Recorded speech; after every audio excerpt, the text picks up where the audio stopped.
They're all tied in. You're all locked in. Okay. So with that, it is 9:01, and I have the pleasure of calling this meeting to order for the purposes of doing the election of chair and vice chair. So we've received one advance nomination for chair. Director Hanegraaff has nominated Director Watson. And with that, I will call 3 times for nominations from the floor for chair. Calling first time for nominations from the floor.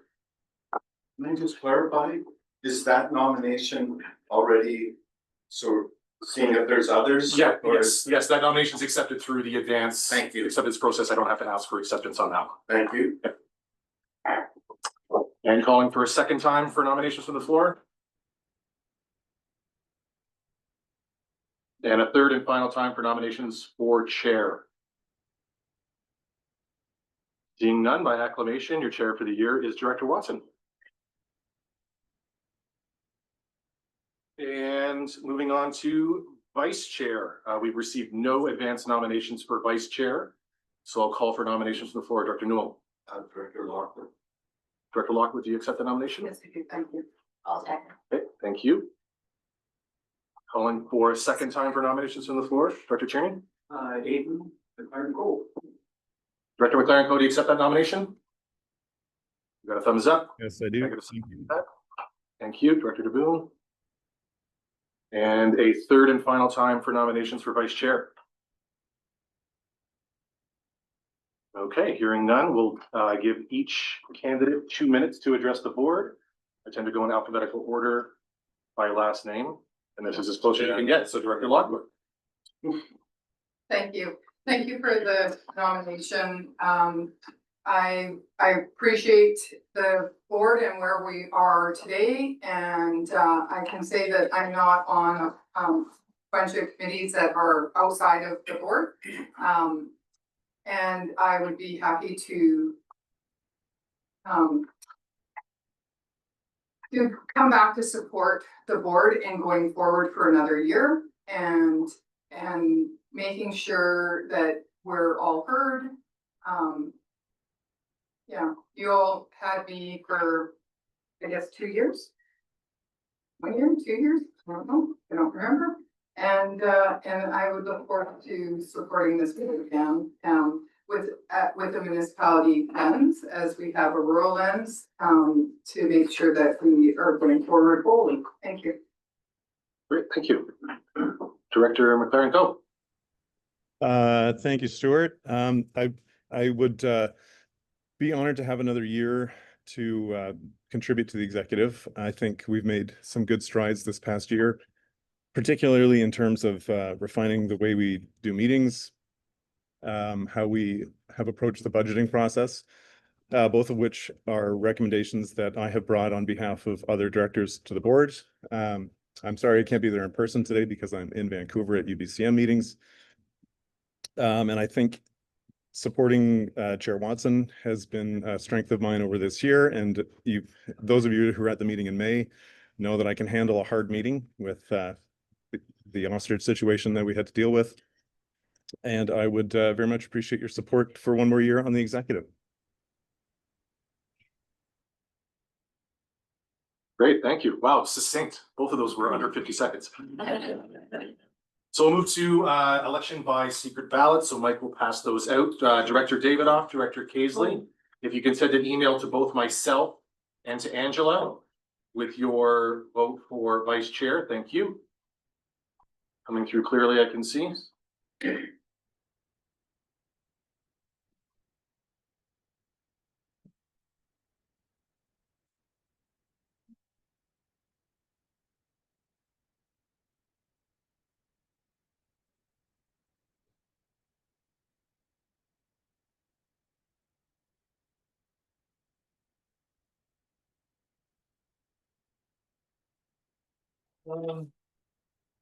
We have wanted to be informed. Did her.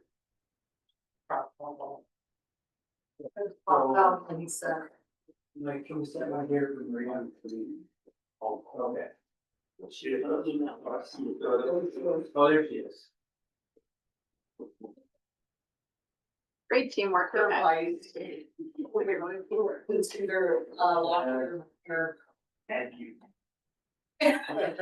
Yeah. Wait, you're ready for it. Yeah. Oh, yeah, right. Don't do that music. I didn't accept. I was like.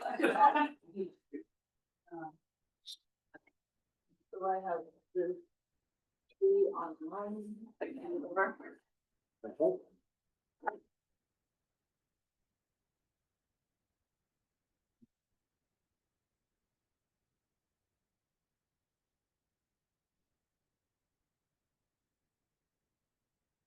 Neighbor. Yeah. Don't worry, I can spread. I'll keep. Keep stuff over here. Just good actual.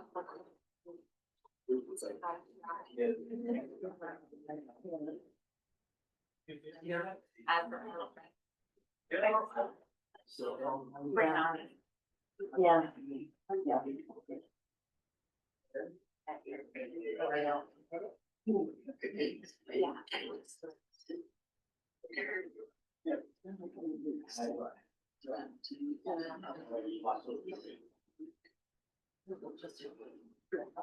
Yeah. I yeah.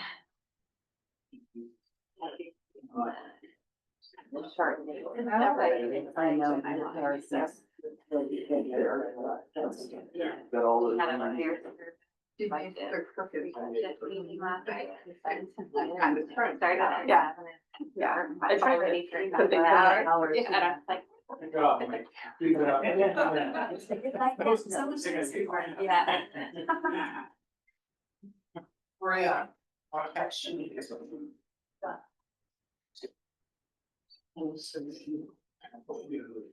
Yeah. Sure. If I commence here, but you didn't do You're on your job. But I'll move that person. Oh, right. At bottom. That's what I'm checking. There you go. You sure? Tourism, that's what I can.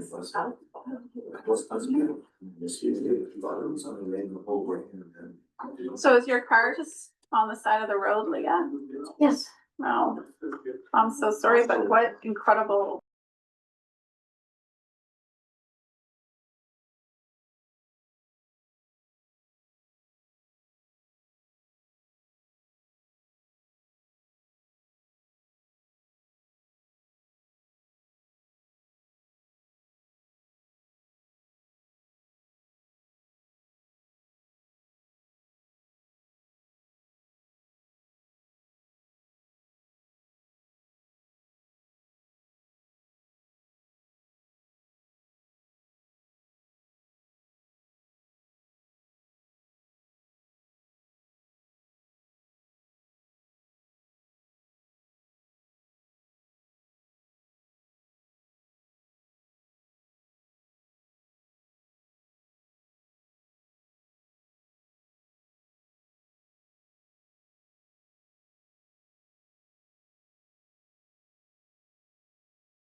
Yeah, that's okay.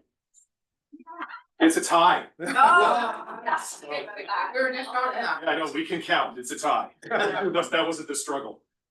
So we go straight to a hat, Oh, that's. Oh, wow. which in this case is a old ballot box. So we've got one ballot for each candidate in the box, and I have the honor of senior vice chair for the year. And you turn the sound back on, we know online what's happening. Director McLaren, go. There you go.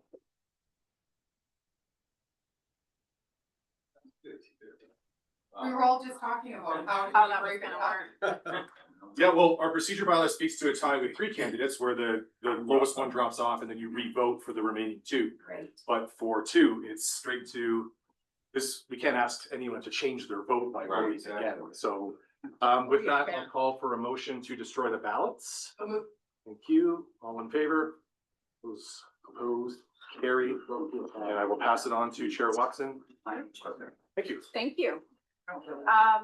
So just before I go into thank you and the little speeches we might give, I'm actually gonna ask if Vice Chair McLaren Co is not here. I'm gonna ask our other executive member, Rural Affairs Chair, Gary Jackman, to come up and be my vice for the day. I can do. So just as he's Yes. moving, another few minutes, but while Director Jackman moves to the front.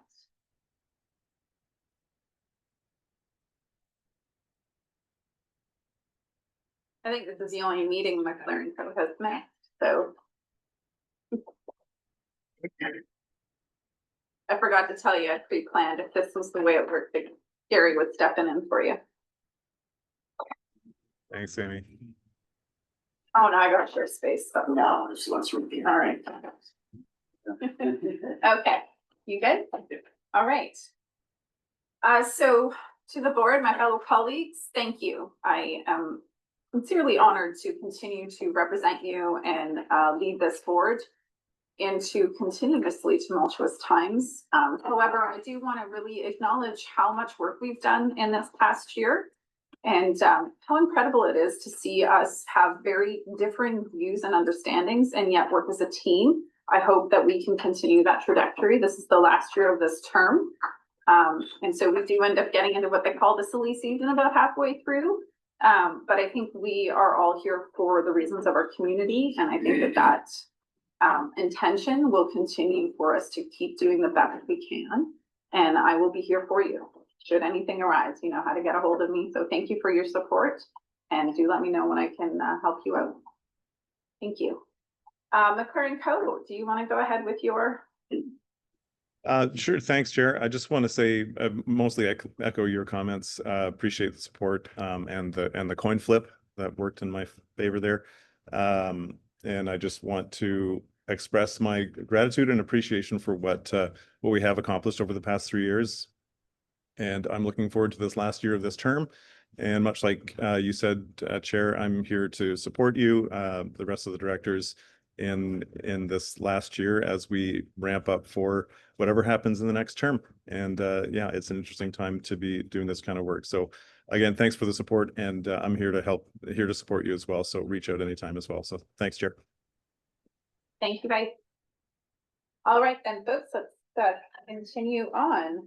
I'm gonna start now with acknowledging and respecting the Indigenous people within whose traditional lands we are meeting today. And I will take a motion to adopt today's agenda with the addenda included. Thank you, Hewitt Cunningham. Any corrections, edits? I need a pen. How do I leave my pen in all of this? Thank you. Oh, it's right beside me. Oh, We're good on the agenda. Chair, Sorry. just sorry. Yeah, I'm sorry, I didn't put it in chat. I did send in a director's notice of motion. Will that be something that will be added later? Angela has sent you an email regarding how that will work, so you can just check your email for that. Okay, sorry, then I must have missed it. Thank you, Chair. She just did it, so it's all good. Thank you. Okay, thanks. No further discussion. All those in favor? Opposed?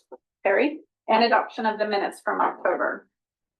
Thank you, Maine. Lockwood, any corrections? All those in favor? Opposed? Carried. Okay, CAO, you have some introductions. Sure. So through the chair, we had a little bit of a shift in the building inspection department. As I mentioned last month, Stephen Jones took a role with the city of Castlegar. So Graham Gordon, who was previously a plan checker, had moved into a building inspection or a building and plumbing official role. Dan Simonoff's accepted a role for a currently vacant position, which is a senior building official. So that doesn't change the head count in building inspection. We'll just have the position that he's moving away from remain vacant. And he's moving into more of a supervisory role to support Eric. Cliff Jameson joins us for a 6-month term in HR. We had a long-term leave in HR this year, and a lot of projects are falling behind. So we're trying to take advantage of some of those salary savings and get some projects moving along. So Cliff's got some experience in some areas that Connie needs some help in. And then finally, not on the agenda, but I just wanted to make you aware, with Tristan leaving our regional fire chief position, I've appointed Dan Sagan to a temporary role as the general manager of fire and emergency services. So he will oversee fire services and emergency management. He'll kind of step away from sustainability for the time being. I think the workload for sustainability over the next 4 to 6 months isn't going to be too onerous. We actually have Paris taking a sabbatical for a few months at the beginning of 2026 as well. So the workload there, I think, can be something that we can manage without Dan's supervision there and just support from Sangita. Thank you, Director Cunningham. Thank you. Will you be working with Dan on budget? Through the chair, it depends on when that budget meeting is. I believe he'll support after Tristan is gone. His last day in the office is November 20th. But I know that they've scheduled a lot of them and they've been quite busy. So it just depends when that's scheduled. Yeah. But that being said, the Deputy Chief Stan Zayak and Grant Hume are the primary contacts for budgets. I know Tristan does support them, but not having Tristan there shouldn't be a hindrance. Very good. Okay. Thank you so very much. So we have a delegation today. Very happy to always welcome Damon from the Food Policy Council back to our table. After a very busy and active and wonderful Basin Summit. Congratulations. Yeah. And over to you, Damon. Okay, what are these?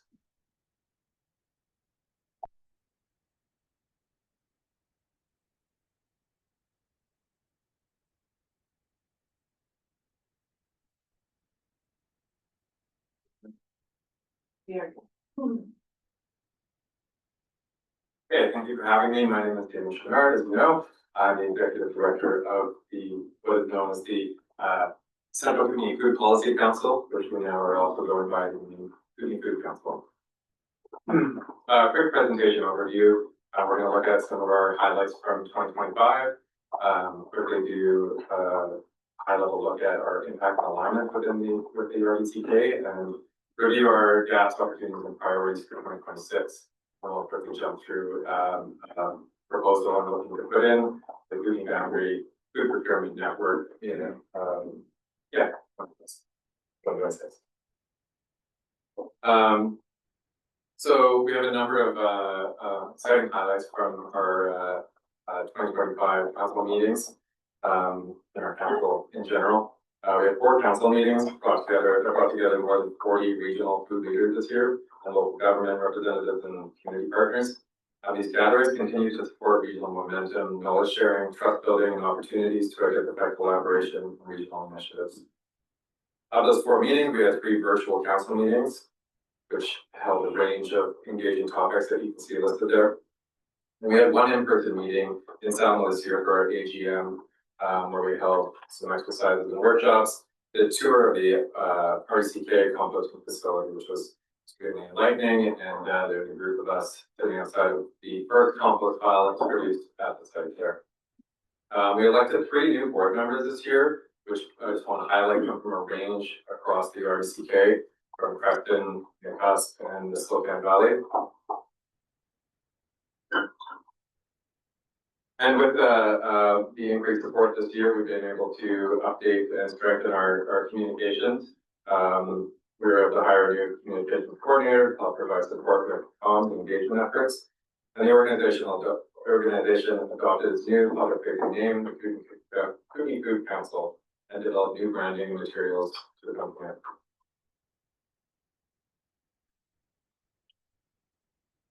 So for, one of our big highlights this year was really the increased ability to deepen our partner engagement.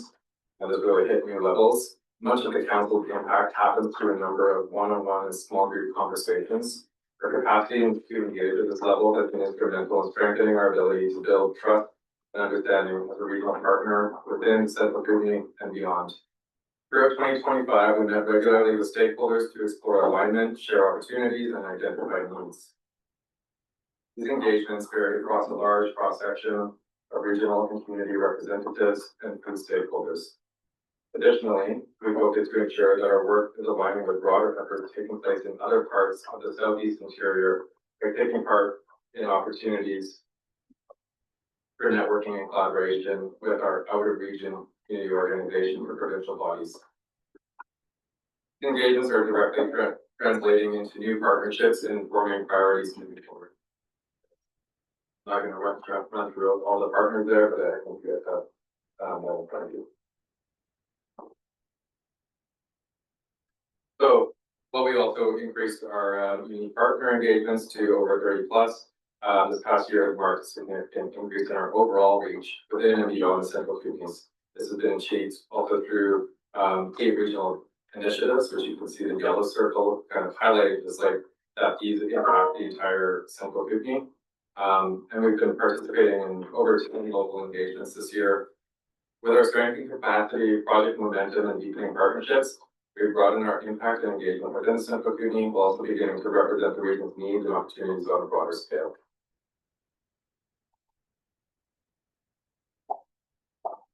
Some of the ongoing and emerging initiatives that the Kootenay Food Council has coordinated this year are the 8th annual Central Kootenay Farm and Food Directory, the launching of the Kootenay Boundary Food Procurement Network, which is a collaboration with the Boundary Community Ventures Association and the Trail Skills Center, and is a network that connects food access organizations and institutional buyers to unlock new opportunities in collective procurement, food recovery, and regional distribution capacity.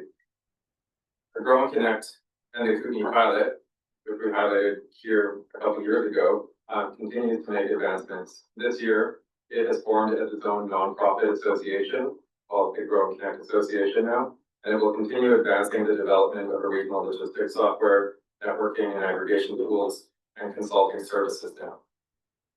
The Kootenay Food Council will continue to serve as a primary member role in the new association. For policy and research, we co-produced the summary report, The Role of BC Food Hubs in a Resilient Food System. We also shared a policy brief with provincial ministries and have 2 more papers in the queue further elaborating on our findings. New research projects and collaborations are in the works, so stay tuned. In our post-wildfire engagements, in early 2025, we identified the need for more agricultural liaisons in the region. We advocated for and supported outreach for additional agricultural liaison positions across the RDCK, resulting in 4 new liaisons trained with localized expertise and context. Our work around emergency preparedness and resiliency has been an ongoing engagement with community partners in the RDCK, EOC, and USS services. Our goal is to continue being a voice for local food systems by supporting business and organizational continuity and community resilience during emergencies. Part of this includes engagement with BC Wildfire as well to enable community food hubs to provide food services to staff during food emergencies. And we're working with them right now on producing vendor agreement opportunities for food hubs across the region. Lastly, we have been advancing the development of the RDCK Food Systems Report Card. This has been a collaboration with community stakeholders, and RDCK staff on an indicator framework and drafted implementation plan to track progress, sentiment, and evolving priorities in the regional food system.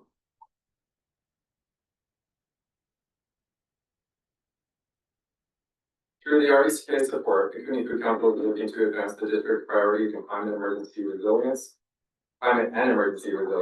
economic development, environmental stewardship, and community well-being. The advancements made across these priorities can be directly attributed to the increased support for 2025. And due to time, I won't dive into all of these, but we'll let you guys review those in the report. While the council has made significant strides in reach and impact in 2025, several gaps and opportunities do remain. We plan to continue addressing these through the following 2026 key priorities. A, regional procurement and food recovery coordination, waste reduction and circular food systems, continued collaboration, development, and investment in growing Connect Association platform success and uptake, Kootenay food systems report card implementation, emergency food system preparedness and recovery, ongoing work in our communications and network engagement. These next steps will continue to align closely with the already stated strategic priorities and have formed the foundation of the 2026 scope of work and funding request. With continued support, by the end of 2026, the Kootenay Food Council anticipates a series of outcomes that will significantly deepen our work to build a more vibrant, resilient, and just regional food system. I'm going to jump in quickly now on a 3-year project proposal we're looking to advance called the Kootenay Food Procurement Network.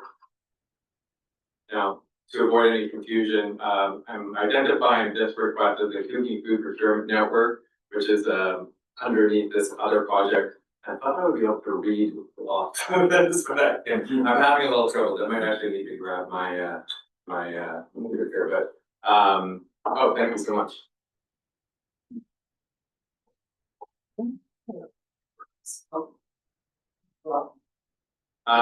Yeah, so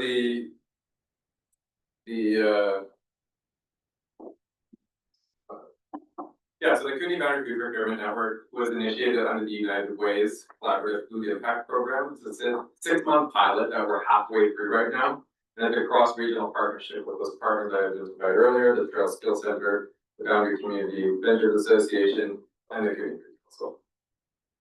Our goal is to strengthen coordination and collaboration across our regional food system. The objectives are to identify food needs for community food access organizations and institutions, connect those needs with surplus food and purchasing opportunities, improve access to fresh local food, reduce waste and increase purchasing power, and create new market pathways for local producers. This project is also leveraging the growing food software, local existing infrastructure, and public-private partnerships. Now, part of the problem behind this and how we ended up here is that despite existing programs in our communities which are doing fabulous work, there's a lot of gaps and inefficiencies that remain. So just to quickly summarize, there's surplus food rarely moves beyond local communities. Recovered food is under-processed, and this reduces its shelf life opportunity. Inconsistent pickups and limited storage lead to spoilage. Surplus includes mix of usable and unusable food. Packaging waste complicates composting and diversion in programs and institutions like the school food programs and our food access programs. They're purchasing food individually at higher cost from local large corporate grocers. This results in lost food to waste streams, added cost to nonprofits, and missed regional opportunities. The solution we're working on here is a coordinated multi-year initiative to strengthen food recovery, redistribution, and local food access by exploring and understanding local grocery and agricultural waste, by identifying opportunities to improve edibility and processing pathways, build recovery and redistribution systems. And this looks like accessing, staging, and so yeah, this looks like taking inventory of various staging points that are already there, warehousing, logistic partnerships. Improving equity and distribution. What we've noticed is certain communities have excess and other communities rarely get fresh local food delivered to them. And where this is moving, and while this project is looks like a linear process, it's actually multifaceted and happening in many different ways, which we're trying to bring together under a social enterprise model development process, which is looking to create a sustainable business framework to connect recovery and purchasing for community food access programs and community and school food programs. And by leveraging these opportunities for purchasing, we see a tremendous opportunity to open up the movement of recovered foods and being able to kind of work off that that market potential to also recirculate funds back into the community to address some of these small things like the limits that we have in recovering a lot of food locally that's going to waste. And so this concept of social enterprise model is where we're hoping to get to in the near future. There's a number of expected outcomes we hope to see: reduction in food waste entering the RDCK waste stream, stabilized supply for community food programs in schools, reduce burden on nonprofits, increased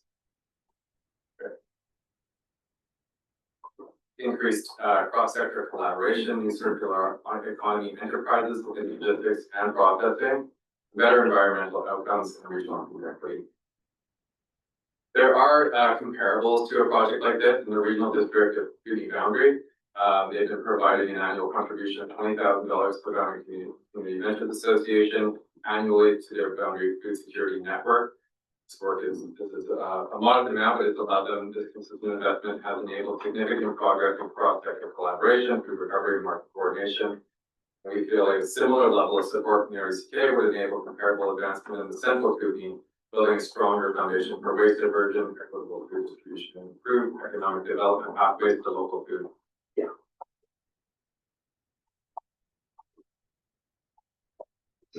This is just a sort of high-level summary of what we imagine the budget would look like in the first year. It's an evolving project that will be adapted over the years, but and one thing I do want to really highlight here is that while there's funding similar to this, that funding in the RDKB, we're really looking at like developing these systems. So while the project is spanning multiple regional districts, what we're asking for here is really to do the deeper work on the central Kootenays.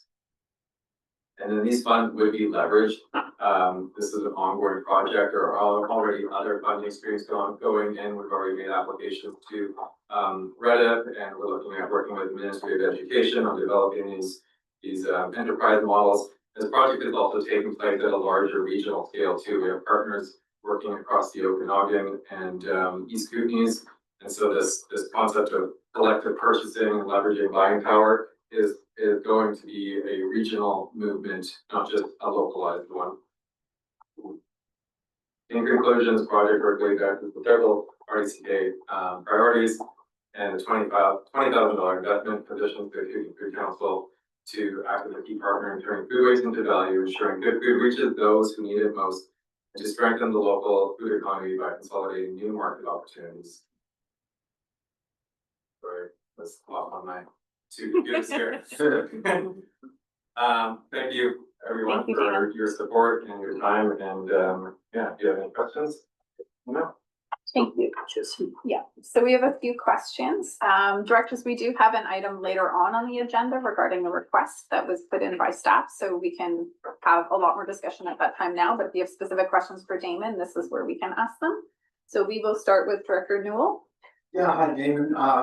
Coincidentally, yesterday I spoke with Matt Norson, our organics coordinator, and Tom Thompson, the Chamber of Commerce, and I just wonder how you fit with those, our attempt to divert the organics and your program that you were talking about, or is there an interface? Yeah, well, so Matt and I have talked several times this year, and the conversations are ongoing.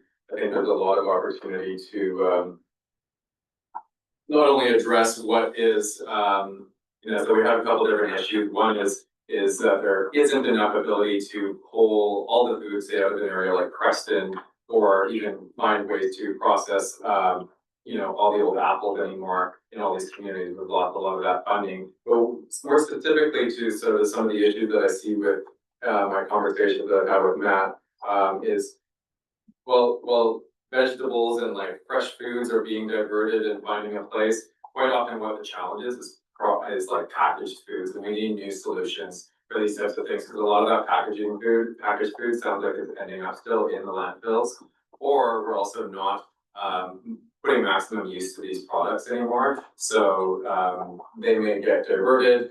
I'm just going to paint a bit of a picture. I used to be a farmer, and so quite often I would receive these garbage bags full of recovered food, and it would be full of twist ties, elastics, plastic bags, and we load that all on the farmers. And so what we're seeing in the RDKB is the process where that food lands somewhere first, it gets sorted and hydrated essentially, and then it gets distributed. So that food that needs to go, that is good for farmers, if they're getting it and they can just dump it, they're not throwing a bunch of garbage on their property anymore. And so these types of systems, I'm not saying that's exactly what we're committed to right yet, but we gotta look at what this process is gonna be. We haven't even been able to develop a system or explore what this is gonna look like, and that's what we're trying to get to here. Thank you. Thank you. Director Woodward. Thank you, to the chair.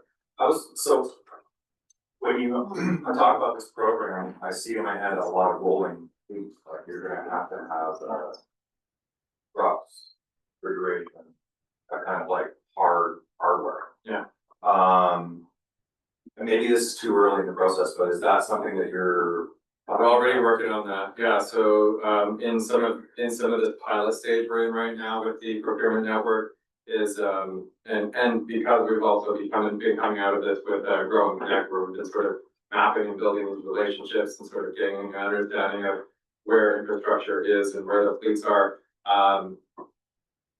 We see a strong relationship opportunity that we're starting to explore with Catholic Warehousing. Catholic Warehousing is on a downward trend right now, like financially they've seen their business drop a significant amount, and so we've been looking at utilizing their warehousing space and also leveraging their existing fleet capacity, which is the only independent cold chain supplier running through the region. So we can be working with central hubs like that.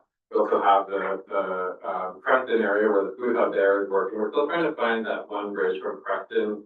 That's the biggest challenge right now, is the pass from Preston to say Castlegar. And so that's the biggest piece that needs to be solved here. But between the school food programs, the existing infrastructure that's in place, the picture is starting to get painted. The challenge is always human factor, so that's what we're still working with. And we're lucky to have good partnerships here with Catholic Warehousing at this point. They've been very open-minded and conversational, and we have a back and forth process. So we're just getting to the stage right now where we're looking at buying a whole bunch of bulk apples and then sharing those out with the schools, starting to map the challenges of these processes. So yeah, so that's there. There's lots of other fleets and small fleets of vehicles that are moving that we're we can reach out to for like last mile and whatnot. But again, this process is there's a lot of processes that need to take place in individual communities to continue this on. The big goal is always to use the existing infrastructure first. Thank you. No, sorry, we're running out of time. Thank you. Damon's very approachable and you can reach out to him anytime. I do have one more on the speakers list. We're out of time, but I want to clarify one thing that could take a bit of time to understand. One, and that is that your request in your presentation is for 20,000, which is for a project. We have a staff report later requesting 30,000, which I believe is operations. Yeah. So can you just clarify? There's two asks. Yeah. So the first part of my presentation was just sort of going over the core funding. So there's been core funding of $15,000 historically up until last year. I can't explain how exactly it got branched out. It's under S100. Yeah, that's okay. That's our job. Something. Yeah. But last year we moved to we had requested an increase to $30,000 a year, hence the report just being we are making good use of that money. When it comes to doing some of this deeper work in these other projects, those funds, that $30,000 a year gets used pretty quickly on the base work. So this extra work is looking to kind of like leverage like it's more of a specific project request. And so we're looking to use these funds to leverage against other funding opportunities and to do this more deeper systematic work.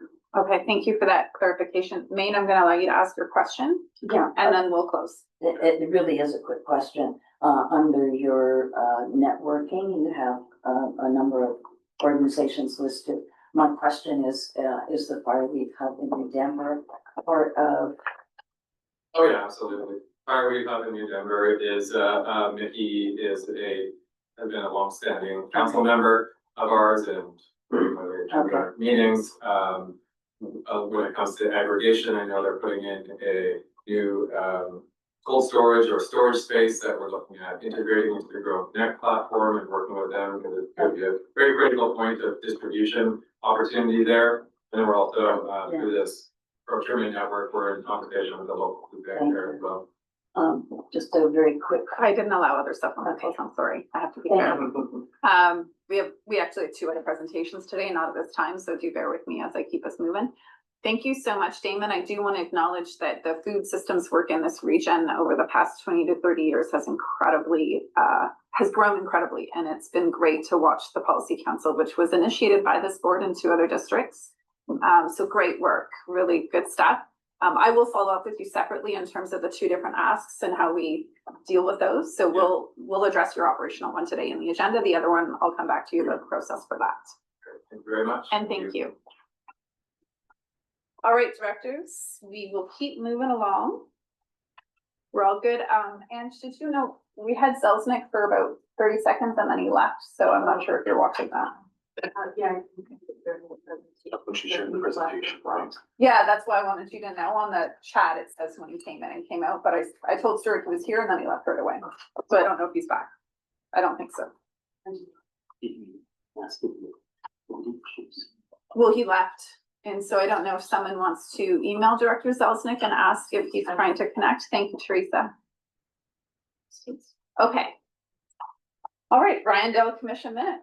Over to you. That's me. We have 2 recommendations from the Commission Management meeting. They're pretty minor items, but they impact the approved scheduled rentals, so they're here. They're both all vote weighted, and so I moved to both of them as a block as listed in the agenda. We have a second. Thank you. Discussion. All those in favor? Opposed? Carried. Thank you. All right, Commission, Director McFadden's still in our meeting. Does someone want to take these? She's in another meeting. Yeah, she'll be back. Director, Oh, I can please. read it. Yeah, thank you. Well, I think that We believe in you. We got this. this is an all vote that the board approved 4 operating sessions for ice arenas as follows, and it shows as listed. Thank you. Second, further discussion? No, good. Thank you so much. All those in favor? Opposed? Carried. Go ahead, Director Newell. That all vote that the board directs staff to include spring and summer ice rental rates in the upcoming 2026 fees and charges review, and further that rates for ice using during these seasons be set at prime time level. Second, thank you. Lockwood, discussion? All those in favor? Opposed? Carried. And finally, I'll vote that the board directs staff to apply a non-prime time rate for adult ice rentals at Pastabar where appropriate, and further the schedule will be up. Thank you. Second, thank you, Hanegraaff. Discussion? With that? We're good. Thank you. All those in favor? Opposed? Carried. Right on time. Right on time. We just went through the all rec minutes, so. Good job. Thank you, Director Newell. Rec Commission number 6, New Denver Silverton, who would like to, thank you, Popoff, go ahead.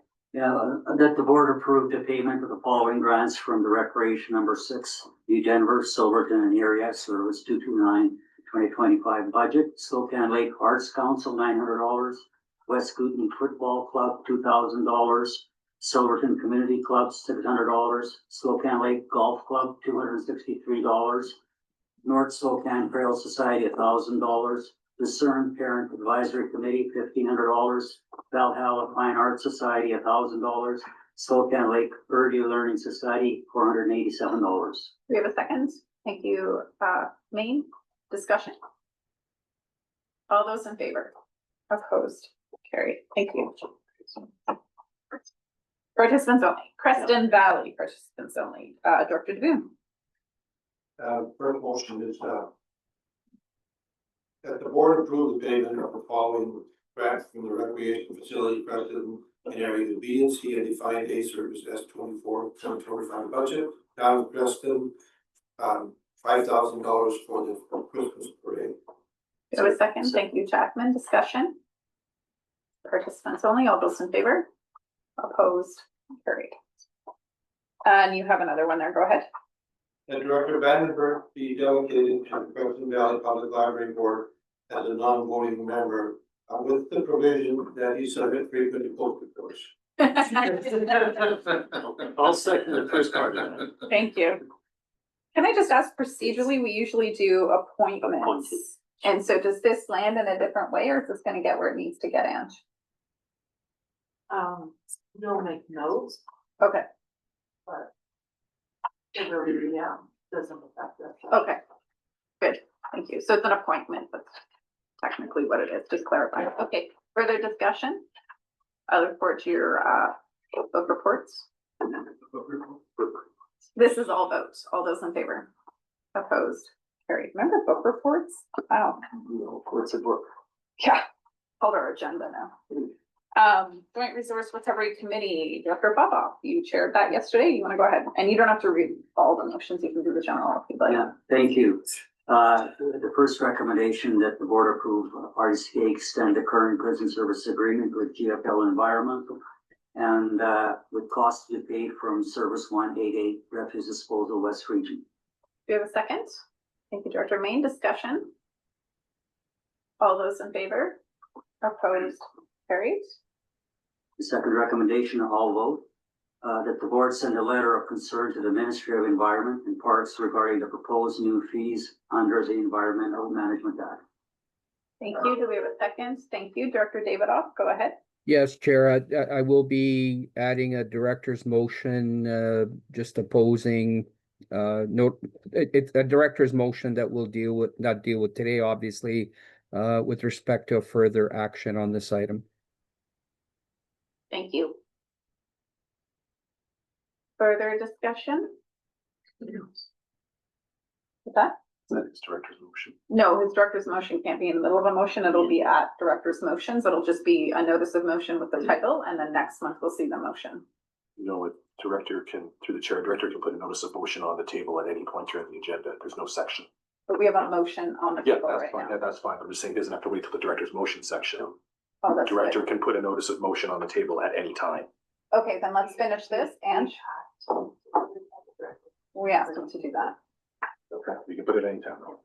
Okay, we got it. Thank you. So on this motion, all those in favor? Opposed? Carried. The next recommendation, all vote again, and that the board approve an amendment to a 2025 year of 2025 to 2029 financial plan as stated in the agenda. Second? Keep it up still, it's his hand up. Woodward, thank you. I'm just gonna stick to what's on our agenda right now. We can do a notice of motion when we get to that point. It's too confusing to start throwing other motions in here right now. I'm just gonna focus on the motion right now, which is East Sub-Region, that the board approve an amendment. Woodward, you seconded that. On that motion, Director Davidoff, do you have a question on this motion? No, on the next one, Chair. Okay, thank you. It's confusing when you put your hand up on a different motion. On this one, further discussion? All those in favor? Opposed? Carried. The next recommendation is another letter that the board send a letter to the Ministry of Environment and Parks as drafted, requesting an amendment to the recycling regulation for the inclusion of mattresses and foundations. We have a second. Thank you. Director Davidoff. Yes, Chair, and I've submitted a draft motion that will be considered by our FCM representatives and crafted and will be presented at our next board meeting with respect to our opposition to this. Thank you. And are you able to take your hand down so it doesn't? Yeah, I just have Yeah. a point of order, if that's okay, Chair. Is it on this item? No, it's on what the CAO stated earlier. I was informed that, okay, I'll wait till the director's motions. It doesn't matter. Thanks, Chair. Thank you. On this motion, further discussion. All those in favor? Opposed? Carried. And number 5, go ahead, Director Popov. The next recommendation is, again, another letter, that the board send a letter to Environment and Climate Change Canada as drafted regarding the Federal Plastics Registry's new reporting audit requirements and costs. Thank you. So, seconded, and Director Davidoff, I just want to clarify, this is the one that you're Yeah. asking for support from your FCM partners with. Yes, that's correct. And they have everything that they need to start their work. Thanks, Chair. Thank you. The only procedural note I'll make is that it should probably go to joint in December and then it can come to board the very next day, but it'd be good to have that discussion with joint staff. Okay. Further discussion on this motion? Good, all those in favor? Opposed? Carried. Memberships and appointments. 6.2.1, we have a couple appointments there. Who would like to move that motion? Move. Thank you, Woodward. Do we have a second? Thank you, Jackman. Discussion? All those in favor? Opposed? Carried. Nelson Public Library Area E, do you want to move that motion, Director Brown? Thank you. Second. Thank you, Hanegraaff. Discussion? All those in favor? Opposed? Carried. We have 2 correspondences. Does anyone want to pull either one? Director Newell, From Andrea. for 7.1, go ahead. Can't remember how we might, to the chair, how we might handle this report. There's a director's motion from Director Page, Oh, got it. looking Okay, to good. support this, so we can, if you want to talk about the letter here, you can, or you can also reference it when we get to Director Page's motion. Jackman? I'm gonna pull 7.2. Oh, yeah. I have a conflict of interest. Oh, 72. okay, you want to declare conflict and then Jackman will go ahead. So I agree, I'm going to declare that I'm not entitled to take a discussion or vote on this next item of business. On the meeting agenda, that is item 7.2. By reason of my company's involvement with this project. So I have a financial benefit here, and that I wish to leave meeting at time president to record my meeting and leaving my meeting for reasons stated. Thank you, Director Graham. We'll just wait a moment while he leaves the meeting. What's that? Oh, okay, thank you. Okay, you may go ahead with your, Thank you. So Christopher Harbor is in Area A, but they provide a service to visitors as well as many residents from A, B, C, and Town of Preston. We've tried several times for major grant funding to keep that aging infrastructure in good shape. It is a large marina, the only large marina on that end of the lake. And so I would ask that the board write a letter of support for this project. It seems more important than me writing a letter myself, and if we have 3 or more directors writing a letter, it comes to the board. So I would just ask the board write a letter of support. It gets fairly time sensitive. We went over an agenda prep. you did, so you're moving that motion that we write a letter of support for this harbor. Board letter. Thank you. Is there a second? Maine, thank you. Discussion, Vandenberg? Second. Oh, okay, sorry. We do have we already have the templated letter. I recall we talked about that. Okay, so we know what it needs to say. It's just a letter of support. We're not applying for them. Further discussion on the item? All those in favor? Opposed? Carried. Jesse, could you let Director Graham know that she can come back? Thank you.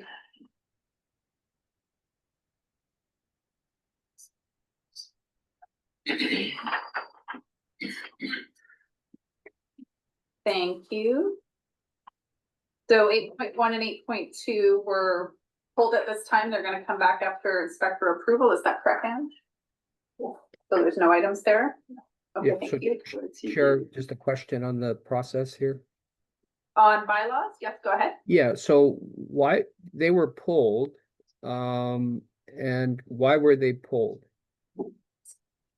They need inspector approval before we adopt them. So they've gone to the ministry and just indicated that. Do you want to repeat that, Anne, or anything I'm missing, or Stuart? Yes. Yeah, the 2 bylaws, we have a few more steps that we need to take. And I realized after putting up the agenda that we needed to take the step to bring it to the ministry. And we haven't done that yet, so that has to happen before we can bring it forward for adoption. Okay, yeah, I I should have known in the first place. Thank you. Do you have a supplemental or you got that? no, I just want to clarify the confusion about what occurred, and staff has explained what has occurred, and I guess we will see these at a later date, correct? Yeah, Yeah, thank you. thank you. Okay, we are on 9.1.1, the Columbia Basin Wildfire Grant. We do have Nora on the line who wrote the report, really good report. Nora, is there anything you want to add to your report or summarize, or just go to questions? Yeah, through the chair, I just wanted to add that for the prescription and field treatment portion of the grant, these are proposed treatment units that were identified in the CWRP updates for the electoral areas. CBT is quite restrictive on what the funding is for, so it's not for removal of any merchantable timber. It's for demonstration type units that are around 10 hectares or less. And the first phase in this process, if we're successful with funding, would be for prescription development. So for these different units at that time, there would be community and stakeholder consultation in terms of recreational, ecological, First Nations, other values, and engagement of the elected officials at that time to ensure that we develop prescriptions that are a fit for the unit before any treatment occurs. Thank you. Can you put McFadden on the list? And CWRP, just so we're aware, Community Wildfire Resiliency Plans. Thank you. So I have McFadden and then Matt Vandenberg. Go ahead, Director McFadden. Thank you, Chair. Great program. I'm not opposed necessarily to the funding. My only concern is wondering why we've gone with hiring a full-time term position rather than maybe using a contractor or something. My concern comes from as soon as you hire someone for a position, it seems very difficult for this board then to let them go with the term position and done. And I want to make sure that we thought through those positions. So I'm just wondering what the decision was to go this direction rather than do the same work, but maybe do it as contractor work or some other way where they don't become an employee of the RDCK. And then just curious as to where I landed there. Yeah, through the chair, we feel that we would be better able to develop the programming and implementation of the programming if it is an internal position. But the intent here is to develop resiliency and programming that can be utilized for youth throughout the region, but not to sort of own that programming on a go forward basis, more to ensure that different groups that are doing this work have those tools on a go forward basis. And then hopefully it would be something like the Fire Smart Coordinator, which is also grant funded, that could then continue to carry that program once it's built. Follow up. So is your thought process then that this beginning funding of this position, that the hope is that you'll continue, this position will continue past the 18 months and then the RDCK will absorb that new employee? Or because Fire Smart is a grant that you get every year to run that program. So are you just trying to understand what you mean by continuing on if this employee is anticipated to continue to be an employee at the RDCK past that 18 months? So the intent would be to have a Fire Smart Youth educator for 18 months to build and deliver this programming, which is currently not existent in the region. And then to have it hopefully as a program that would be mostly standalone and that we would continue to support sort of through other existing grant funding and grant funded positions. So we're not looking to add a position that continues past the 18-month year. Thank you. Director Vandenberg. Thank you to the chair. So I would like to touch on the prescription and field treatment development. So I understand, Nora, you're saying that we as directors will have some input in areas that are in our backyard area. See, for example, across the road, 8.4 hectares. Not sure how you decided that ought to be a potential for a prescribed area. I would like to know that. And I don't know how you will engage in there. I'd be interested in knowing that. But then thirdly, I would like to know how do you tender out the work? Who does the work? And how is that determined? So in terms of determining the treatment unit, through the chair, it is the priority or proposed treatment units that are in the community wildfire resiliency plans. And then aligning what would be a fit for the funding. So some of the units are quite large. We went down from highest to lowest priority. So where we could find a high priority fit, we went with that.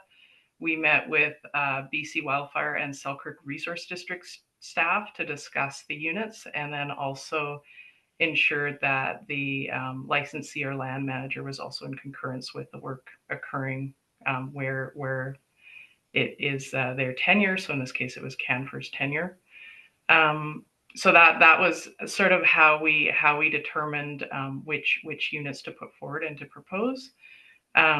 In terms of the work, it'll go to requests to RFP for both for the prescription stage as well as for the management of the treatment stage and then tendering of the individual treatment units. And the prescribing forester would then work with RD staff to ensure outreach when the prescription is being developed, to ensure that the community has input based on the uses and concerns around that unit. Supplemental, thank you for that. And will we be notified at that point in time when the RFP is to be let out? I would actually defer there to CEO Horn. We don't usually notify elected officials when we tender an RFP, but we would definitely once the prescription work is being started. Yeah, Chair, that's correct. We wouldn't normally make a note of it to the elected officials when we're tendering regular business like this.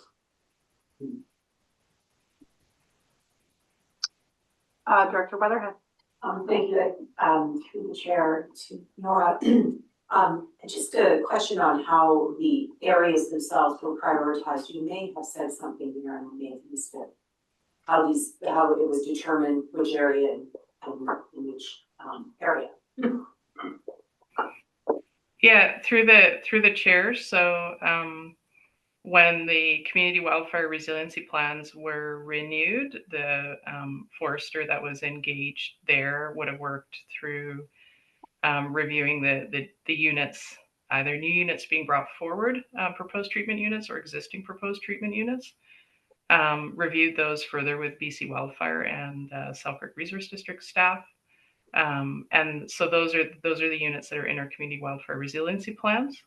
And then those have received different prioritizations. And then further for this funding, it was locating units that were of a size that were a fit, where we were not seeking to remove merchantable timber, that were not parkland, and that were a good fit for demonstration type units. So I think because we've had that question a few times, I just want to capture it. So the first requirement was, is it in the CWRP, which is the resiliency plan that identifies high-risk areas? The second was, does it meet the grant funding criteria? And third, I believe, was review with Selkirk and BC Wildfire Service to ensure it met their needs. Is that correct, Nora? Through the chair, that's correct. Okay. I had the same question, so I just thought I'd summarize it for us because Nora's had that one probably 5 times now. But good. Takes a while to figure this stuff out. Director Lockwood. Thank you, and through the chair, the only question I have is I've read through the report twice. It states total of 10 hectares or less, although in some of the ones under number 3 is greater than 10 hectares. Yeah, through the chair, we were provided guidance by the CBT grant advisor that it would be feasible to put forward a larger partial with rationale as long as it's close to that 10 hectare size. Oh, and then further, so while they are looking for the 10 hectare piece, and that is the limiting factor, also when we go to prescription development, there will likely be leave areas that will reduce the size of the actual treatment. Thank you. Yeah. Yeah, go ahead, Jackman. Yeah, I'll move the recommendation as per the agenda. Thank you. Do we have a second? Thank you, Woodward. Further discussion. So moving on. Okay, all those in favor? Opposed? Carried. Thank you, Nora. Paris came in the room. We have the Invasive Species Council annual request. Do you have any further summary you want to give to your report, or just open up for questions? Okay, I do have several questions on this one, but I'll open it up to the floor.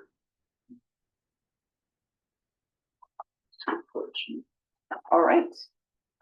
So I did want to note the information when we have two external groups that we've been funding. One is the Food Policy Council, one is Invasive Species, in terms of what's on this agenda.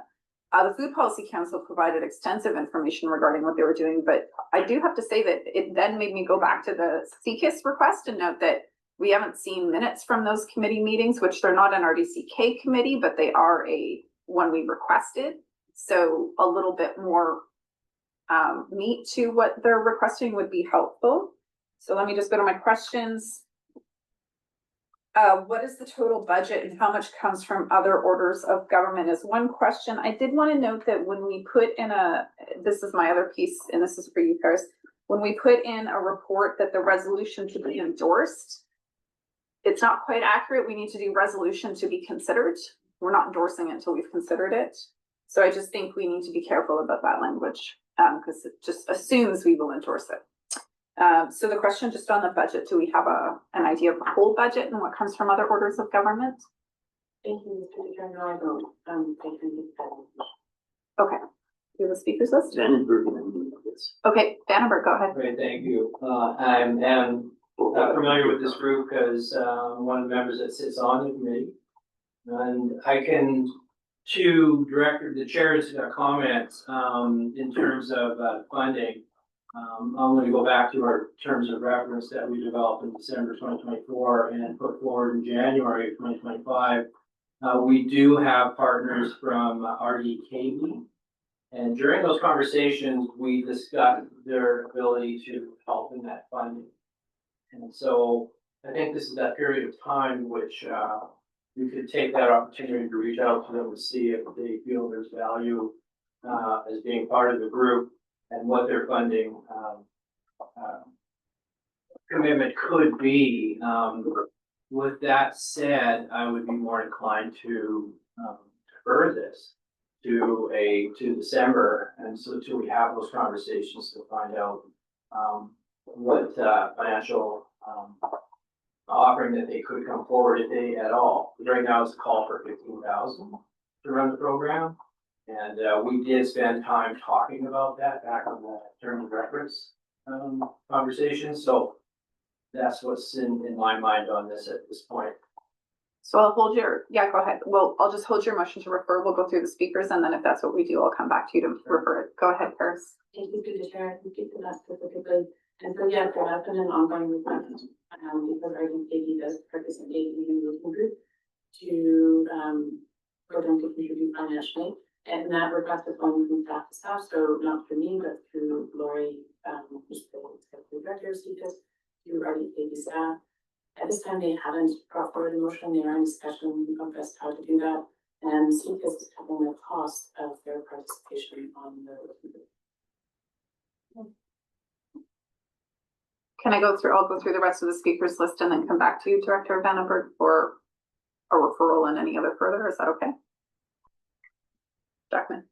Yeah, thanks. Through the chair. So part of initially what I thought a good value was that we are responsible for invasive species control at, our water treatment plants and our parks, our water halls, a lot of our transfer stations even, and there are issues. And so we're funding partly educating our staff, what we need to do, what we need to be aware of, whether that's, I think, being contracted, not necessarily the work being done by our own staff. But after a year or two, that should be diminished because we don't have 100% turnover staff, so you don't need the same education. So wondering if maybe less focus needs to be put on educating our staff, although I realize the public is still out there. Then the second one, when Chair Watson asked about other sources of funding, are not some of our services funding invasive species? And so is that only for physical works in the field, contract work? Or is some of that funding from, say, a water system or a fire hall or whatever from each of those services, is some of that also supporting any of the council's work? But through the chair, that funding is specifically related to regional district properties. Yes. So parks, fire halls, where we might have work being done, that's the distinction between this work. And to my understanding, this funding here does not overlap with the regional district specific work, site by site. Which goes service by service, so you can see it in your service budget. Paris, do you want to add? Go ahead. Thank you, Jim. Thank you. That's sort of should an operational end, and that's held by each individual service right through the chair.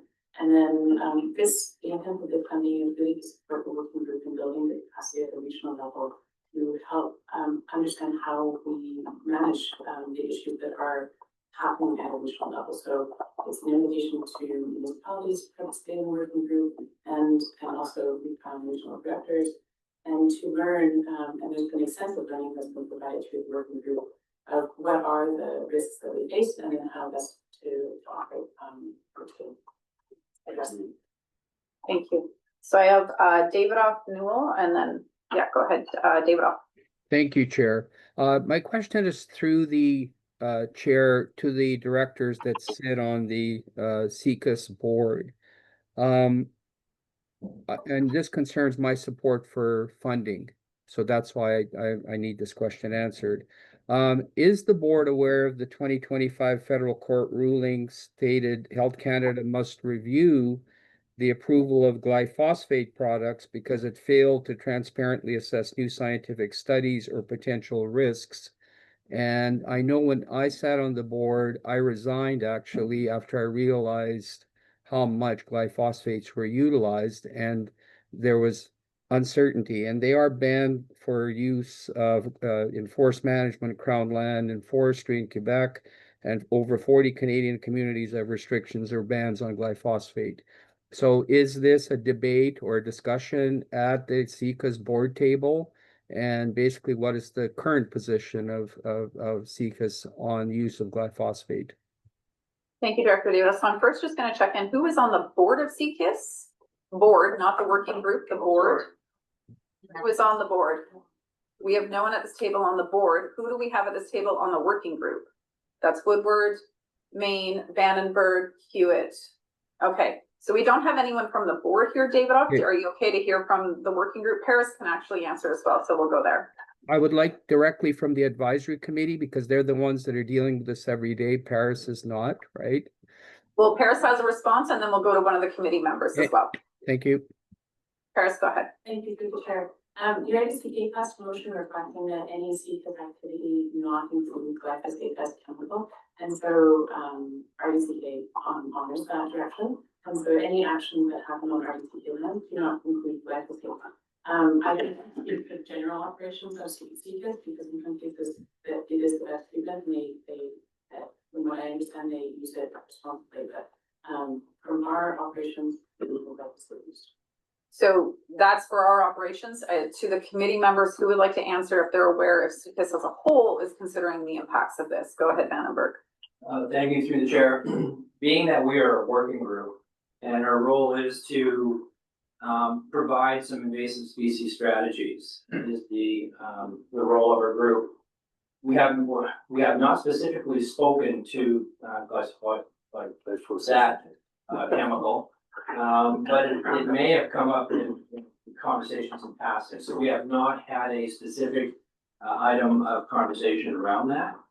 And to Paris's comment, that's my understanding as well. It's probably that's why it's never specifically made an agenda item. Director Davidoff, I'll go back to you. Yeah, supplemental. Could we please ask the advisory people and staff to make this an agenda item? Because there is a court ruling that's out there right now on this. Thank you, Chair. Thank you.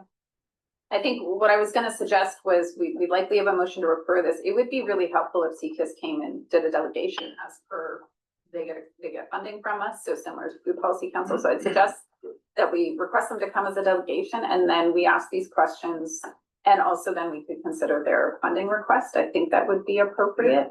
So I'm just gonna go to, I now see Hewitt, Newell, oh, I'm sorry, Newell was next. Hewitt, Cunningham, and Vandenberg for a second time. Newell, I'm sorry, go ahead. Yeah, no, I don't know if I have much to say. As a past board member, I have to, I did resign my board membership after 6 years there. So I don't have anything specific other than the use of chemical treatment is extremely rare, and there are some situations in which the physical removal of an invasive species is completely impossible in a manual manner. And therefore, the decision is whether you let that invasive ruin an ecosystem or not. But I don't want to speak for CKIS because I haven't been on the board for a year and a half now. But I do know that in our conversations that was, as at the board level, top priority was, I don't even know if minimize is the right word, but eliminate all use of chemical treatments. I'm not sure that exists. But anyway, highly top of agenda consideration for sure. Thank you. Director Hewitt. Through the chair, I just wanted to offer, not that it makes any difference to anybody, but Director Vandenberg and I, our membership on the working group expired at the end of 2024. It was not renewed for 2025.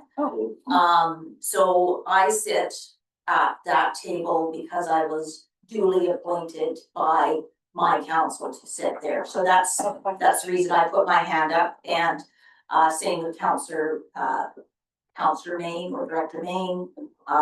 Director Woodward is the current chair of the working group. Okay. So that's just so that you're aware that we are not currently appointed through this board. So Paris, can you please note that we are gapping in our appointments on that working group, which I believe this board requested based on the request to forward their strategic plan. So we should see that in December, appropriate appointments. Director Cunningham. Yeah, thank you. I agree with the idea of not using chemicals to kill. However, these knotweed can only be killed by using glyphosate, otherwise known as Roundup. And I know that in the area, in our area last year, they came around with a hand sprayer, sprayed each individual plant as they could find, and then they put a little sign there that said, "This has been sprayed with glyphosate, da da da." And I thought, well, that's about as responsible as it could be. What are you going to do about things like that? We find Japanese knotweed on regional district property.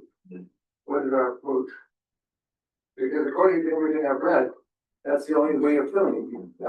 Believe me, I had some in my yard, and years and years ago, when I found it was invasive, and dug up with a cat and a backhoe and backfill. 5 years later, poof, here comes the spread out of the ground. Just impossible. Paris, do you have any response to that, or would it be by department? I know unfortunately I don't have a response, but I was looking at the question to Lori, to understand how big this is. So just to clarify, the question was based on RDCK sites where we have a motion that says, please don't use glyphosate. So that's the follow-up, is how do we do that on our own sites? I don't know that Lori would be able to answer that. And through the chair, CKIS managing. Got it. They would be applying, okay, gotcha. Okay, so she could, okay. So I think what we're looking for, or yes, yes. So I think just back to you, Paris, as the conduit between us and CKIS, it'd be really helpful if they came as a delegation. And I'm gonna go to you, Vandenberg, for the. Yes, with that in mind, I would like to refer this until, and having the presentation would be very helpful, but on 7.4 of the funding, it clearly says that it's RDCK funding, so I am unfamiliar that RDKB is actual funding, so we need clarification on that. I don't think that is the case right now. So we need that for the future. So December quarter. I would suggest we refer this specific motion request to January, because I'm not entirely sure off the top of my head what our delegation schedule is right now, so I think we want to hear from them. And just anticipating that December might not be able to accommodate them and us. That's fine. Okay, so I just want to get a second on that I'll referral. second referral to January. Okay. Director Woodward, Going referral. on referral, this is only on referral, it's only on process, not on the item. I'm just concerned about cash flow issues for CPS if this happens. Okay, on referral, go ahead. Thank you, through the chair, the contract begins in April first, so they are planning from us until they final. Okay, yeah. And through the chair, the motion is to include it in the draft financial plan, so regardless of whether or not it was voted on today, we don't have the authority to pay it until the budget's approved in March. Thank you. As with anything that goes in our 2026 budget. Okay. All those in favor? Referral. Opposed? Carried. Thank you. What's the next one? Council ask them. Do we want to take our morning break now and then come back? Okay. 12 minutes. How's that? Well,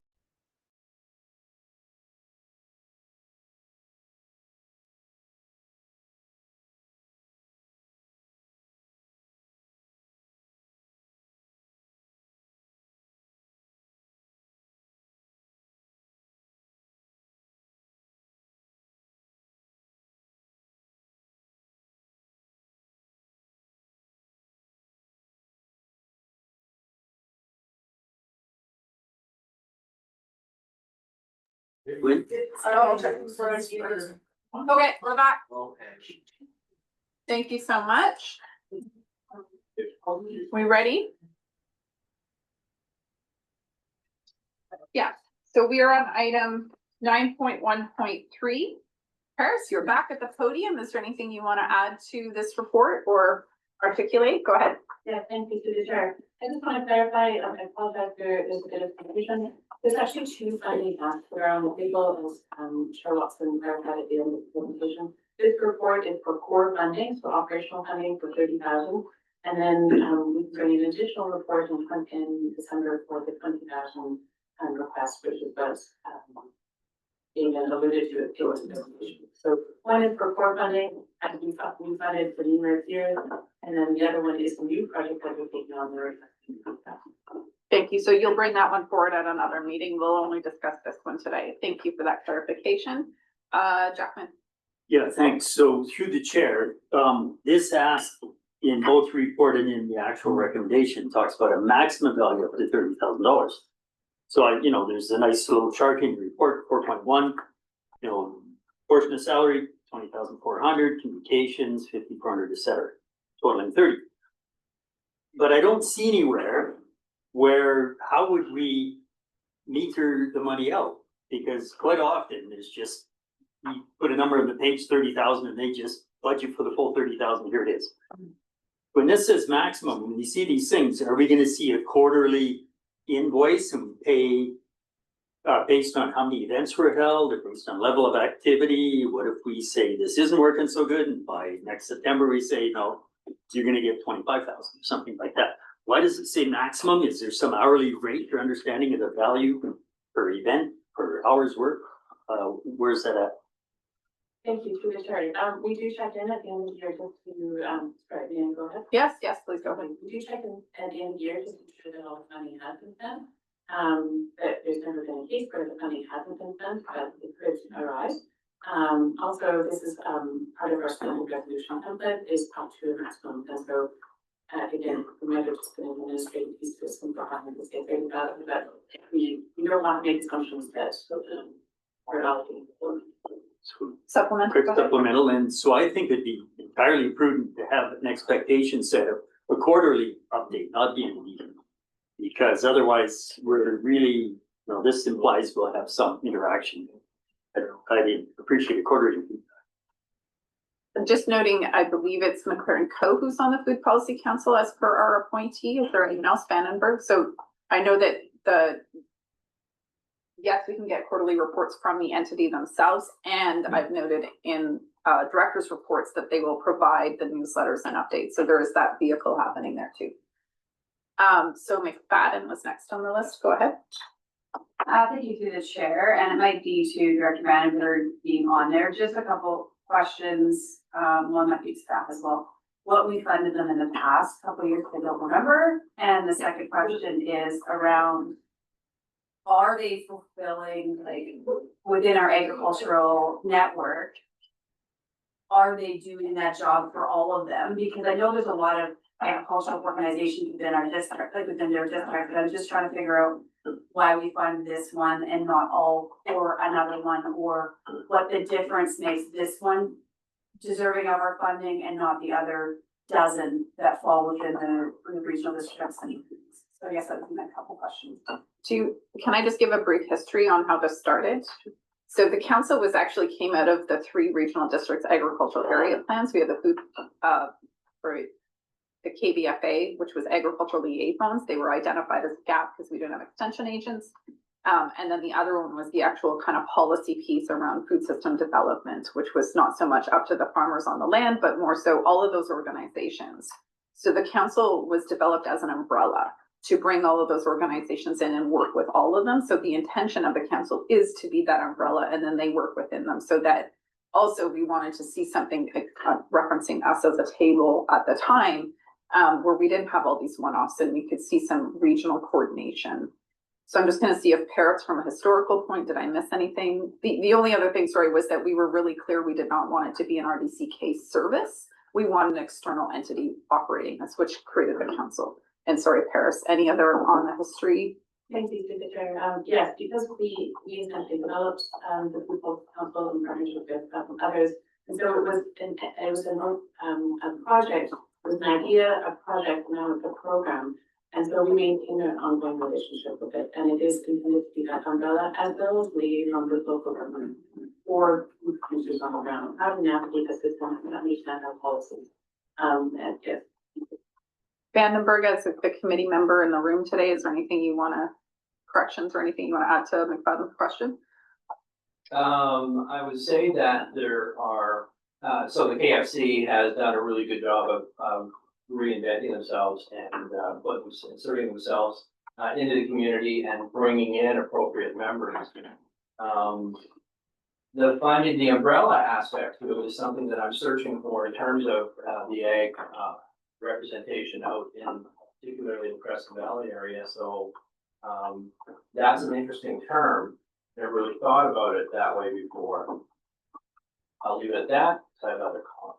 Okay, we have you on the list as well. So, Oh, we have. sorry, previous funding. Thank you, Secretary. Yeah, so we began in 2019.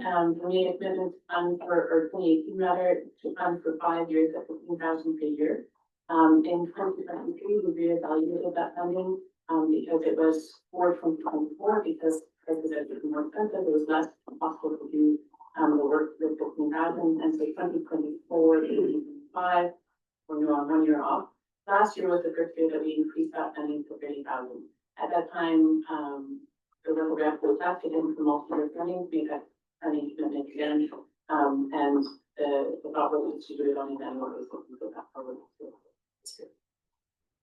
In 2020, they did work with us on a pandemic food systems kind of emergency response, and that's actually where they did a lot of the umbrella work where they were working with food banks across all of the Kootenays. And Pickers Camp, yeah, they did a lot of work on that. McFadden, did that answer your questions? Okay, so we got Vandenberg Graham. I'll do my best to go last. Great, thank you, through the chair. I guess it's striking me as being a little bit premature, just getting the report today, and it's an ask, not just one ask, 2 asks.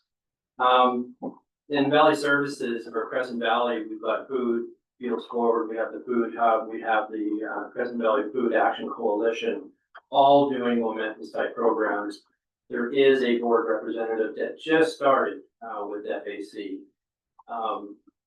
With the presentation today with Damon, there's some areas of clarification that I am wanting to reach out to him and to talk to our local entities to make sure that the umbrella approach is working. And so he referred to like buying power and school food programs, which is a riddle right now. it's not as smooth as it could be, and there's reasons for it. And then to fully understand who the customer base is. Because we're talking about moving food, we're talking about gathering, holding, moving food. So who's the customer base? So these are the questions that I need to, I feel much more comfortable talking to Damon about. Prior to us agreeing to this, I would, another deferral is what I'm kind of thinking until I have time to do my investigation. And feel comfortable that this money well spent. I don't believe it wouldn't be, but there's a lot of gaps that I don't know about. So I'll come back to you at the end and see where the discussion goes. That's fair. Graham? Thank you. So through the chair and along the lines of what Director Vandenberg is saying, for me, where's their financials?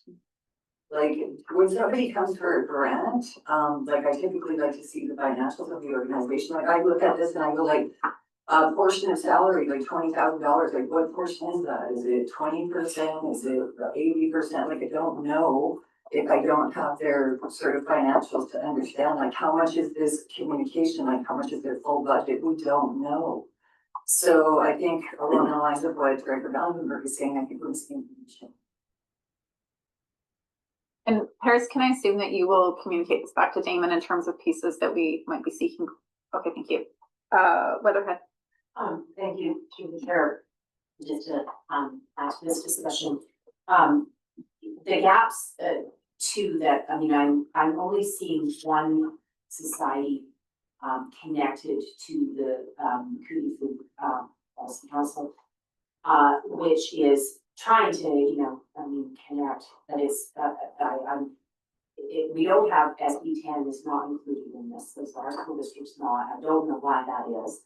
Maybe it was their choice not to, but we do have obviously food programs in our school and staff even hired over the QB to you know, cook.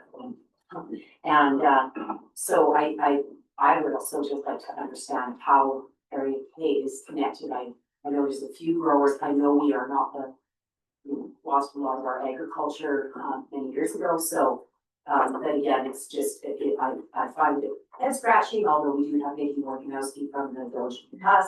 That's the Village of the Pass. You know, again, it's, I don't know how it gets out there in real time. Yeah. Okay, so I do know a bit more about the council, I think, because of my food system background. So I'm quite well aware of how well they support the Lardo Valley. So I'm grateful for them. They're currently working on, there's a seed trailer that was requested that was rotating around the whole province. Lardo Valley identified it as a need. And so the Food Policy Council immediately came in and said, let's do an assessment to see who else might need it. So I did provide Area D funding to that. They're very responsive. They've also held a couple of like on the farm workshops in the Lardo Valley, and they kind of coordinate with Kootenay Boundary Farm Advisor to not replicate. Again, you have Farm Advisor, which is extension specific, like irrigation, crop planning, things like that. And policy is how do we, you know, it's the marketing, it's the distribution system. The one thing I've noted that I see a great improvement in is that when the council was first started, food policy in terms of what we could affect from a regulatory perspective was really far-fetched. And my background is food systems and food sovereignty. So I had a laundry list of policy issues I wanted to address. Like currently the way that we manage our crops has everything to do with what we might experience on a small farm that has nothing to do with the global market, but it does. So when the council was addressing a lot of the policy implications, we didn't see that on the ground tangible impacts, because as we know, when we try and change regulations, it took us 12 years to change the meat inspection regulations. So it's not super tangible. What the council has moved to, and this is where I've had direct communication with Damon quite a bit, is looking at regional distribution. The work that they're currently doing on the apples with the schools, it does include, I don't know why it doesn't say SD10, but I do know they're looking at schools from a central Kootenay perspective. So they may just not know that once you go over there, it's SD10, but it's a good question for them. But they're starting with apples as a template to figure out the distribution. That's always been the gap, is we have global distribution system, so you don't have regional ones, and that's where we've always had the issue of creating a local food system. So I'm grateful to see the council move from completely policy to actual tangible system development, which when that was my background, that was the flag I had every time. Doesn't matter how great and awesome you are as a farm, if you can't get it to someone, that's a problem. So I've been grateful to see that shift. That being said, I do have quite a few questions I'm just going to send to Damon. One of them is the note on the RDCK food system report card. I think that's a misunderstanding. It's not our entity. It's not the RDCK as an organization's food systems report card. I think it's the Kootenay food system report card, which is done in many areas. And it's a really good tool to understand where we at from both a social perspective, but also from an economic in terms of farmers.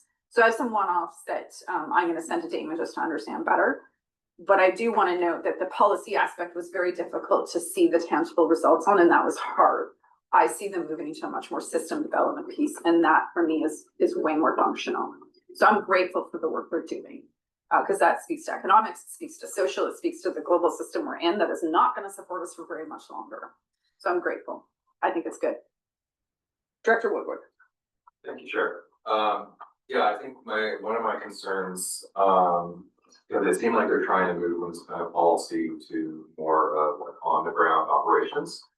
But one of my concerns, of course, as soon as I've had some experience in food systems here, is that as soon as you start doing that, you're talking trucks, you're talking refrigeration, you're talking rent, you're talking liability, you're talking insurance, you're talking staff, and on and on. And that's not, I know they're in early days, but for me, like moving forward, they're gonna have to start including that in their current funding menu. Otherwise, you can't move food around, you can't refrigerate food, and you can't have staff, you don't have this kind of level of funding that covers that. So that's my one concern that I would like to kind of understand if this is too early or are they planning to go on that? That's big money. Go ahead, Chris. Thank you.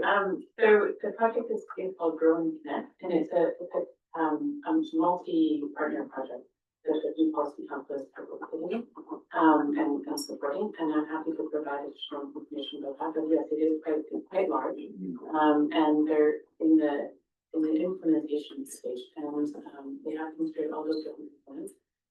It's quite exciting because, as Cheryl mentioned, it's been a passion of food systems and food use for forever. Well, not forever, but yeah, for a long time, of how to distribute food locally. And so they're actually trying to consider it, looking at digital apps as well, and how to manage with the existing infrastructure that is in place as well. But yeah, I'll share with you. Thank you. I believe Red Up is a major funder on that project. And not us, like we're a small portion, but that budget will be helpful. And there is a really good Grow and Connect summary, I believe, on their website, but we can just circulate that. Sure. You're good? Yeah, thank you. David off, go ahead. Yeah, thank you, Chair. And what I heard from the chair was pretty much a presentation by the Food Council. Perhaps we could invite them to come as a delegation and then before we make a financial decision. So did you miss the delegation this morning? I thought you were present. I was present, but I mean, why didn't we address, we have more questions like before, and we're talking about the funding now for them. I don't understand why there's so much confusion.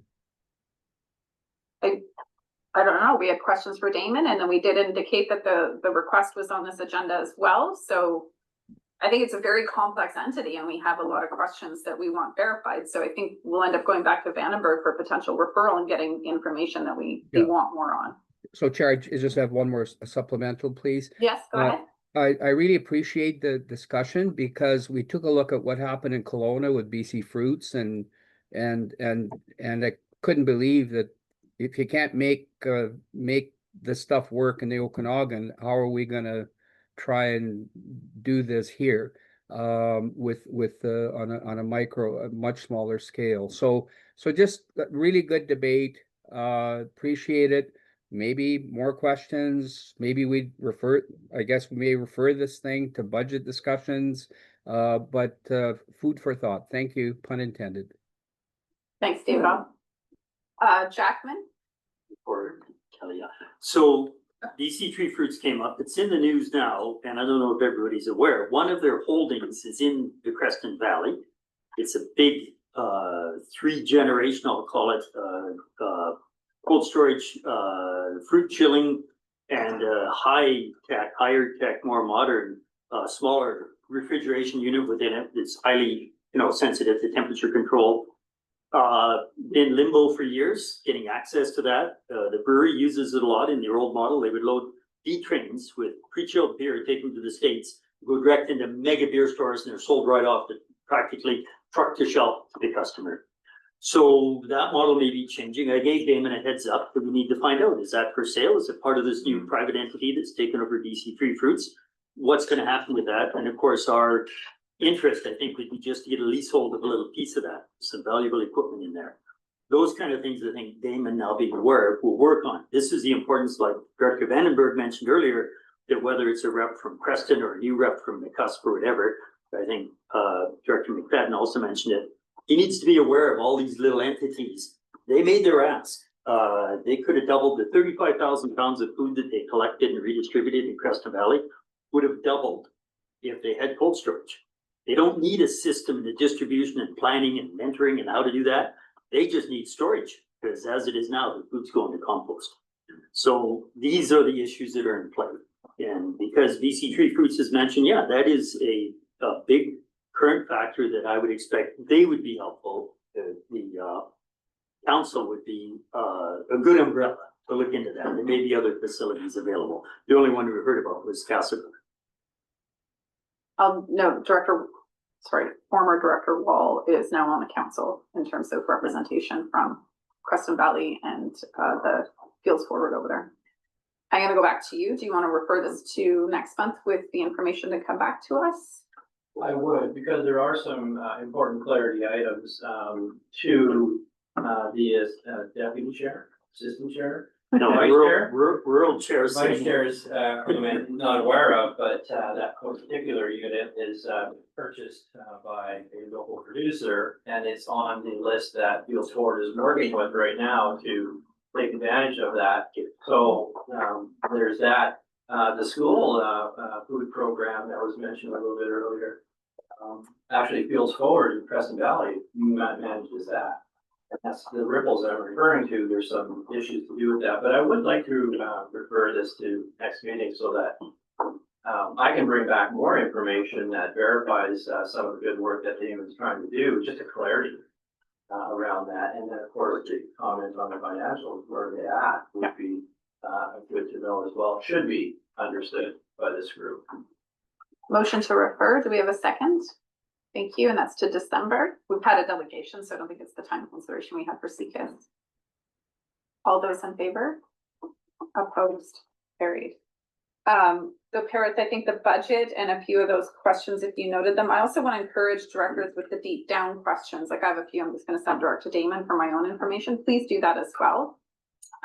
It's a very complex, a lot of things going on. So providing that all to us in a 15-minute presentation is not easy, but I encourage you all to reach out to him. He was really clear, like, please ask me, talk to me, get to know me. So thank you. Emergency support services. Thank you, Paris. Hello, Diana. We have a motion, we have a report. Do you have anything you want to add to the report? Yes, Ian Briscoe sends his regards. We had to do our annual HU Mines visit, and it was quite scheduled today. So he wanted me to just thank all the 9 municipal partners that also agreed for us to do a regional application for this and provided a resolution from their councils. Thank you. I'll move the recommendation. We have a second. Thank you, Woodward. Discussion. I'd like to note that I'm really grateful for how much work we're doing with the emergency support services. They are a critical tool, and Director View and I have met with our local team, and I'm so grateful to hear that RDCK is working on like a regional approach so that they can, they get pulled in at different times, but also the resourcing in terms of the phone and things like that. So at our local emergency committee, there's a lot of information provided, and it was really, really helpful. Good job. It's the one thing that, not the one thing, but when it comes to emergencies, I'm so grateful for the system and the people in it. So thank you. Was that? Yeah. Oh, okay, gotcha. All those in favor? Opposed? Carried. Thank you, Dan. So we have the risk tolerance. Oh, BGC, is BGC with us right now? Good morning, Chair. Yes, I'm on the call. Oh, hi. Hi, welcome. Good to see you again. Do you have others with you? This morning it's just myself. Okay. And do you have a presentation?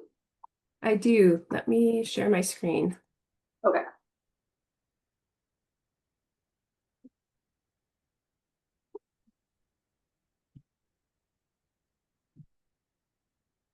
Oh, you're on the other side.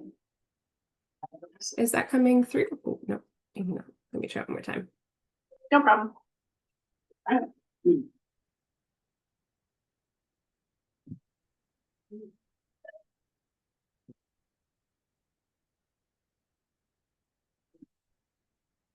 There you go. We can see it. Wonderful. Thank you. And just to clarify, do you want questions as we go or just go to the end and then we'll take questions? I'm happy to take questions as we go. Okay, thank you. Floor is yours. Wonderful. So hello everyone. I'm Alyssa. I'm a hydrologist with BGC Engineering, and I'm calling in from the Slocan Valley this morning. Our team presented at the September board meeting to introduce the floodplain bylaw review project, and I really appreciate the opportunity to introduce the risk tolerance policy project, which is now underway in collaboration with RDCK staff. Our team, which is leading this work, has overlap with the floodplain management bylaw review project. Unfortunately, my colleague Chris had to step away for another scheduled call this morning, so I'll be providing an introduction to the initiative on behalf of the team.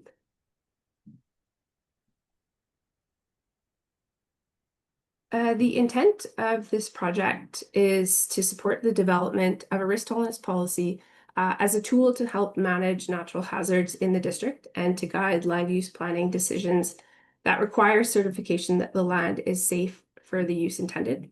Currently, RDCK manages risks related to natural hazards through tools such as the floodplain management bylaw and Section 56 of the Community Charter, which require a report from a qualified professional or QP to certify that land is safe for intended use. However, there's no formal risk tolerance criteria or definition of safe established for the regional district. And there had been feedback previously from QPs to provide some additional direction on what the intention is for QP reports that are asked to sign off on safe for the use intended. This challenge is not unique to the RDCK. Other municipalities and regional districts in the province, such as the District of Squamish and the District of Northland, have developed natural hazard risk tolerance policies as additional non-structural tools to manage geohazard risks. And we have the opportunity to sort of learn from what other districts have put in place in terms of managing geohazard and life safety risk.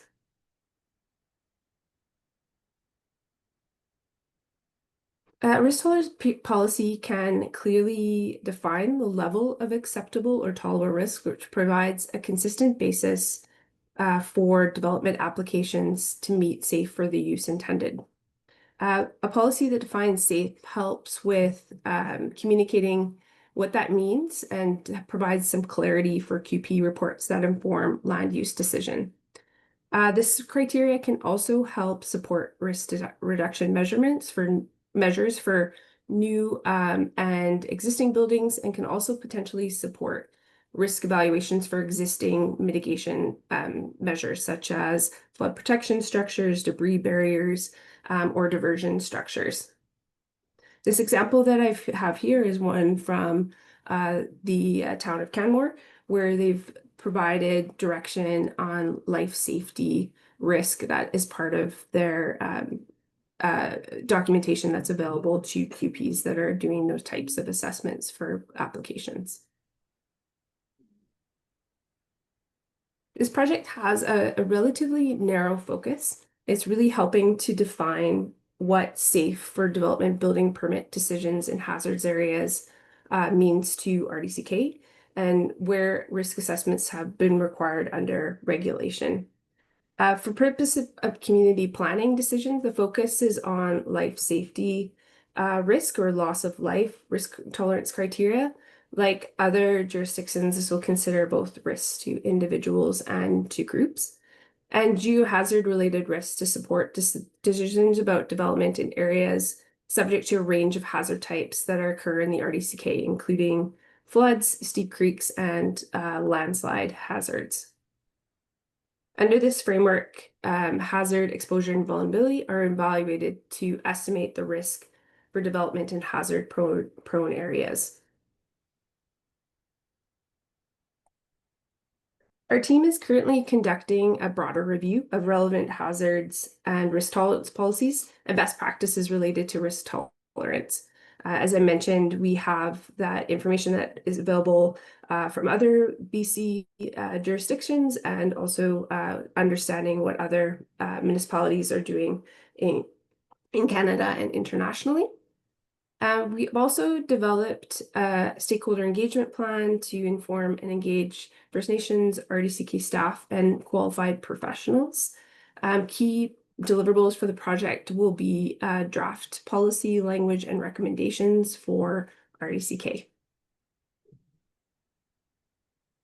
The project is scheduled for completion by May 2026. We've started engaging stakeholders and expect to deliver a comparative analysis this month, with draft policy language planned for early next year, and hope to as well offer a workshop that the public can attend to learn more about risk tolerance policies and get additional feedback. Thank you for the opportunity to introduce the project. I welcome any feedback or questions to help kind of guide future engagement and policy development.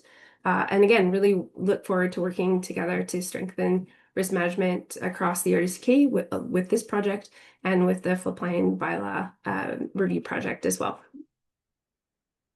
Thank you, Alyssa. We'll take some questions now. I've got Woodward.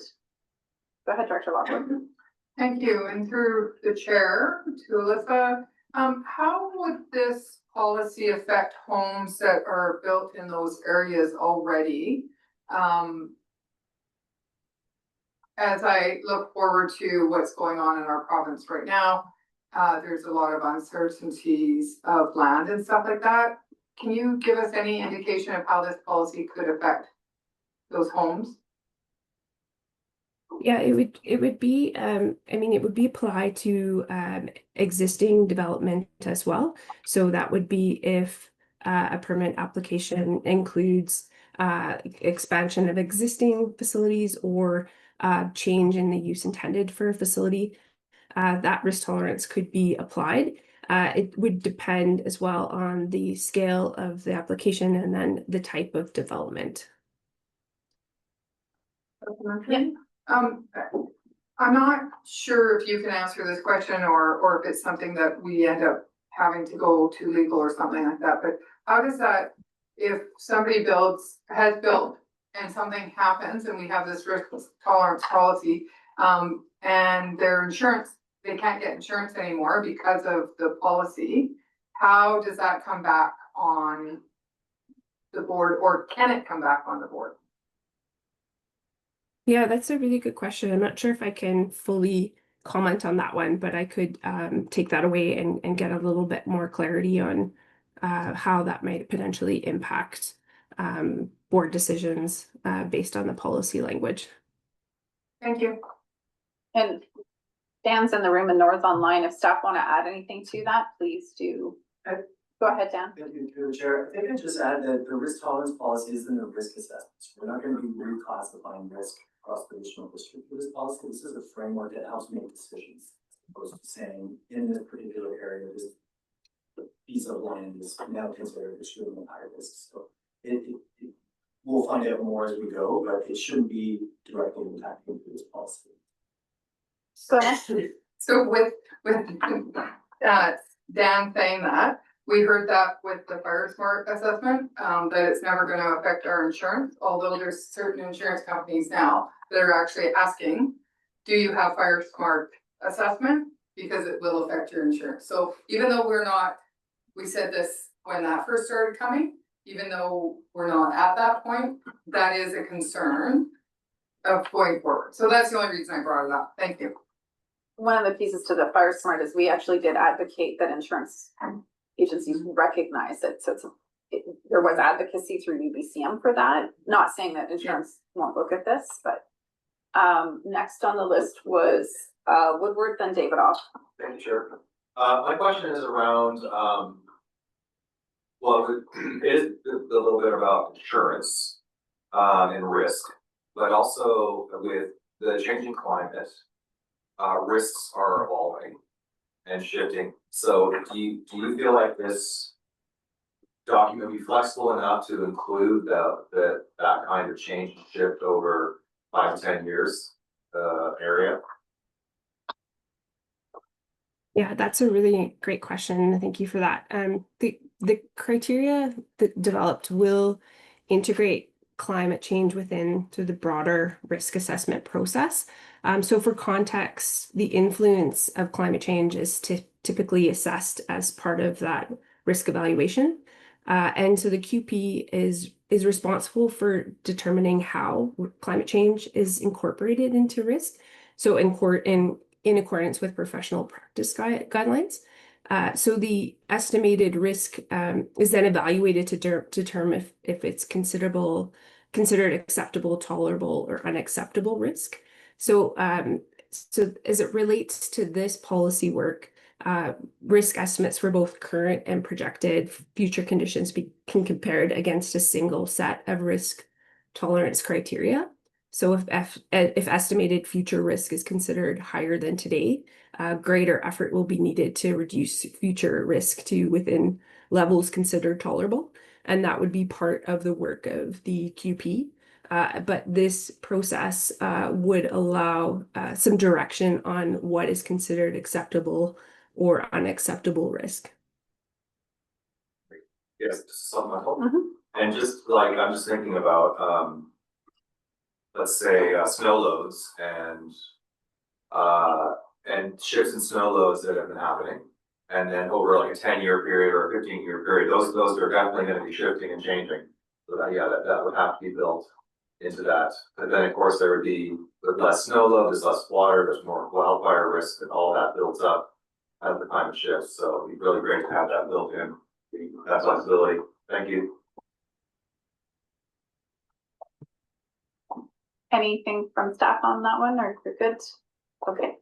Director Davidoff, go ahead. Yeah, thank you, Chair. Very, very good conversation. My concern is fire underwriter survey. When they deemed any community serviced by a cable ferry as unprotected, this was right across Canada, my constituents in Glade across the river faced double, triple, quadruple potential insurance increases. And what ended up happening is we managed to work and advocate and lobby, and with FCMs and UBCM support, we managed to address some of these issues. I just received an email yesterday, somebody losing their their carrier was not going to insure because of the deemed unprotected. I referred them to an insurer that is still accepting or underwriting those properties in Glade. My concern is that an entity like FUS provides recommendations to the insurance industry.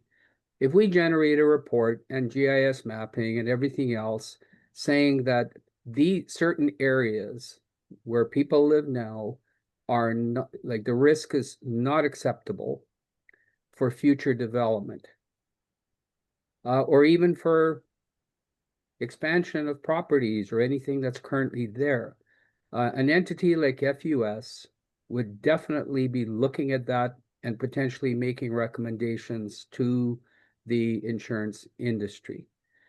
And the province did an interesting thing here. They offloaded this work onto us. We then identify the risk. We have hired a consultant to do this for us.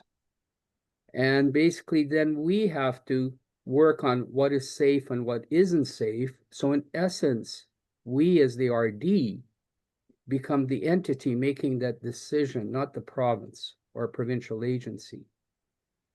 And this is a very, I'm gonna say it, pun intended, slippery slope that this work that we're doing right now, and I see Nora's hand is up. But Nora's been working on FUS stuff for a long time. And it's worrisome to me, having gone through this in our community, how much influence FUS has on insurance. And that's the thing that could really hinder property sales, mortgage acquisition, all kinds of things. So I'm just my question is that to the consultant is, are we considering the consequence of what we're doing? Because there is a logical result, and entities like FUS will look at this. Am I correct? Alyssa, do you mind if I just go to Nora first and then we'll go back to you? Sounds good. Yeah, thank you, Nora, if you have a comment to add. Yeah, through the chair, I think just two comments. One is the scope of this is just pertaining to geohazards. So FUS is going to look at fire threat. We're not currently including wildfire risk in this assessment. So this is going to be limited to geohazards, but it's providing a policy on hazards that we've already identified and that we know. So it's helping provide guidance to qualified professionals. It wouldn't change the referral process in terms of that we've already identified these areas as being in a floodplain or being in a slope stability hazard, but we're providing the QPs additional guidance in their decision making when it comes to life safety. So Alyssa, over to you. Yeah, thank you, Chair, and thank you for the question and the discussion. I think it's an important consideration. I think as a qualified professional being asked to help with these decisions and making these assessments, we often will use criteria that's available through other sources. So it would be for landslide, looking at landslide hazards. There are standards that are available to use, and so then QPs will reference those other policies or criteria as part of their decision making. I think that just adding to what Nora had mentioned, that this gives an opportunity for RDCK to provide a clear definition of what safe for the use intended means for each of the different hazard types that we're considering as part of this study. And it could inform additional work looking at hazard types that are not currently considered. David? Yeah, Chair, just want to make a comment. FUS looks at everything. It's fire underwriter survey, but the key thing is that there are other insurance companies will look at all indicators of hazard, of safety. Some of us have earthquake insurance. Some of us have other things. So the insurance industry looks at everything. The insurance companies, FUS's recommendations are one big thing that they look at. So having been involved in this really intently for several years, it's worrisome to me that some of this good work that we're doing to try and keep our constituents safe may also have unintended repercussions and consequences. Thank you, Chair. Thank you. Dr. Vandenberg. All right, thank you, through the chair. I do know that currently this work is probably a pretty good idea. Having a policy around guiding our decisions and our staff, that sort of thing. Building officials who currently have the ability to qualify risks. I don't recall, I think this is grant money that's funding this, so I'm not quite sure, I don't recall. But I want to talk about the tolerance scope that's been referred to so far. For example, we have the change in climate, and of course, that's certainly a driver in this, but it's bigger than that. We need to, and really the question would be, is within that scope, that tolerance scope, does it include logging practices on private and public land? Will it include density development potentially?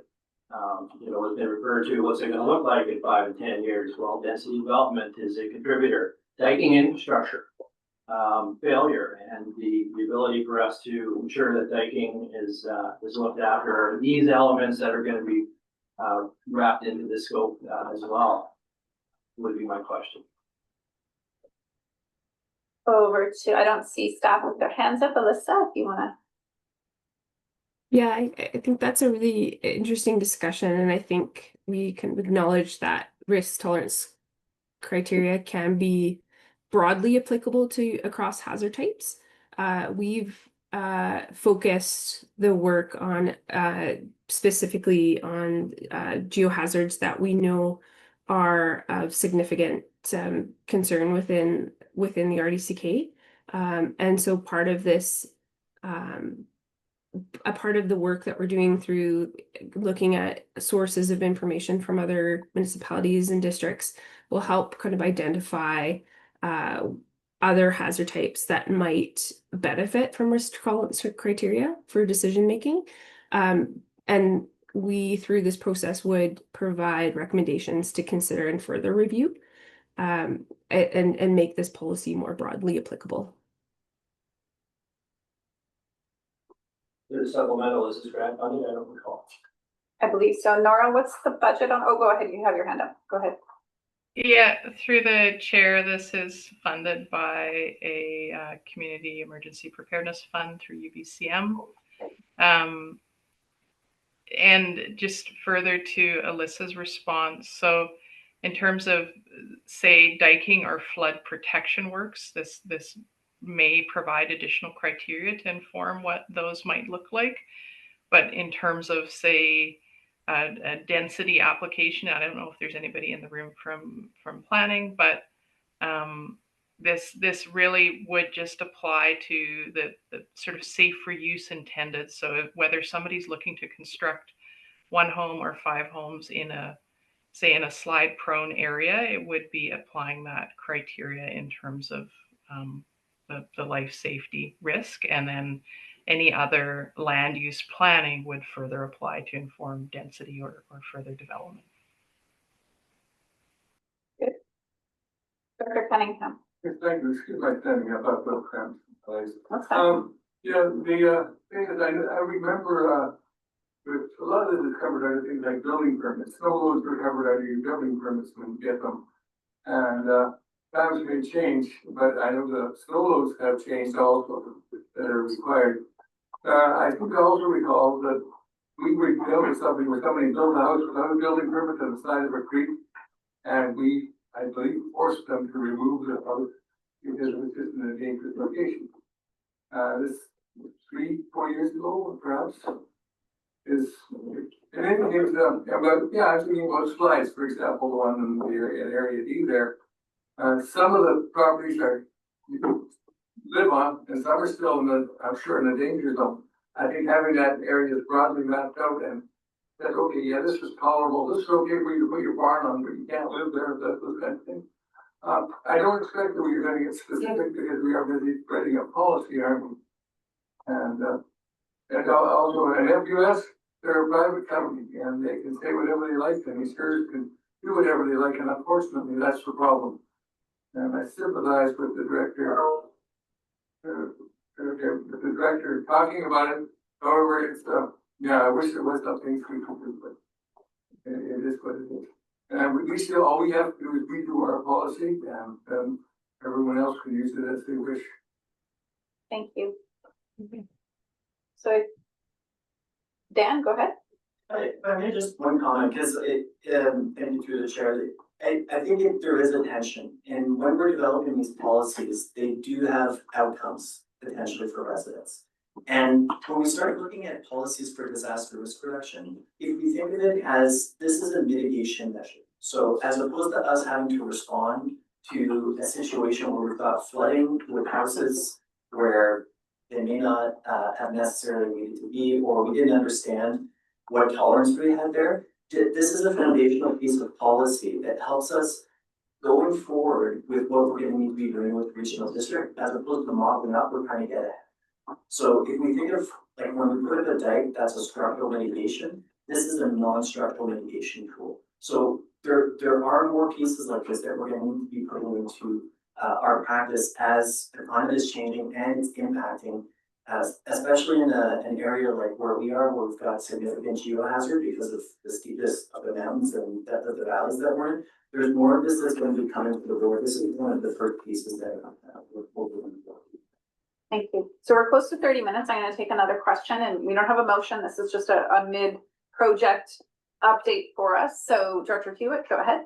Thank you, through the chair. On the staff report, it references that it just applies to all electoral areas. But does A101 not apply to the entire regional district? The reason for my question is, will there be application by the regional district on municipal governments, right? And through the building service, are they going to look through it with this lens, or do municipalities remain autonomous in this case, or will this impact municipalities? Will all of these things be without consultation and inclusion of municipal staffs be applied to municipalities? I don't think we can impose our policies, like it would be up to the municipality to adopt the policy. I don't have my screen open. Who wants to comment on that one? We wouldn't create policies for municipalities, but we would inform what you might want to create a policy around.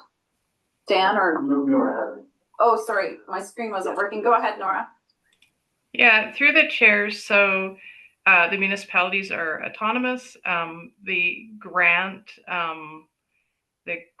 funding was written in a way that the risk tolerance criteria will be available to our municipal partners to review and determine if they're interested in adopting or further investigating that. But the current project applies to the RDCK electoral areas only. I think that it's similar to planning, where we can't impose upon a municipality, but our policy, similar to the floodplain stuff, you can adopt into your own bylaws. And so that would be the tool or the product the municipality could then take and do what they would like with it. Go ahead. Well, supplemental for small municipalities that use the regional district building inspection service, are the building inspectors going to look at this and say, you know, because the regional district has adopted this and this is who we're operating under, therefore applies to your situation because we have been given direction by the regional district to apply these policies, and we just become part of it. That's primarily where my question lies. Is there a scenario you cannot impose the policies? We can go along, I get that, but in any way, is there a way that it can, in a roundabout way, impact municipalities without intending to? Nora, go ahead. Yeah, through the chair. So this wouldn't impact the BC building code in terms of building inspection. The municipal partners will still have areas that are within a floodplain or have slope stability concerns, and so should a municipal partner choose not to review or adopt the risk tolerance criteria as it comes out or policy, it would then be the process that a municipal partner currently has, where should somebody want to construct in a floodplain, for example, they would need a report from a qualified professional that would provide guidance on how that construction could occur. Okay, Jackman for the final, and then we're gonna move on. Alyssa, So- sorry, are you good? Was there anything you wanted to add to that? No, not at this time. Thank you, Chair. Okay, sorry, go ahead.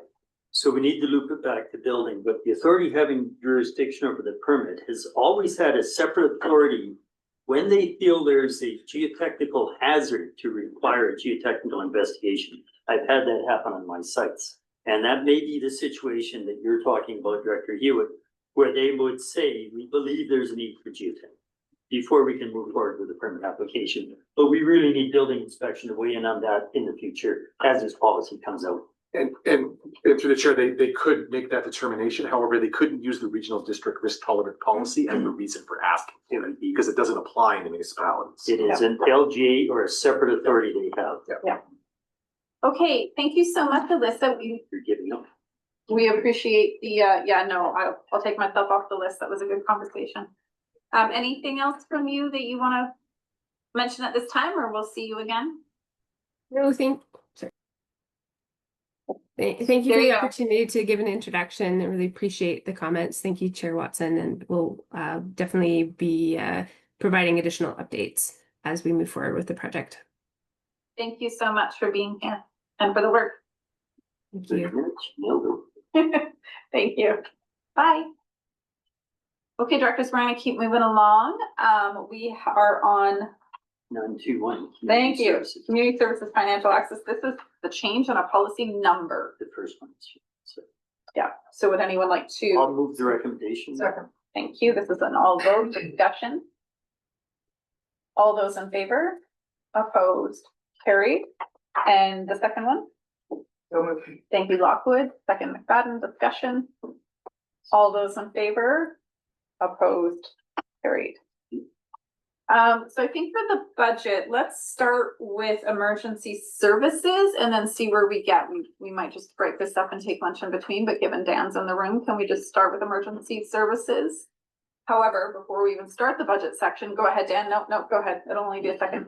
I want to ask Stuart to give us just a quick summary on reminder on timing when we have numbers this early, but all the changes that could come. So Stuart, kind of the intention of this process at this time. Sure, yeah, through the chair, just a reminder that we're working through this new process to get these documents to you earlier. So I wouldn't expect them to be perfect, and having looked through them, they are definitely not perfect.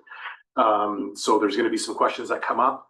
You might get an answer that says we're working through that number and hope to have it updated by the next time we bring it to you. And that's really the best we can do right now. Or there are some numbers that are in there that you'll have questions on, and we definitely have an answer for it because we're well aware of the circumstances around it. So just be patient with us as we're working through this new process, because I don't ever remember development services budgets being in front of you in November. So staff's worked hard to try to get stuff to you earlier this year, and I think they're doing a good job so far.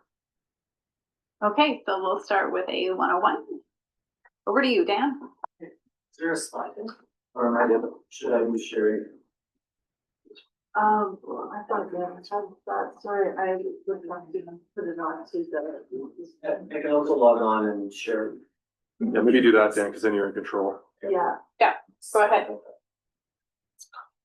And find a glass of water. I'll park it out there.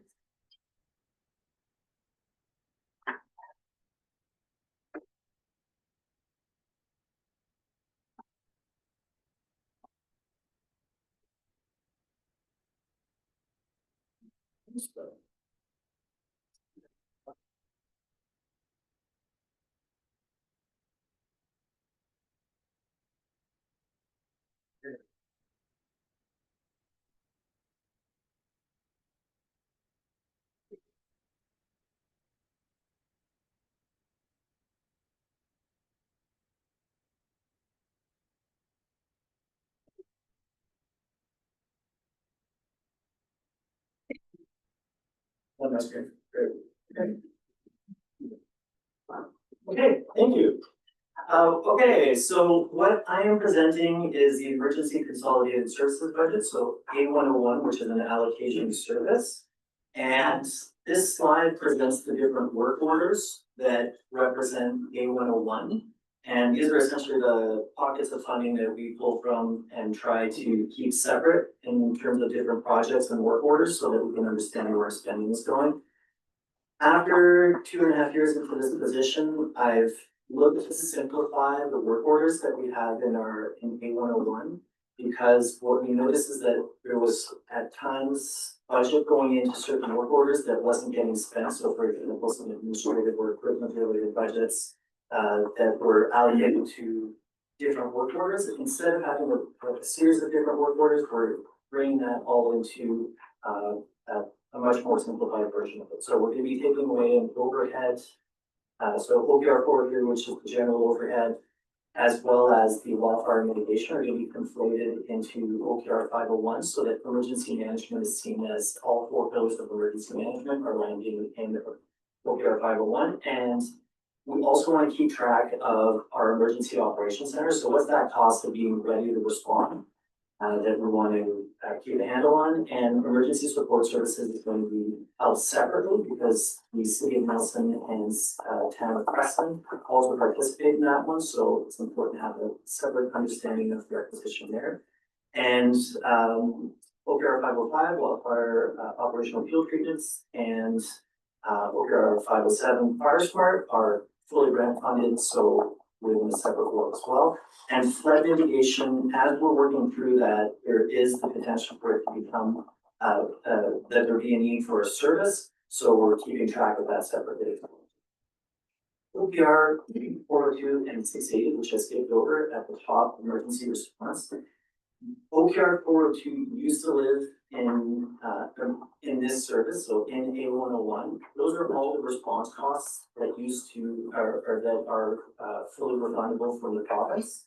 And it was really causing havoc to understand where our actuals were last year. So last year we moved that to a separate service, which is A121, and I'll report on that in the next couple of slides. Okay. A101 is paid for through 7 different services that are clustered geographically or sub-geographically. So I wanted to show what it would look like in terms of an increase. So from a requisition standpoint, so the bottom line is that it's a roughly a 0.6% increase from 25 to 26. To Stuart's point earlier, the caveat is there is a review happening right now for duty officer costing guidelines, which might shift this. So we might be looking at a slight increase of that 0.6. So it might be up to 3 to 5% increase between 25 and 26. But I don't know yet. That's still being worked through with senior management team. The other thing that I want to point out on this slide is that these services are assessment based, and we're working from the 2025 assessments, and the 2026 assessments haven't come out yet. So this gives you a sense of what areas are going to be looking at in terms of requisition. And I want to highlight also that Nelson and, as I said before, Preston don't have an equal share to the A101 budget because they only participate in emergency support services. The other thing in terms of precedent that's important to see here, the requisition that you see here is much lower than what you're actually going to see in the books when it goes forward, because it doesn't include the emergency management costs and different services requisition that we also collect on behalf of precedent for town annually. Dan, can I just check, do you want questions by slide? Does that work? Sure, I'm open to that. Okay. And so are we at that point now? Yes. Okay. I should wait, is my point here. Okay, Vandenberg, was it on this slide? Yeah, but I think you might have touched on it. So when I look at S-157, the numbers and the requisition are way higher than what you're proposing on the slide. Correct. But you said additional to what's missing on the slide is, and I didn't get a chance to note it down, those two things. So it's roughly $100,000. So if memory serves, I think there's about 35 to 36, maybe it's $33,000 for victim services, as well as it's about $76,000 for emergency management for town of Preston. And we don't provide emergency management, we're just collecting our requisition on their behalf and transferring it. I mean, using the wrong words, but we have to speak to that if I am. Does that answer your question, Venable? Yeah. Okay. Any others on the slide at this moment? Please proceed. Okay, this is my attempt at trying to simplify very complex table. So this is my attempt at trying to simplify what A101 actually looks like, and so that you have an understanding of what requisition is and what actual surpluses are connected, surpluses or deficits are connected to the core of the business. So anything that's funded through requisition versus what's funded through a grant. And it's just because we haven't completed the grant or we haven't received the grant funding. So I'll start by drawing your attention to the first left three columns that are kind of light blue color. So those are the core services that, or the core service delivery and the cost of what goes to taxation. And so that's where our 0.6% increase comes from. And within that, there's an operational surplus that you'll see of well, it'll shift, but it's roughly $113,000 from 2025. And that operational surplus came from some staffing changes that we had, where we had a staff pass away last year, so there was a cost saving on that side.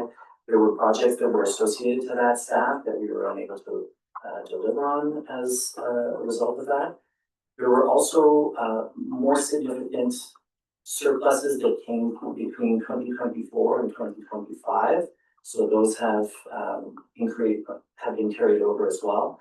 In emergency support services specifically, and in as well as in emergency management, were costs that we had put towards requisition, but we were actually able to be successful in the CEPF grants that therefore reduced the amount of requisition-based money that we needed in order to deliver emergency support service program as well as emergency management. And one of the things that I'll draw your attention to is the EOC Readiness Stabilization Fund, and I'm just going to jump back. So where that goes, so it's an idea, it's a proposal, where OPR 502, which is that EOC readiness, there are costs that are associated to that. They include things like standby, having funding for fuel for our fire trucks so that it's not, say, Balfour Harrop that's paying for Chief Burgott to drive out to Argenta. The EOC will be covering that. There are costs that are associated to when someone steps into the EOC director role, and if their regular salary or wage is much lower than what the responsibilities are of the EOC director, based on a hay review, it would be bumped up to a different salary. So there's money that we hold just in case we're going to activate, just in case we need to go on standby, and that's historically created a fluctuation in what we were going for requisition. So my proposal this year is that with the surplus be treated in two ways. One is that $113,000-ish be earmarked, it's a little bit higher than that. 141,000 because it also includes the 28,000 we had before. So that go towards the potential EOC renovation or move in 2028 once our lease is complete. We'll know more as with fire services shifting leadership there. This may change as well. What 2028 is going to look like with those offices, if that's what that is being earmarked for, or that's the proposal, and then the EOC stabilization that we have a certain amount of money in reserves that we don't annually tax or standby, EOC director top up, fuel recharge levels like driving, and there's also a fee that goes to fire services for readiness since we use a lot of their staff. So the proposal is that we have that reserve fund, and the purpose of it is to be able to stabilize. So if we do hit a year where we have a significant activation, then we're able to pull into that stabilization fund without having to have fluctuation in the requisition. Maybe I'll stop there because that's the core program. So let's just get the speakers list going. And just to note to anyone online, normally we have public time at 11:45. I'm going to continue this discussion and this presentation up to noon, at which point we will break for public time and lunch. So just also as my colleagues here, let's work together on that timing because we kind of butted up against public time. So we've got Jackman, Maine, Weatherhead. I think Vandenberg was in there as well. Okay, so go ahead. I got it. Yeah, it's different slide. It's fine. Go ahead. Jackman. Sure, thank you. So, through the chair, Dan, this is the slide I wanted to drill down on and I wanted to go back. This is the thing with finance in part. There is such a massive amount of money in grant funding and contracts rolling from year to year to year. This is a really big rollover. Looking at the previous plan, we thought we'd be rolling into 2025 some $823,000 in contracted services, and then only $240,000 going into the future year. Whereas right now we have much larger numbers rolling year by year, which I guess a couple ways to ask the question. It appears as though some work is just not getting done. You did try and identify some of the prior surpluses. You're saying put those into reserve, so those are actually surpluses. But what we need on all those other numbers, because the rest of the numbers are big ones, we see some UBCM, I guess, are deficits, we'll get paid that late. Then we see Indigenous engagement, 332.6, CBT readiness, 161, etc. Those are hundreds of thousands of dollars. So the first question is, I guess, are those committed funds where we have a contract and we just haven't activated the contract, or our partner hasn't responded? And is it for the complete amount of all of those, or is there some, what I'd almost call discretionary money? Say when we have placeholder Indigenous engagement of 332, is that 150 for one entity plus some money for another plus some for us? Because these are big numbers that would be nice to understand better. So if I can pause there and then go back to my second part. Okay. So the first part of your question to me had to do with the 5-year plan. Yep. I think the 5-year plan, in terms of projection, when so much of this program is grant funded, isn't a helpful kind of Northern Star. It changes every time we're applying for a grant. So I find it very difficult to write a 5-year plan because I don't necessarily know what grants are going to come in and how much those grants are going to be for. So I can understand that causes a little bit of concern or confusion when it comes to projects. The way that I can go through each of these projects. The CRI, the Fire Smart grant, is pretty well understood. We received $750,000 a year. We went for 1.5 this year. So what we're looking at there in terms of rollovers and deficits is about we are budgeting and planning for work up to $750,000 annual, but we haven't yet received that fund. So that's what we're seeing there. Indigenous engagement was the project where we had, I'm gonna miss the number of municipalities, where we had municipal partners as well as regional districts come together and pool $40,000 in order to be able to bring that project forward. Within that, there is $88,000 that was going to a consultant for phase 1. It's going to then articulate what phase 2 is going to look like. So that's where the rest of so what we're seeing there is partially between the consultant, which the work is going to be done in March for up to $88,000, and then the rest of that is about $220,000 is going to be left for whatever that phase 2 is going to be. I don't know where that work is going to be done. For the UBCN EOC grant, the work is going to be completed this year. All the expenses are going to be finalized, but we only get paid next year. Same thing for the CEF ESS grant. And the CBT Community Readiness Partnership grant was funding that we received this year. Was it this year? Yeah, it was this year. And that is for 9 different projects. The projects haven't started yet.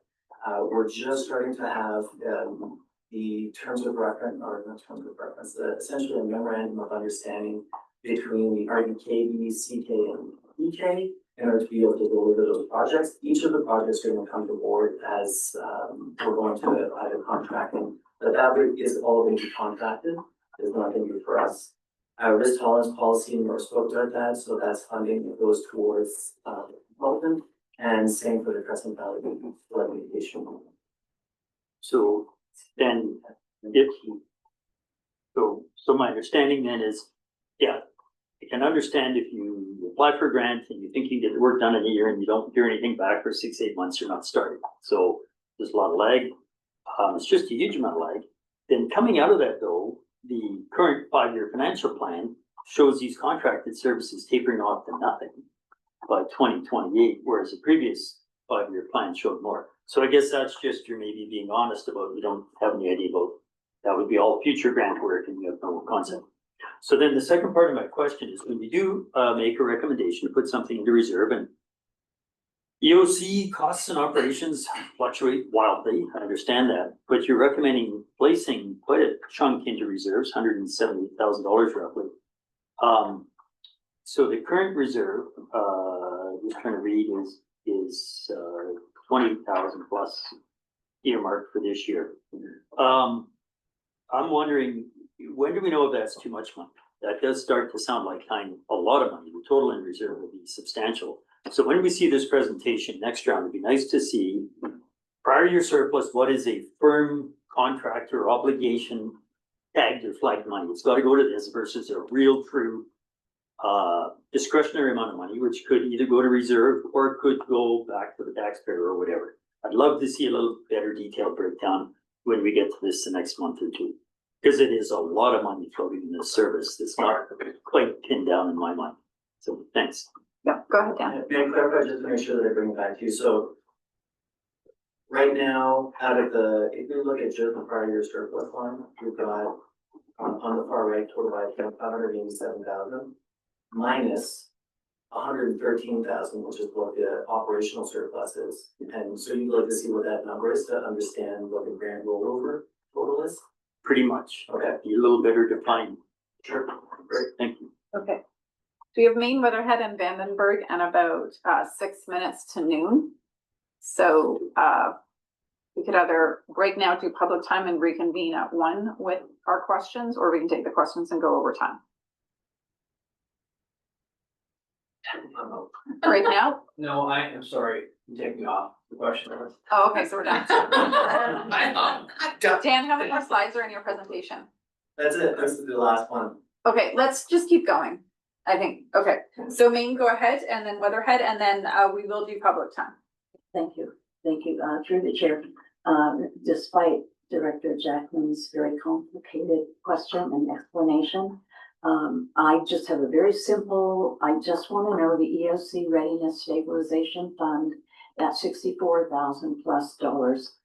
Is that a one-time contribution that will just sit there, or does that represent a portion of the prior year surplus that you're going to add to that fund on an annual basis? That, from what I've learned in the last 2.5 years, is the cost of being ready. So in a year where, like this year, we didn't have significant standby.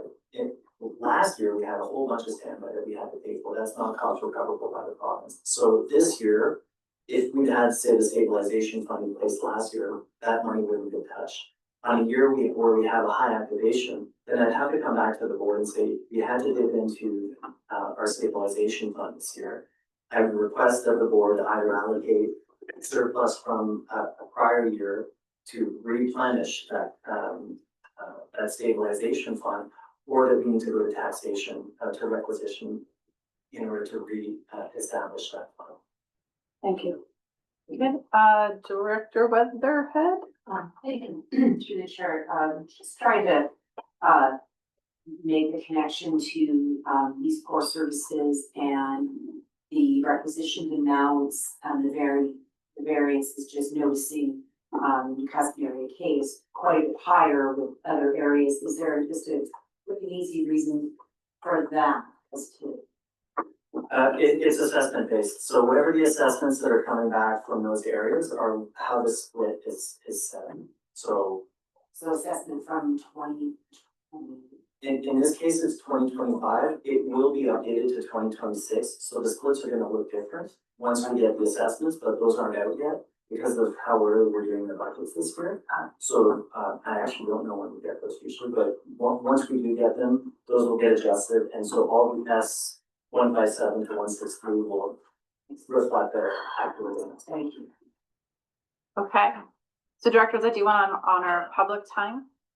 And I think this is the beginning of our budget conversation, so I think we're good right now. Okay, thank you, Dan. Complex service, good work. So I'm now going to see if there's anyone online that would like to ask us a question, media and or the public. Feel free to unmute and ask your question.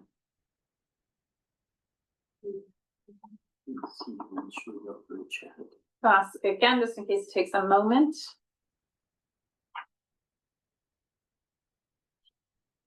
Okay, I don't think there's anyone in the room. It's all staff in the room.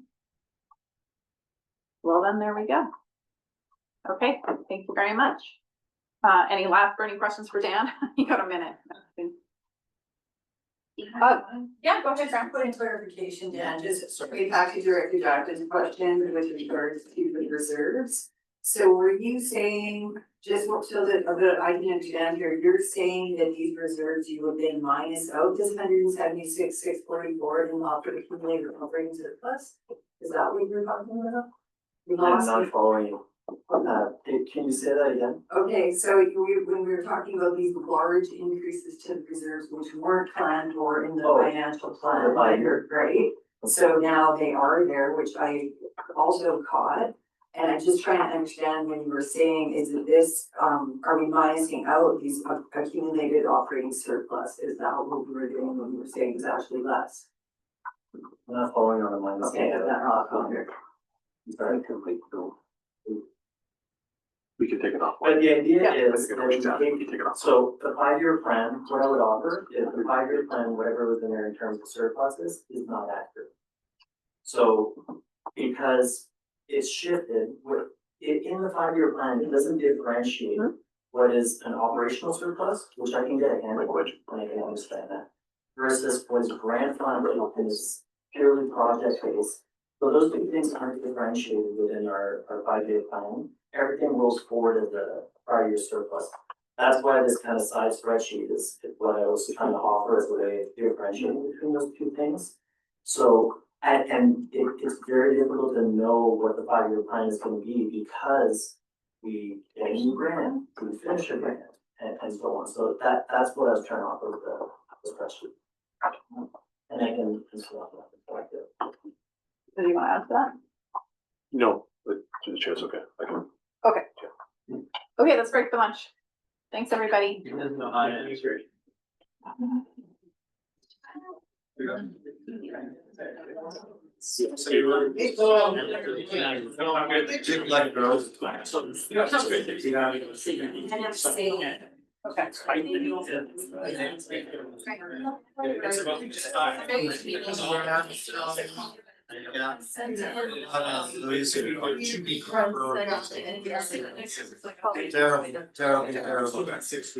Have fun.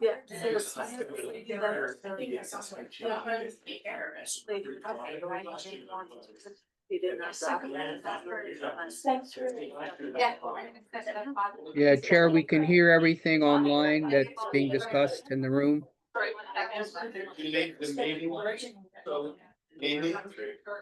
Got it.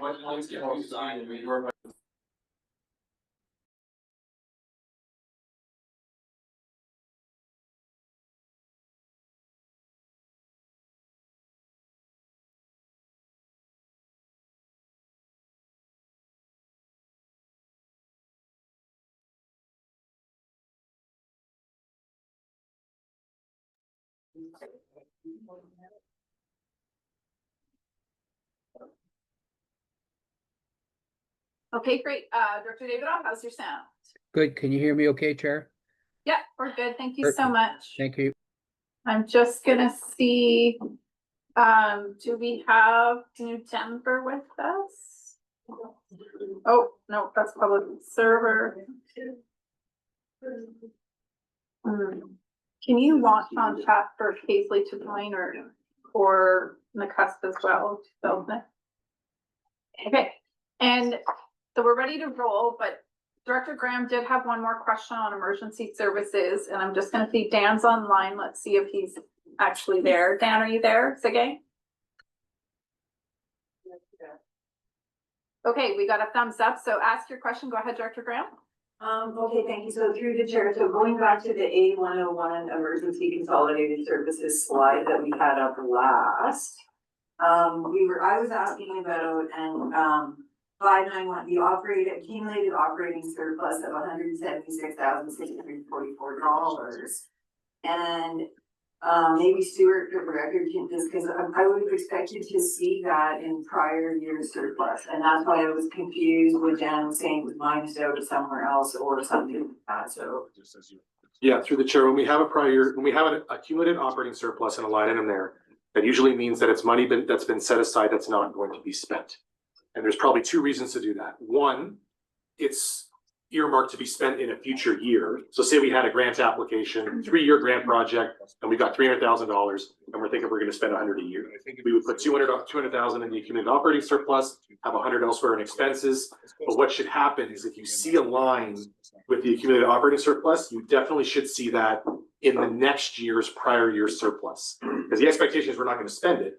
So therefore, we should be rolling it forward to the following year. So you'll see there's probably the miss in that A101 budget from last year, where we had $176,000 accumulated operating surplus. That should have shown in the prior year surplus for 2026 in the 5-year plan. One second though, can someone has their computer on? I can hear Stuart through another computer. That would be it with non-combustible. It's so visible. It's Dan's office. Dan, can you mute just for a second? Okay, great. It was Dan. Okay, thank you. Sorry, Graham, go ahead. Okay, so one supplemental, Yep. which is that, in Dan's presentation, he talked about this emergency response column. In there's $1.1 million. And then there's a credit for $1.1 million, and that is, he referred to it as service A121. There is no service A121. It ends at A120. Through the shared service, A121 is a brand new service, and that's for the recoverable expenses for EOC activation. So we don't budget for that service. And so it's a new service we just started this year. So it's to separate it out so that we can see what was actually recoverable based on emergency. So it's another allocation service to not have it housed somewhere where it's not identified as being recoverable expenses. But it will be there will be an A121 page, like for transparency purposes in the next budget, correct? Yes, through the chair, I'll have to look and see whether these recoverable amounts need to flow through that. If they do, then we would probably add that page. But we generally have not budgeted for EOC activations. We assume zero. So there won't be any expenses in there. So it would be basically, if we're to do that, it'd be 2 line items, basically the recovery of last year's EOC activation amounts. Dan has his hand up, so I'm gonna put it down. Go ahead, Dan. You're muted. Thank you. Through the chair, I just wanted to speak to Director Graham's first question. I had a look in Planner, and what I'm seeing is that the prior year operating surplus came from 2 different projects. One was a Sellis Creek fuel treatment that had money left over within that for $46,000, and then $130,000 that was for the Fire Smart program. So it might just be a error in how we've tracked it from 2025 into 2026 within the grant specified line. So if you look at UBCM CRI Fire Smart on the table that I provided, there's $1,060,990 that is through grant specified. So it might just be in how we've tracked it from year to year that we'll make sure that we clean up for the final budget. Okay. So now we will go into, I think GIS was next. S102. And are you leading that one yet? Through the chair, yes, I'll just go through the presentation and then we have staff online that are able to or available to answer specific questions related to the next three services. Okay.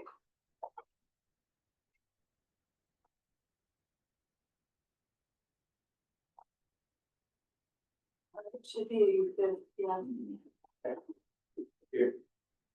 So GIS S102, your requisition increase is $93,000, about 28%. This is driven by a few items.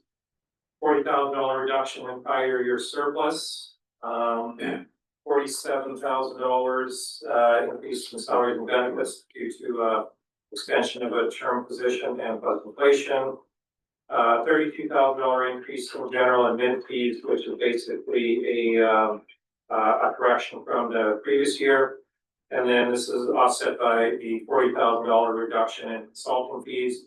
As you're aware, we did a GIS strategic plan in 2025, so that was that $40,000 that was spent this year. And operations are stable. There's a high demand for GIS services throughout the organization. And at the same time, we're working on upgrading and updating the required Esri system. And so that limits some of our resources. So that'll continue beginning of 2026. And asset management, GIS involvement of that will kick off in 2026. Just note about asset management, there's been a fair bit of questions, discussions about it, where we're going with that. So our plan for December is to have a presentation, including the budget for asset management. We have that discussion in December. Okay, and I talked a bit about the ArcGIS upgrades, which will complete next year. And then a small capital project for the RTK equipment is included in the budget. So any questions on GIS? Cunningham? Sure, what's RTK? Through the chair, real-time kinematic adjustment. Yeah, I read that. I Yeah. don't know what it is. It's through the chair, and Michelle could probably speak to this as well. But from my understanding, it's like radar technology for mapping water system pipes, things underground, stuff like that is my understanding. But Michelle is online, maybe she could address that as well. Yes, to the chair, the RTK is a GPS equipment, so high accuracy GPS equipment that needs to be upgraded this year.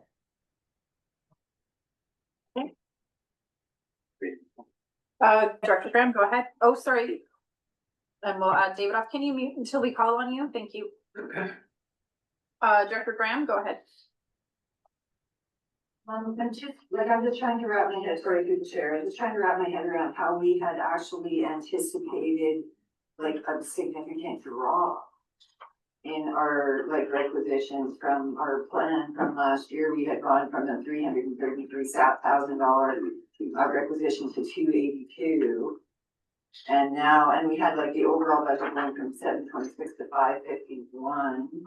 And now we're like going the other way here, and I see that you've got your explanation of your 40K prior year surplus, the increase in salaries and benefits, and the increase in general admin fees. So I think it's quite a ways out.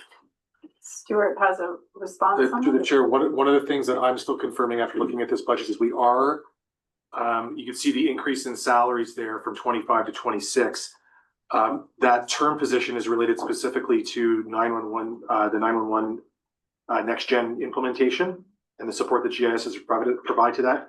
We do have a grant that's supporting that, and I haven't confirmed yet if that grant is in the revenue portion of this budget or if it is in fact in that $300,000 transfer. I don't believe it is. I think that it still needs to be included in there, and that could be upwards of $60,000. So once we confirm that, we'll update this budget, and I'm hoping that it's not included there, and it'll drop those requisitions back down. Director Davidoff, can you mute until we call on you? We do have you on the list. Thank you. Lockwood? Thank you. I'm just wondering, through the chair, where, so when I look at the budget, 75,000 is what, I think Nelson contributes or contributed.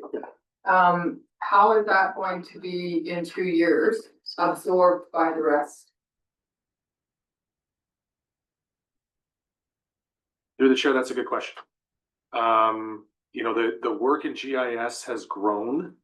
I think that it does, it would benefit the board, and because Nelson's not leaving the service until the end of next year, we do have a little bit of time for that. But I think it would be good for the board to understand the true scope and what GIS does, not only for the organization, but generally speaking for the public and the stuff that we're maintaining internally. Because I don't think that there's a great understanding on that.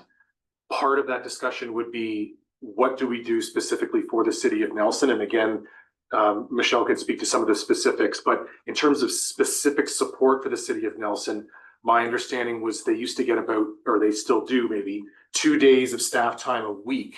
I'm looking for Michelle to nod or shake her head at me. But they would get some dedicated staff time, and I don't know what that looked like. So the actual cost related to the city of Nelson's contribution is definitely not one for one. There's going to be some cost that the other participants are going to have to absorb if the service level stays at the same level. So I think that over the next year, we're going to have to bring that information to the board and say, here's what GIS does. Are there things that are discretionary that the board could say, we don't want you to do those anymore, so we're going to fall off and the cost is going to disappear? Or is it something where you want to keep to maintain all the work that GIS does do? And in that case, it would be a matter of the participants absorbing some of those costs. Okay. I'm just gonna see if Michelle wants to add to that, and then I'll go to your supplemental. Michelle, do you have anything you want to add to that?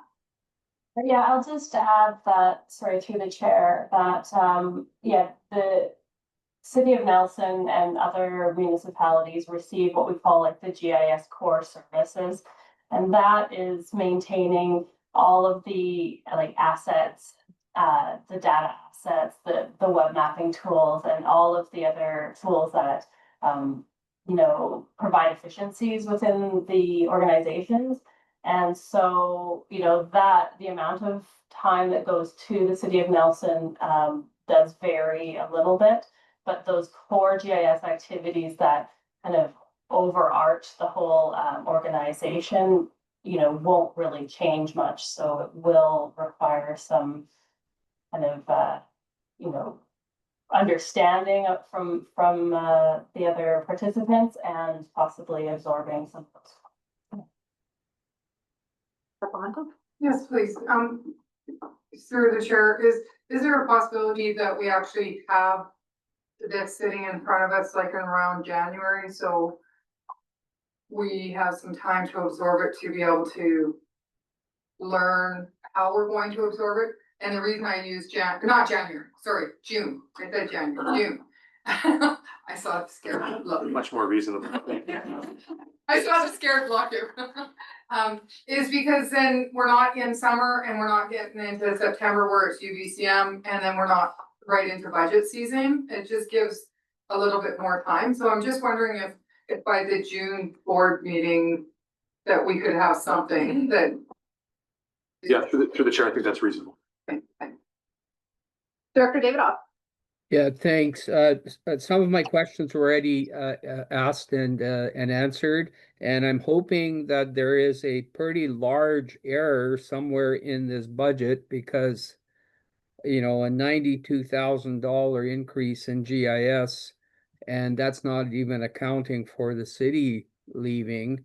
I don't think any of us anticipated anything near this. And particularly when we know our ratepayers are not going to be happy seeing this. So somehow I guess my question is to the CAO, like, how did we end up with a 28% increase? Like, and it just doesn't seem. Okay, Director Davidoff, we'll have CAO answer. Do Yeah. recall where we were at in this process. This is not set in stone numbers. Go ahead, Yeah. PA. Well, through the chair, I think that, obviously the $32,000 increase in general admin fee, that was related to something that should have been in the budget last year. So I don't like the implication of an error being in the budget right now, but I will admit that that was an error from last year. We're still working through this. Like I said, there's something that I've got a question on that we're trying to get confirmation on. But $40,000 in prior year surplus that was there last year. So right off the bat, we're going up $40,000 regardless, because you were using that surplus to offset taxation last year. And then you've got the $32,000 in admin fees, which again was a break last year for this service. Yeah, other than that, it's something that we're working through. It's November 13th, and this is the first draft. Yeah, Chair, so just a comment, if that's okay. Yes, go ahead. Yeah, I guess I'm gonna be asking questions moving forward and what we can do to minimize this impact. Thanks, Chair. Thank you. I think it's really important to remember, we ask for early budgets, which mean they are not accurate and there's a lot to figure out. So ask your questions, but don't assume this is the fact of what it will be in March. Very early budgets. Corey Stewart. Yeah, and through the chair, this is a service that, at least for 2026, includes everybody except for the city of Castlegar. It's got a budget in the $300,000 to $400,000 range in terms of requisitions. So a $500,000 home last year paid $8.50 for GIS. The $40,000 increase in the prior year surplus would cost that same $500,000 home 85 cents. So I'm not saying that every dollar isn't important and we've got to try to cut where we can, but when you're looking at this budget, in order to make an impact for the taxpayer, you're talking about probably $200,000 to $300,000 before they even start to see something, right? So yes, we want to make sure that we're reporting things accurately, and we're going to be looking into all that information. We keep a reserve in this service for those $30,000 equipment. It's not something where we're jacking taxation every 6 or 7 years when something like that comes up. But I want to make sure that we're looking at how we can best benefit the taxpayer. And this service, all things considered, for the value that it provides, not only the organization, but the RD as a whole from a public facing perspective, does not cost the average taxpayer that much money in and of itself. And I know that there's a lot more to that conversation, and I always say there's a lot more to regional district taxation, but in order to make an impact in this specific service, you're talking about big dollars that would end up crippling the service in terms of its functionality. Dr. Jackman. Yes, thanks. So, what can we look at that we may have to review differently for next year? Traditionally, and this is really a crude analysis, we got kind of half of the money for the service from other services and the other half from requisition.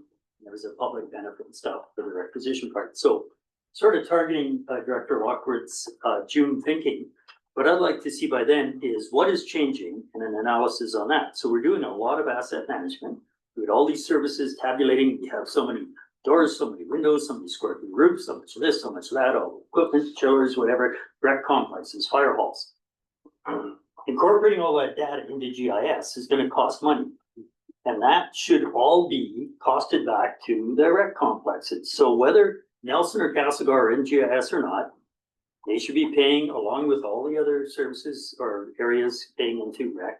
They should be paying part of the GIS, not because it's the public good or the support for the individual community, but because it's the support for the shared service.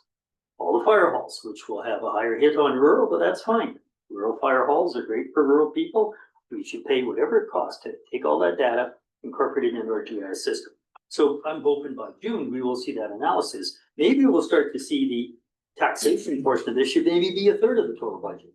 Because we're going to go from 50-50 to projected taxation being about 59% of the revenue and other services 41%. Maybe that should be flipped.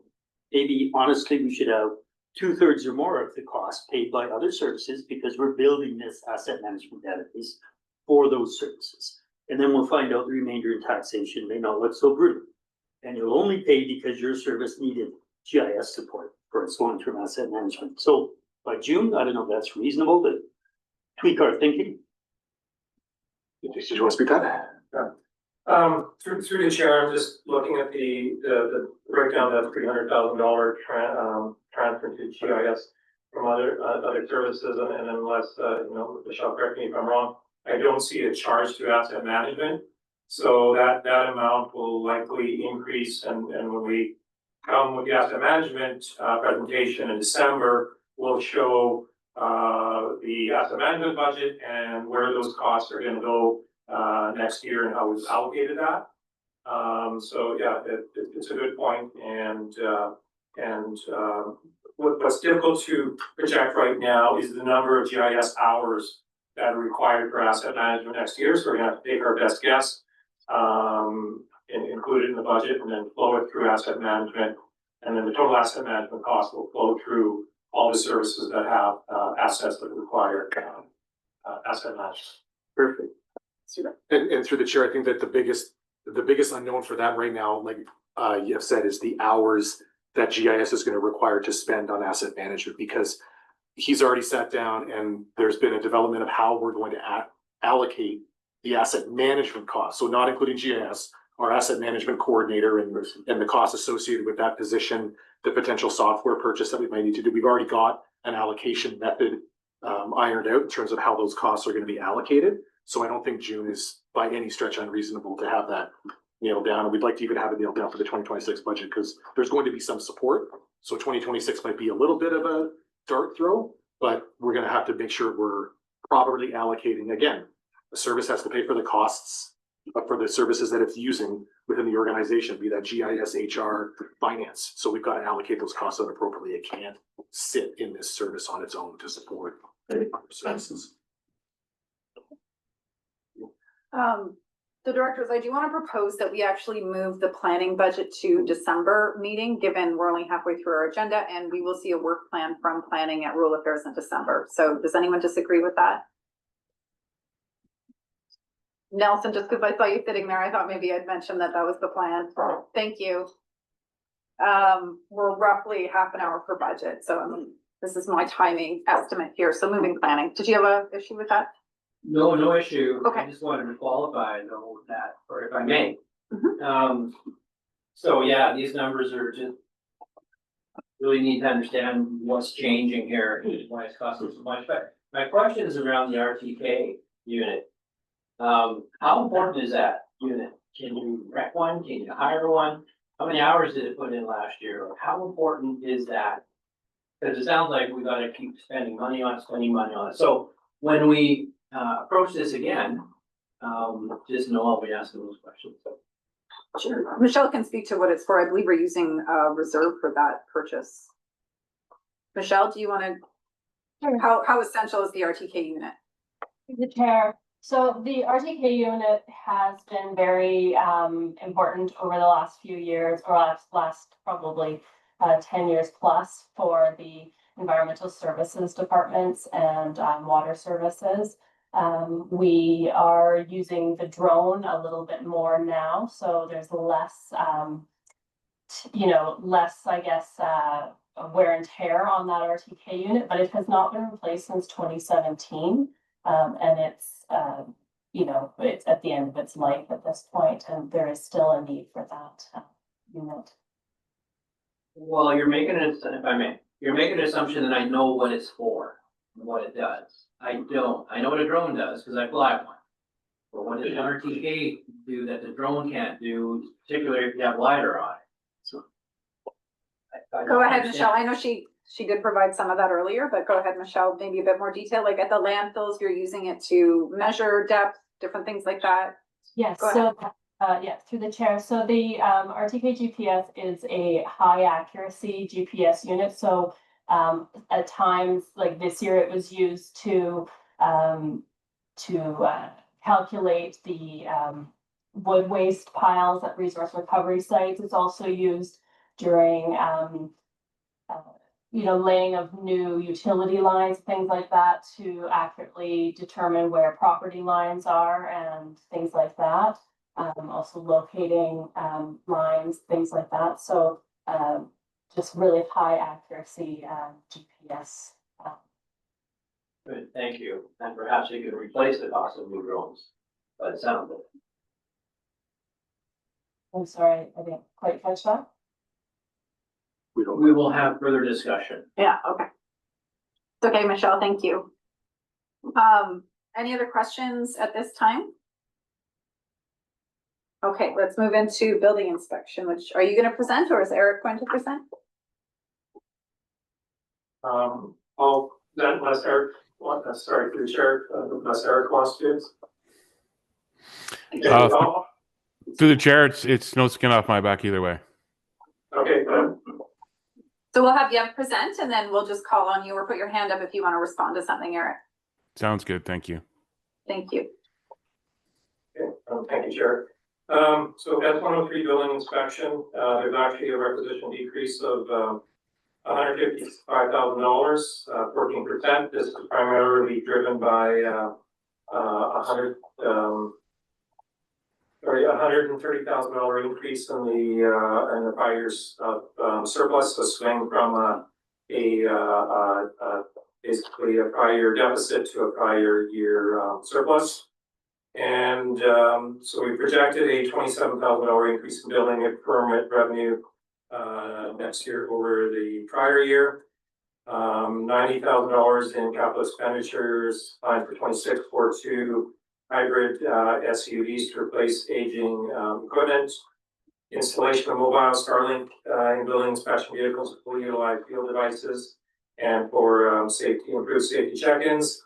And then work is going to continue on the pilot program for BC provincial government for online building permit application process. Ready for questions? Okay, Grant and then Jackman. 2 questions, thank you through the chair. So the first question is regarding the numbers in the 2025 budget of this $930,000 in user fees. Like we're at November now, so how accurate is that? Eric, do you have that one? Go ahead, you unmuted. Yes, thank you. Through the chair. It's a bit of a forecast right now, that number. So we're not through the end of the year right now, but we haven't slowed down. And at this time of year, I do instruct admin staff to contact permit holders that have not picked up their permit yet, so that we try to capture everything that has been done this year and received that this year. So it's an ongoing right now, and but we're not seeing a slowdown right now at this time of year. So we don't currently have what the revenue is. Well, we're not. Yeah, through the chair. Thank you. We're not finished the year, so everything's kind of a bit of a forecast right now. Are we anticipating being on track? Yes, thank you. Through the chair, we are anticipating being on track. If not a potential surplus, I can't bring people in to pay for their permits, so that's all we can hope for right now. We'll have a better lens on this towards into early December.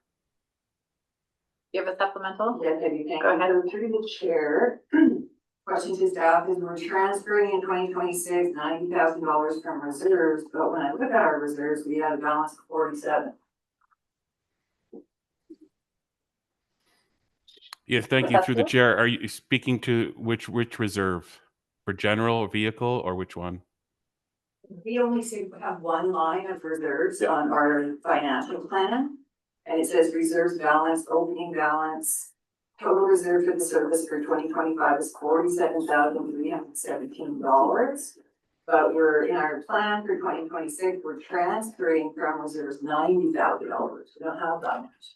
So through the chair, that's the vehicle reserve for the 2 hybrids. So that's actually coming from the S100 for the vehicle reserve wise. Not the built-in reserve. And through the chair as well, that transfer from reserves that we forecast for 2025, that's not probably, most of that's not going to occur in 2025. So we basically delayed the purchase of some equipment into this year. Okay. Jack? Same question as the last one. I thought all our small passenger vehicles were covered by a reserve, and so you answered that. Thanks. Okay. Reserve. Any other questions for building? Oh, Vandenberg, yes, go ahead. So I love new technology, there's no doubt about it, but just want to make sure that using Starlink Mobile as a way of communicating with your devices. And then there's a pilot program for online building permit application processes. Is there a cost built in for that, or is that just part of your everyday? Go up and fire Starlink and where you go? Yes, thank you, through the chair. So when we're looking at the Starlink that you're seeing, currently the building officials have a device named Zolio that we pay a decent monthly fee for. So they have a device where we don't have cell service for safety activation. We also have another new safety line monitoring app that's on the building official's cell phone that has been programmed through HR.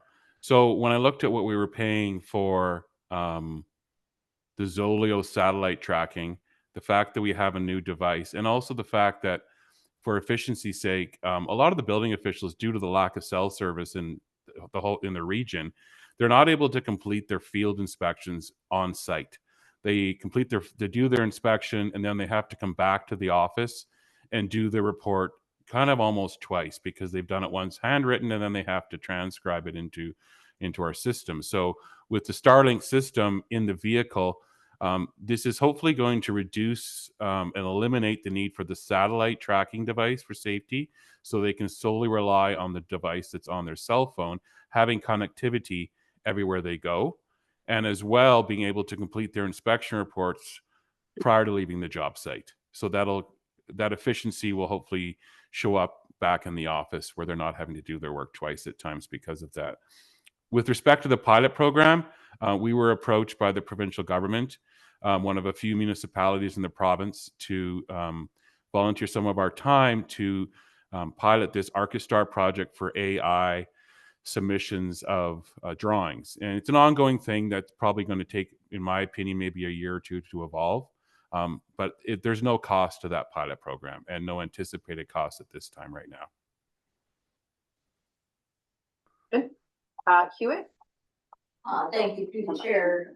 For the permits that you're currently seeking payment for, can we safely assume with the accounting treatment that was applied last year, because they haven't been paid for yet, it's highly unlikely that any service will have been provided, so those funds would end up deferred to the next year, or become surplus, correct? Because there was no because I recall a conversation at the end of last year when we were going through budgets that the funds were coming into income when they were actually earned, and were offset against expenses that were actually done. So where we are right now in actuals might be what the number is. Speak to that. Stuart, or yeah, go ahead, sorry. No, Yeah, through the chair, actually great question, and regarding that. And so what we're doing for budget purposes, our budget's on a cash basis. So this is actually the cash that we're going to be received for permits this year. Or then when we consolidate everything and the auditors do their math, consolidation, we reverse some of that revenue and put it away for prior servicing. So we haven't changed the way we approach that here, when we just left it on a cash basis for now, but it's certainly a consideration we would have to have for the future. If we were to do it right away, I think we deferred about $400,000 on consolidation last year. If we were to do that now, would basically mean the taxpayers would have to come up with $400,000 if we did it on a non-cash basis on the statements. So I'm just keeping it cash to be consistent with the past on these statements. Thank you. Good. Here. And through the chair for information, our permit fees are $915,000 as of right now. So we've exceeded our budget. We're over budget for the year as of today on a cash basis. Oh, that's good news. Jack, then you had a supplemental, just checking there's no other. Go ahead. Yeah, I just wanted to point out that the prior year surplus shows 50 and the contribution to reserve, back to reserve is 50. That we remember we have policy, we'll split whatever the actual surplus is, half. We replenish that now skinny $47,000 stabilization reserve. So what Stuart just said, we have another 10,000 to share between those, could end up with 20,000 by the end of the year. But that's been our policy to split that moving target to half and half. And we rated our stabilization reserve heavily last year, I think as Director Graham pointed out. So it is time to replenish it. Sure. And through the chair, yeah, I'm just making a note that doesn't include the vehicle reserve. That needs to be added to that 50. The vehicle is 23, I think 26 in building expansion, inspection a year. 5 or 6 vehicles. Yeah, that's $5,000 a year. It's another contribution. Wait for these two to stop having fun. Sorry. No, it'll be fine. It's all good. Yep. Vandenberg, I see you doing some waves. Yeah, I forgot to ask just a quick question, which came up at GIS, Director Jackman pointed it out. And I was wondering, I had a note here, when will we see this information again? And then June gets thrown out, wasn't June too late? June is for how it's going to look when Nelson pulls out of the service, so that's an anomaly with GIS, that'll be a big shift. But we will see these budgets again, likely for these ones, probably January, February. And then in December, we have a few we'll be doing as well that we haven't done yet, such as planning, which we refer to December. Yeah, go ahead, tell us more. Yeah, thank you, Chair. So we will plan a consolidated budget in January. So we wanted to go through these budgets first, so we can get some feedback, some directions where we have questions, so we can go back, adjust the budgets. And so our plans to present them in January on a consolidated basis. My assumption is we will then have our actual budget meetings as whole, opposed to these early meetings which are being interjected in the board meeting. So those will be full budget meetings, like we did last year. These are the early conversations we asked for. So can I just ask, in those meetings, we can make changes then too? Oh, yeah. Okay. That's always what we do. I don't wanna have to get into the whole motion thing again. You'll see different things depending on recommendations from staff if they need a motion, and at those meetings, that's when we start, because there are also more concrete numbers than what we'd be looking at right now. That is also when we start doing motions to move things around, and that is when we do those in those special budget meetings. Thank you. Yeah, correct. Is this still the plan? Yes, sure, that's correct. Okay. Oh, yeah, I had a question. So yeah, the question to you, last year I had noted, our community works, which is specifically for rural areas when we're at this table, municipalities have their own. We have allocated those out by area. And over the last few years, we've talked about what projects we might want to look at, using our joint community works to support those. So in reference to the budget, Director Newell and I had put joint community works into the resource recovery budget. I'd also asked that when we moved into budget for 2026, that if there are certain things such as capital things, which if they're not covered by a reserve, or other aspects that would be covered or fall under the criteria of community works, that staff would bring those forward as options when they present budgets. Is that still on your radar? Through the chair, yes, with either with discussions with directors or at the committee or commission level, that if there's qualifying projects, they will be brought forward for consideration. Okay, I appreciate that, so that we're not having to think, oh, does this qualify for community works? We're gonna rely on staff to say, well, we could reduce the budget if we use community works over here.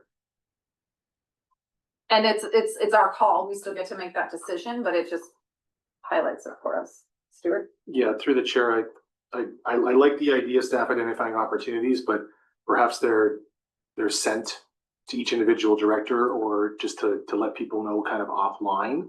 Okay. My concern is that staff brings it up in the middle of a meeting and you feel that you're put in a spot that you've somehow you're forced to reduce taxation and use community works funds that you might have had earmarked for something else. So I don't want to I don't want staff to put you in an awkward spot politically with those discussions. I think those discussions are better had away from the table, and then you can bring it up at the table and say that you're willing to do so.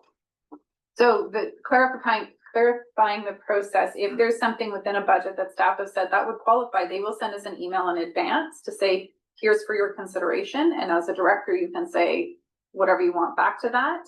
But then when you get to the table, you already know, like I allocate a lot of my community works out to what I can. So do I actually have the funding? What do I do, Vandenberg? Maybe not me, not you, it's fine. Oh, okay. No problem. Okay, so I had Graham before you, but go ahead, Graham. Thank you. So two things, E was part of that. Oh, I'm sorry. Thank you. And secondly, like I've actually been contacting Stuart pretty regularly here trying to get my totals of my community works grants. So I think that, I don't know if we need a motion or if we can just all be ensured that we do get our up-to-date, accurate community works grant money available, that is an integral part of this budgeting process and that we need to have that information. Oh, I've been asking Uli and grants and I get it pretty quickly. So can we just get those sent out then?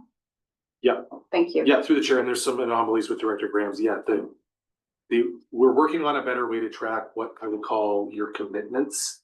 Okay. Because usually what happens is the grants coordinator gets contacted, they prepare the report, it gets approved by RAC and the board if you all support it, and then it goes back to them and they put it on the sheet to get recorded. Now there's so many conversations going on, and directors might be in a conversation with a staff member that say, oh, I'll probably put $25,000 in community works towards that. And suddenly in the director's mind, they've committed those funds and it should be tracked, but we don't have a process for that to get back to Ashley at this point. Right, so we've got to clean that up, that if there's gonna be more casual conversation and commitments on that we've got to develop a process where it gets back and it gets tracked in those sheets. So we're updating those for the two items that Director Graham had indicated, yeah. Thank you. You're good? I keep my own spreadsheet for all my grants, and that's where if I see something, I'll be like, do I have the 50,000 I want to put into resource? And but staff don't have that info, so that's the gap. Sorry, I started this, but it is an important consideration when it comes to budgets. Pop off, go ahead. Yeah, thank you. Community Works funds. Over the years, there were commitments made and passed at rural affairs for a certain use of the Community Works funds of a director. If there's a change in scope, what they're going to be used for, what happens then? Like I'm looking at our fire service. They were dedicated for the review of all the fire halls or whatever. You know, we're talking over $100,000 allocated to community work sites for that purpose. That purpose is no longer required.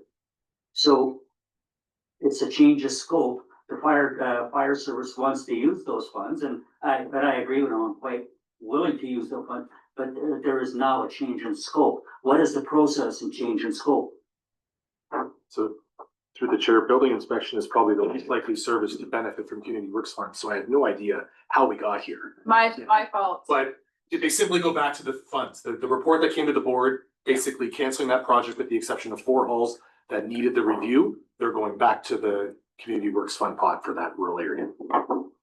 And if there's a scope change that's specific to a project, the staff will handle that and it'll come back for approval for a scope change. It has to be BBC input. Okay, thank you. And I'm sorry, I raised it as an overall budget request I had from last year. My bad. Who's chairing the chair? I don't know. Anything else on building inspection? That's where we were, right? Okay, you got your second? I'm good. No, okay.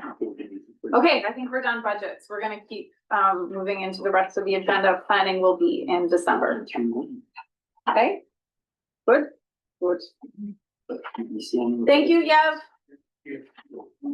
9.3.1, speaking of fire services, we'll just wait for the presentation to come down off the screen. Is that your computer, Yev? No, it's Anna's thing. And Kristen, I see you turned on your camera, Chief Feist. I don't see you, but I see your camera's on. Deputy Chief Zayak, hello. All right, we have a report. Either chiefs, do you have anything you want to add to the report or just open it up for questions? Go ahead, Tristan. Through the chair, nothing to report right now, nothing to add to the report, but happy to answer any questions. Okay, great, thank you. Put it on the floor and then. Yeah. I'll move the recommendation. Thank you. Do we have a second? I'll second. Thank that you. question. Yeah, Jackman with a question, go ahead. Yeah, thank you. Through the chair. So right now, Window Lakeview and Canyon Lister personnel are trained and administered through Town of Creston. So I don't know if this would be a question to Director DeBoon or to our staff. Are we going to miss out? Is the town able to apply on behalf of those two halls for $30,000 each? Or if we add them to this list, then we then flow the money through the Town of Creston? Yeah, I'm not aware if we have even applied for those, so I have to go get that answer before I can answer those. So if I might, I would rather they be added to the list. If they're punted out because we're not directly training those people, then it's punted out. But if we would at least try to get the money and then give it to the Town of Creston. Chief Vice, do you have any comment, or Zayak? Go ahead. Yeah, the grant submission deadline has passed, so we are unable to do that at this point. I'm not sure what Creston has done as far as the grant for them, but we did not include those departments. Okay. So, all right, further discussion? All those in favor? Opposed? Carried. Thank you. 9.3.2, this is defined area E agreement extension. Do you want to move that motion or do you have questions to start? I want to make a comment before I move the motion that I had some very upset residents from this particular service because they incurred a over 33% increase last year on this contract. So I just would like that sort of for the record. But I will move the motion because I don't think there's any other options. Okay, moving the motion. Second. Oh. Thank you. And discussion? Cunningham? How much was it in dollars? It went from $437,000 to $317,000. All those in favor? Opposed? Carried. Another contract agreement extension, Town of Creston A, B, and C. You have 3 motions there. Who wants? Oh, wait. Five. They're all vote weighted. Can I move them as a block? Yeah. Yes, you can. So move. Do we have a second from those areas or anyone to boom? Thank you. Discussion? Yes, go ahead. So my kind of understanding is we haven't changed a lot of conversation going on. So are these with CPI adjustments as was the practice the prior year? Yes, through the chair, they're under the exact terms of the current agreements. Yes. Yeah. Thank you. No other hands up. All those in favor? Opposed? Carried. Thank you. Village of Nakusp Fire Protection Agreement. We don't currently have a Village of Nakusp rep present. Would someone like to move this motion for them? Thank you. Weatherhead Woodward. Discussion? All those in favor? Opposed? All vote weighted. Thank you. Carried. And Village of Selma. Go ahead. Can I just ask a question? I know that this was at our council meeting just on Monday and it was stated by our CEO that there was an extension of a year, but this is 6 months. So I don't know if that's gonna matter, but. Vice, do you have an answer to that? Through the chair, I had a hard time hearing, but it sounded like there was confusion whether it was a 1 year or 6 month agreement. Salmo CAO had indicated it was a year, but this motion is for 6 months. Our discussions were 6 months, but I can confirm that with the fire chief and Nakusp. Salmo. Yeah, this is Salmo. Oh, sorry. Yes, with the fire chief and Salmo. Supplemental, please. I don't know if it's gonna matter that it's a year, but I just know that the motion that was passed at our table was a year. So that's my only concern about passing this as a 6 months, is that's not what was passed on Monday, November 10th. So I just want to hold on, please. Stuart, go ahead. Look, through the chair, some of these are a year, some of these are 6 months, and honestly, the reason is because we are not gonna be able to do all of them in 6 months, so we're trying to pick off a few that we can hopefully get a longer term agreement sorted by mid-year, and then the rest of them, like the town of Crescent ones, are going to take longer. We're trying to consolidate them into a bigger agreement, so that's definitely going to take longer. But we can put up to a year. Up to, Okay, friendly amendment? is that okay? Yep. So I will move, Of course, you've got Director Huntington as well. This is his service. I'll second. Okay, sorry. Director Lockwood moved it. She's gonna change it to an up to a year agreement. So it gives the 6 months up to a year. That's what the motion's been changed as. It was seconded. It's on the floor. Cunningham. Thank you, Rick. The summary is the board 6 months. What do we do about taxation? 6 months of taxation and there is a 6 months of taxation. How does that go on?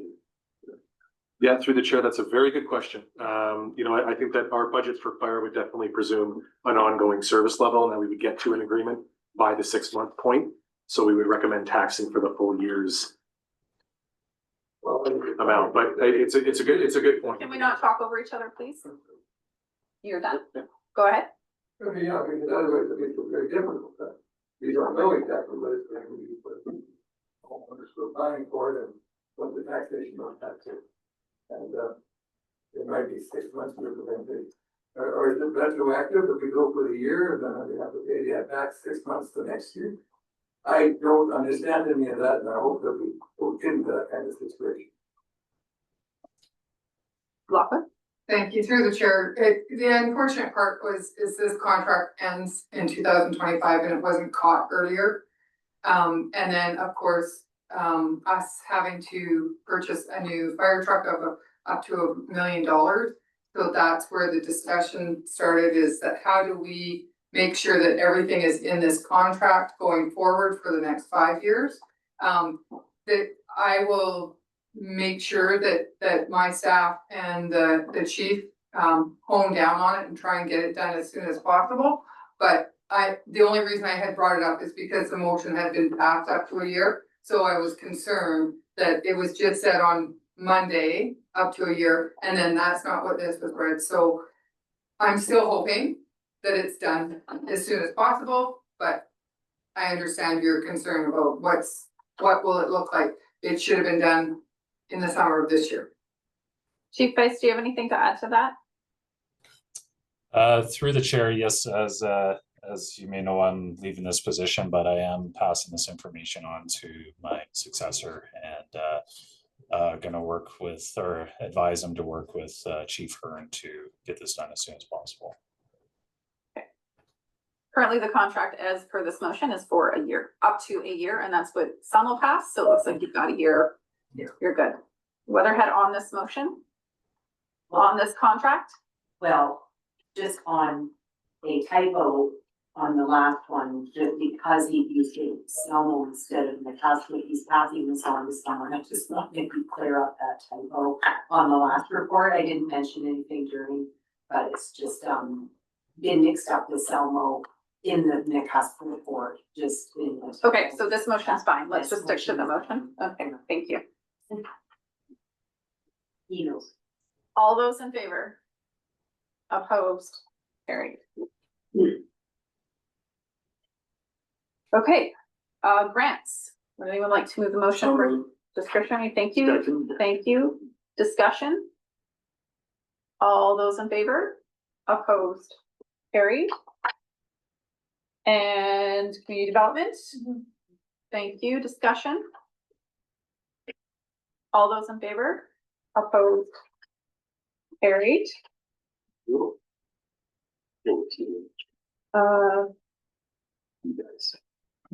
With my calendar, I probably had a list. I don't know. CAO, do you have anything in open? No. No, I'm good too. Thank you. Rural Affairs Committee. Rural. So thank you. We had a little bit different meeting yesterday. We did not have any delegations of landowners. We did get 2 recommendations on bylaws through the committee, and being bylaws, I have to read them separately, I guess. Move them separately, please understand them. Yeah. So the first one, all vote it's dangerous and aggressive dog control service establishment bylaw okay, so the title is A, B, C, and H. The first one is A, B, and C. The second one, the title should be for H. So I move that electoral area ABC dangerous dog and aggressive dog, should say dangerous and aggressive dog, I guess. For dangerous and aggressive dog control service establishment bylaw 3067/2025 be read first, second time. Is there a second? Thank you. Discussion? Do you need chocolate? In a minute, yes. All those in favor? Opposed? Carried. Okay, also, although, this is for H, I move the electoral area H, dangerous and aggressive dog control service establishment bylaw number 3066/2025 be read first and second time. Second. Thank you. Discussion? All those in favor? Opposed? Carried. Okay, director's motions. Director Graham, go ahead. Thank you. So this is an administrative, motion and basically kind of a throwback to when we reorganized, Rec 10 and we took, advantage of Rec 9's budget. Now we're taking advantage of Rec 9's bylaw.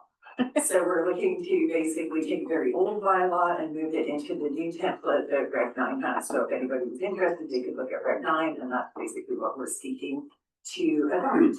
You want to move the motion? I'll move the motion. I'll second that motion. Thank you. Discussion. DeBoon. Oh, sorry, I was Voting? already voting in favor. Okay. All those in favor? Opposed? Carried. Thank Getting you. dark, so that's how I did that. I know. 11.2, do Director Woodward want to move this motion for Director Page? Yes, so Dr. Page would like to have a letter of support for the Youth Climate Corps.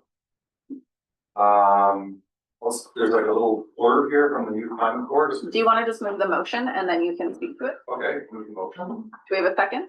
Thank you. Go ahead and speak to it. So Youth Climate Corps, there's their bio here, Youth Climate Corps BC is an organization that aims to empower Columbia's youth to take action to address the climate crisis. YCCBC provides paid work and training to young people in climate action projects that impact their communities. YCCBC gets jobs done in communities that reduces emissions, build resiliency, and adapt communities to the changing climate. Youth Climate Corps builds a community capacity by developing and motivating, organizing, and adaptable youth labor force to make climate plans a reality. Young people aged between 17 and 30 work together for 4 to 6 months to build skills, scale up climate action projects, and develop their leadership skill in community networks. And there is a draft letter, but postable by Angela, she has it. Sorry. Yeah. She knows about that. So we're just looking for a mover and a seconder and a pass on this so that they can support this with the organization. Okay, it's on the floor. Further discussion? Director Vandenberg. Yeah, I have spent some time and looked into the good work that the climate group is doing, ambassadors. And there's a couple things that kind of bother me. Number one, I don't know why is it RACK that agrees that we're actually in a climate emergency? So there's some verbiage within that site that doesn't sit well with me. I have no interest in debating it. But the reasons for, I can't get behind. So I just want to put that out on behalf of my area. Okay, thank you. Further discussion? All those in favor? Opposed? Vandenberg, do you want to be recorded? Yep. Thank you. Thank you. So it passes. Vandenberg opposed. Director Davidoff, you have a notice of motion, so you can just read the title and Ange will note it for next month. Yeah, title new fees under the Environmental Management Act. Do you want me to read it or should Angela read it? No, you're not putting a motion forward. You're only noting the motion to come, so you only need a title. You don't need the motion. Oh, okay, that's easy. Thanks, Chair. You're welcome.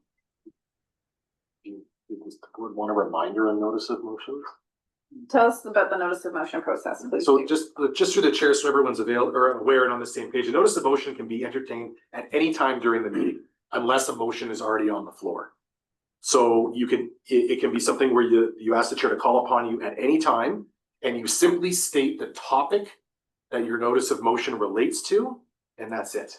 And it goes in the minutes. And then what staff likes about notice of motions is that it then gives us a month to help you formulate a good resolution to bring forward for board consideration and gives us a chance to, you know, investigate or research to the extent that we have a little bit of time to do so. But again, anytime during the meeting, just the title, and then we work on a motion to bring forward for the next month.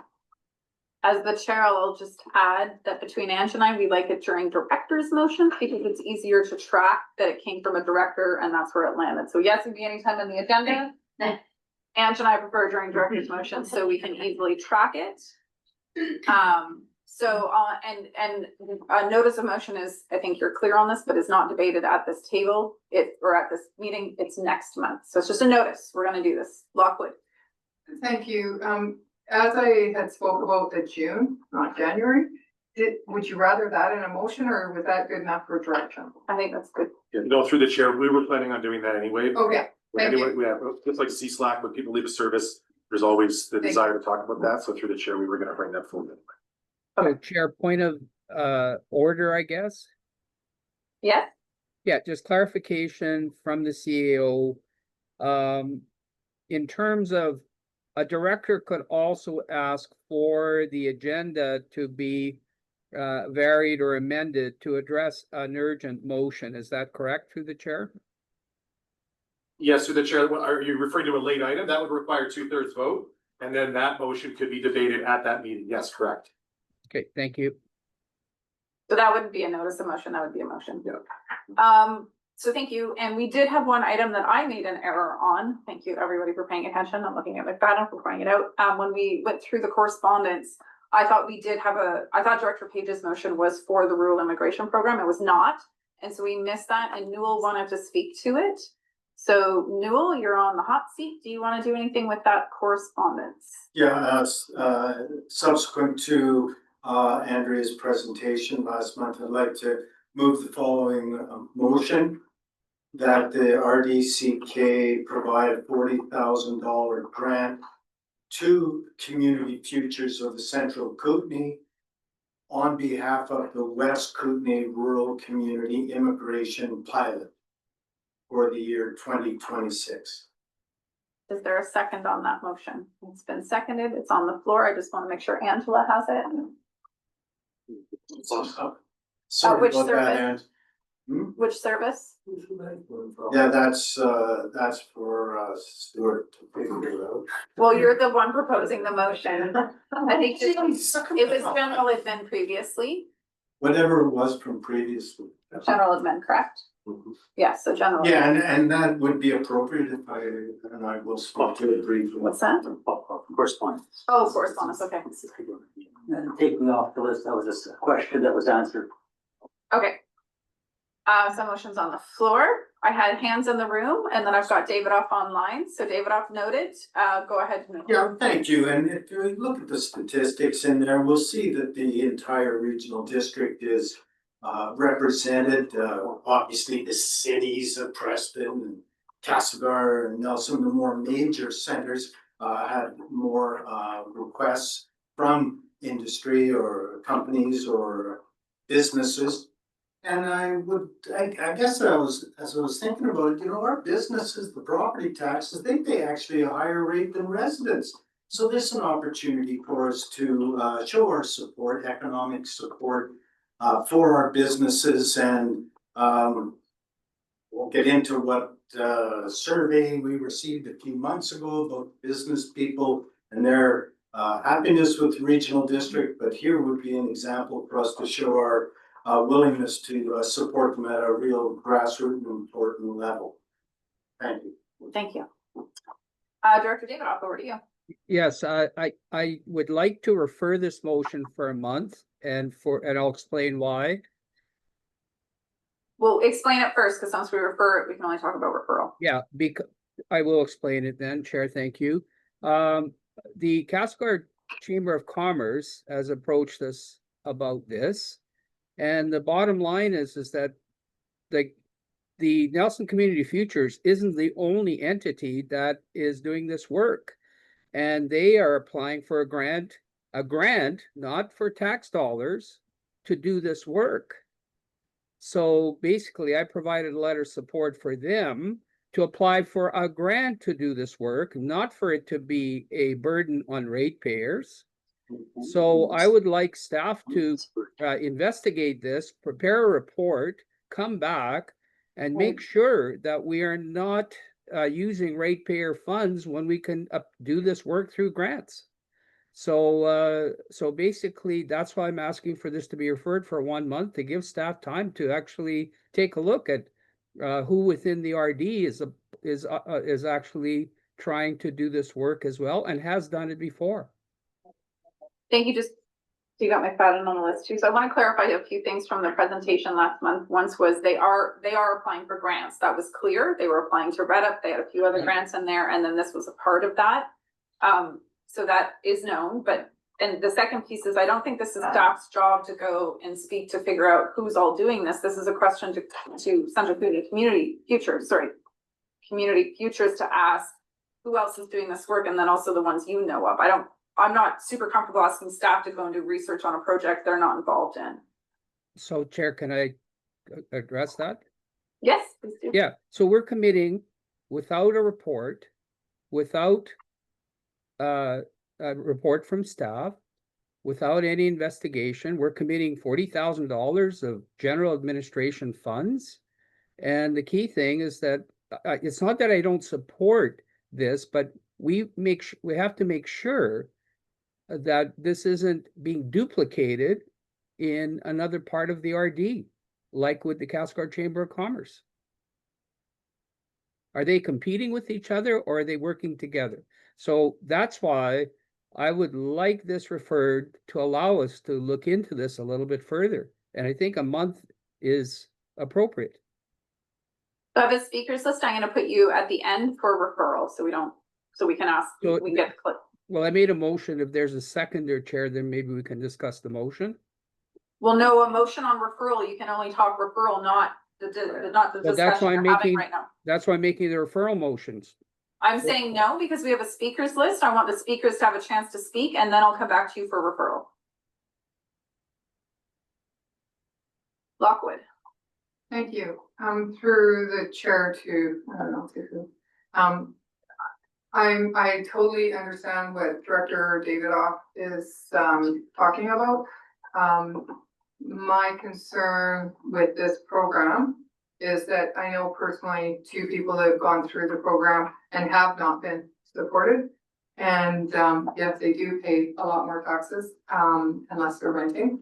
And I would like to know who else is actually doing the program also in the area. I understand that it's not staff's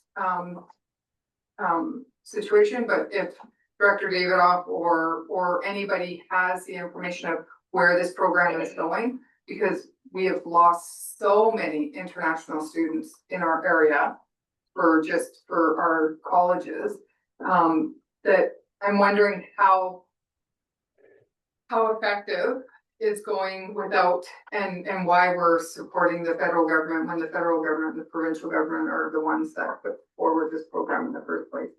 Local government, it's just another download, so I'm for the referral at this point also. Vandenberg? Yes, I just wanted to add that I have, through the CAO, wanted to put this on the Economic Action Partnership agenda. In Crescent, to have a discussion with them on it, so I can get a better rounded sense as to the value of the program. That, of course, has not happened in a short period of time. It's also on the agenda of another committee, so that I can get an agricultural committee, so I can get feedback on that. So the referral or potentially that, in my mind, would help me as well. Okay. McFadden.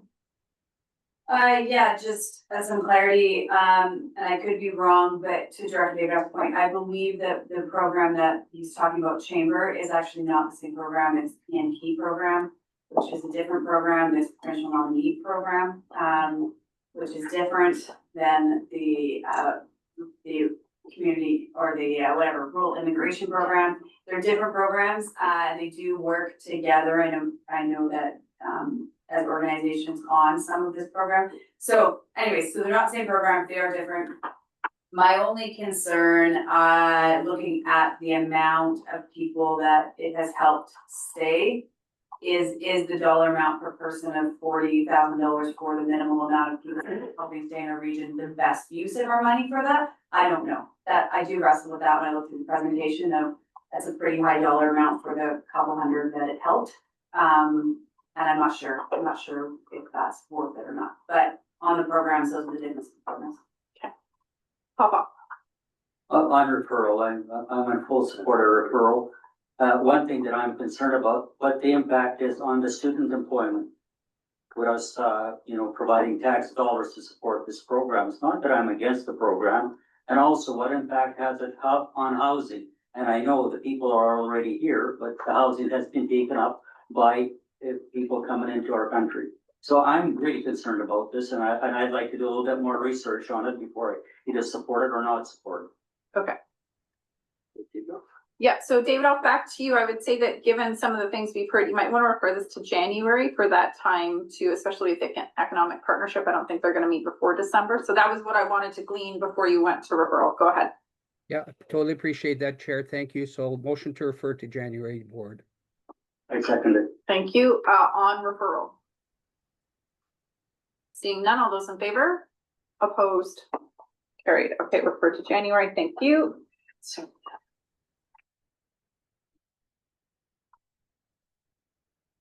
Consent agenda. Is there anything in the 12.1 committees and commissions that need to be pulled? Hannah Graff. Yeah, I'm embarrassed. It's remuneration, not remuneration. On both the agenda and the document, and we adjourned at 11:38 a.m. not p.m. I thought you guys were having a good old time. We brought in drinks. We talked about all kinds of things. Anyway, yeah, sorry, I should have caught that before I approved. I was looking more at the meat and potato there. Okay, thank you. Small versions. Not great, not great. Can we remind you, have to resend that survey question out that would by email if you could get lost? That's for the remuneration committee to consider at our next meeting. Yeah, through the chair, it's been spelled numerous ways in the correspondence that I've seen too. I've seen remuneration come in one of the comments. Yeah. The morning area. Compensation would be clearer, and easier to pronounce. Okay, so, but yeah, I was gonna resend that survey reminder. Thank you. Yeah. Thanks, okay. The rest are good? We're good? For information communication, 12.2, anything we need to pull on those for discussion? Nope, okay. Any questions on accounts payable? Graham, go ahead. Thank you, through the chair. Just one question was the heritage roofing, like it was $300,000. That wasn't just for this roof, was it? That's the only thing that jumped out at me. No, through the chair, I think the budget for this week was about 160, 140. Heritage, I think, did our work at the Castlegar complex. Yeah. I had. Oh, yeah, go ahead. On accounts payable, the West Kootenay Boundary Regional Hospital District transferred big bucks. Was that one of those money came in the wrong way, or how did that work? Yeah, through the chair, that's to them, or yeah. So what happened is the municipalities sometimes give us one check for the RD taxation and the hospital boards, then we have to cut a check to the hospital board. Yeah. Good on accounts payable. Okay. We have verbal reports this month. And look at that, I think we have time for them. Looks like someone's excited for them. You can refer, but we did make space for these this month. You guys, we're gonna start. Where's my list? Where's my? Well, I find mine. How do I know Anne gave it to me, where did I put it? I'll just use this here. All right, top of the list, Jackman, you're up. Hey, it's my daughter's 40th birthday today, so I'm heading to Creston as soon as we're done. East Shore is getting quiet, as it always does this time of year, so I'll pass it along to the next. All right. Director Tierney. I don't have any reports that I can share with you today. Okay. Coffee break conversation. Vandenberg. I wish I should have prepared for this a little bit more, but I will say that, working with our agricultural groups, our local ag group was successful in getting partial grant for a vertical, for a pipe, for vertical hydroponics, which is an amazing thing. Where they're still working on some details, but I think going through is really going to open up a lot of eyes as to the potential of being able to grow vertically hydroponically. So that's really good news. Our chamber, not too long ago, we had the ability to go for a walk and with a survey in hand, to talk to our businesses within the community. And that was really worthwhile. It was a lot of fun to have them allow us to give them. It took 15 minutes to go through these doggone surveys, but once we got going on them and they started telling us their stories about how their businesses are and where they see things going in the future, it was we probably put 3.5 hours with the walk around. It was well worth that time. So if you ever get a chance to do that, it's quite gratifying. And just generally, I'm curling for the first time in about 6 years, which is interesting. We had a conversation at lunch about that. These guys are using their sticks and how unfair it is for us guys to have to push out of the hack. But other than that, that's all I gotta say. I feel like there's a curling rabbit hole we can go down there, but I'm gonna keep going. Director Graham. Thank you. So Director Popoff and I attended the road meeting at the Prestige, so it was mostly the shift into winter stuff, but there was some updates then to Drive BC. So if you haven't been on that platform, you might check it out. Cool. Director Newell and I have been pretty busy meeting with Nelson Hydro. There's a 15.98% increase on the rural customers, while the urban customers are 7.83. So we have some very upset residents with that.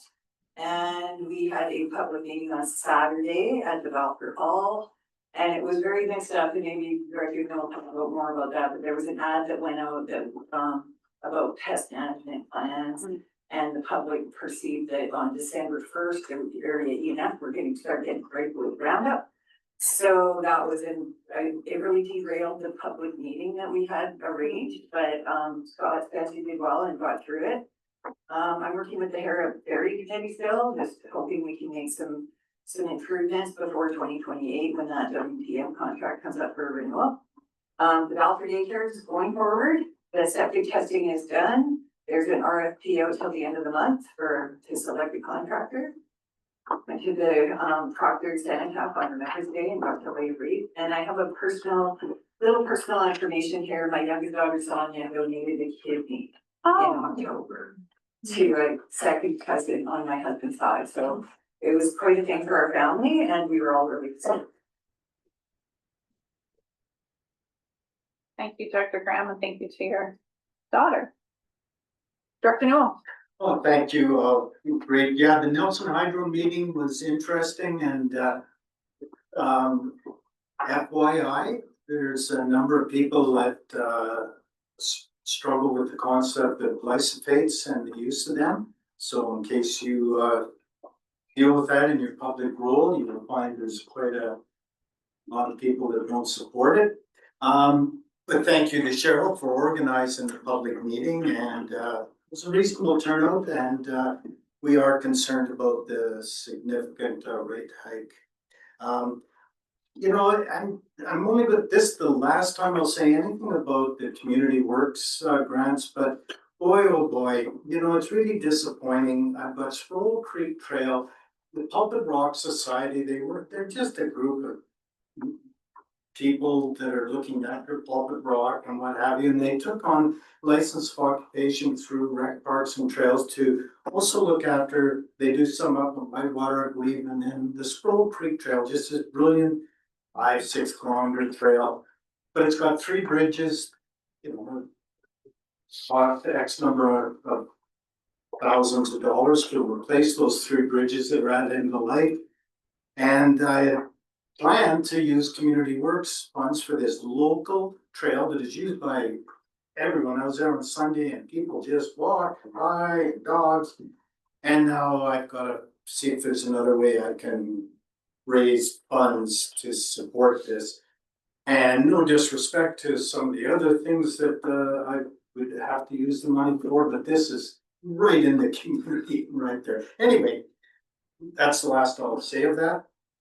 And you saw Nora's report about a prescription and asking for $1 million, 4 million, just 2 million, whatever, for prescriptions in all of our areas. Well, as part of that Columbia Basin Trust Fund, there's also a community-based one, and the local people in the 6 Mile area. There's a group that have come together to apply to the Columbia Basin Trust for $300,000-400,000 to do a series of prescriptions that are locally driven, and then to partner on Fire Smart, etc. So it just kind of dovetails with the bigger picture that we're doing at our end, and probably you guys in Lardo have done tons of it and all of that. But anyway, it's exciting stuff. I wrote a letter of support. It's not on here, so I'll make sure I get it to Angela. Thank you, Noel. Yeah. Director Cunningham. Thank you. Thank you, Chair. Yes, regarding, thank you for reminding me of Fire Smart. Fire Smart is going to take support, and I'm glad it should, because I think the idea of protecting. However, I've got a matter of complaint. Apparently, I have a family, well, I do have a family, and they complain because they Fire Smart to replace us for the instructions, and they're in the middle of replacing all their vinyl siding with fireproof siding with and all the rest of it. But they understood they were going to be getting $5,000 at the end of it. But when it got to the part where they asked for the $5,000, this is where we got no more money. And that's, I don't know what we're doing here, and I haven't had a chance to talk to staff or anything about it. So I said, well, if they are really out of money, I'm glad we're asking for twice as much next year, because I think that everybody should have the property part of it. And I like it, the fact that, you know, that insurance companies are giving reductions. He said that. And my insurance company gives me 10% off because I Fire Smart in my 6 Mile years. And having said that, the other interesting thing that's happening is that farmers are in the middle of preparing for the construction of an art center. And the art center is more than just an art center where you would look at paintings and things. It's actually a working and teaching art center. You're going to have a kiln there, and they're going to teach you how to use your, for example, as well as almost any of the other kinds of art that it's a group that come out of those of you remember Tiny Lights and remember that we have every June where there's got about 7 little things happening all around town. So this is an outgrowth of that kind of a thing. And so there will be it'll be an art center to the point that you can learn about any of these arts as well as participate, and there will be some artists in temporary residence, for example, as they learn, and whatever they create will also be available for sale. Right now they're in the properties are purchased at the old hospital property in Weimar, one of the only town, and the property is being prepared as we speak. And I understand the kiln is the very construction on the kiln, which is separate from the main building, which is momentarily it's a mass timber construction, and the timber is now being seasonally prepared should you have before winter. Good stuff. Thank you. Director Papa.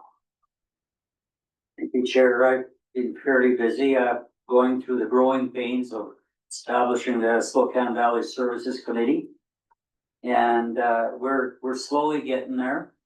And the 3 municipalities, that have directors sitting at this board table have an understanding that the Spokane Valley Services Committee has to follow the procedures of the board, procedure bylaw that we have, and it's similar to what we do at the board.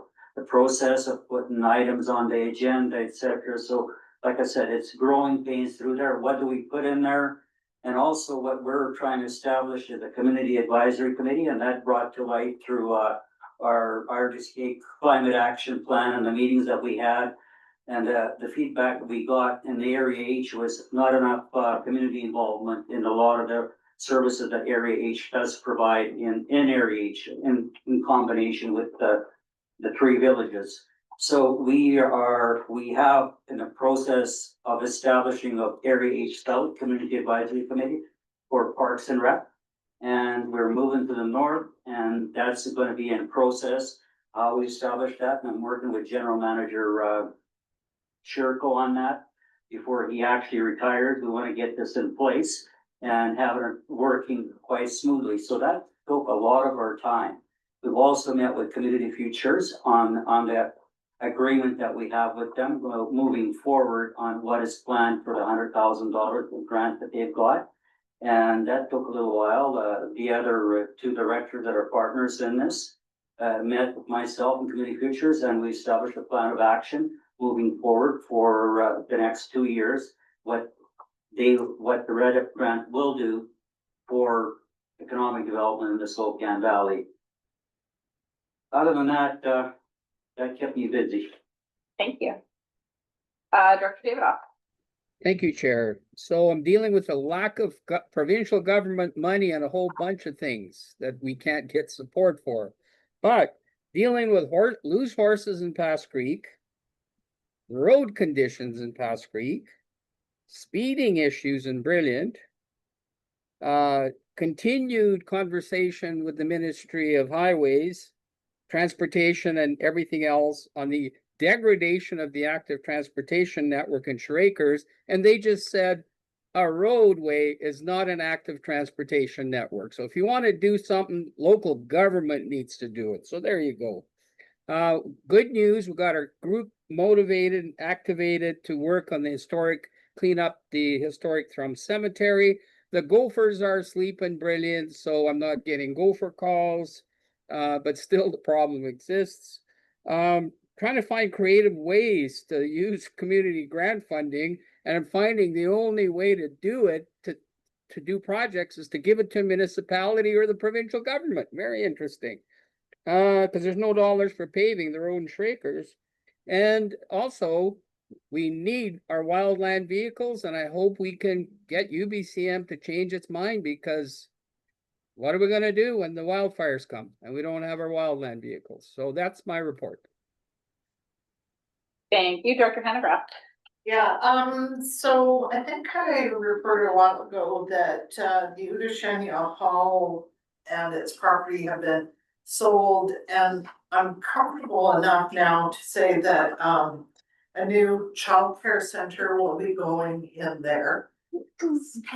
Along with park and playground, and so that's all sort of evolving. We're trying to set up a meeting with the planning department to look at what else can be done at that rather large piece of land that has a lot of possibilities. So interesting times there. The other thing that's going on in Udashenia is the city is selling land to Fortis next to the other land that Fortis bought, and people are pissed off about it. So of course they're telling me about it, which I don't blame them. I mean, the city sells the land, they get the profit, they get the taxes, and the residents of Udashenia, nothing personal, it's right across the table, but the residents of Udashenia don't see any of the benefit. They see all of the headache and problem.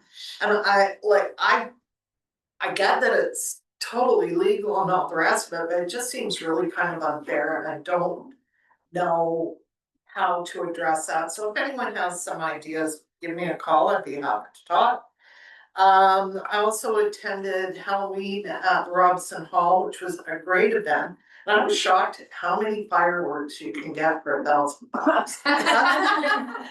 That thing went on and on and on, and the community loved it. I like the way the Robson community pulls together. I'm also told that the Robson Raspberry Improvement District is going to have some meetings with the public to see how they feel about moving to RDCK, moving their water system to RDCK.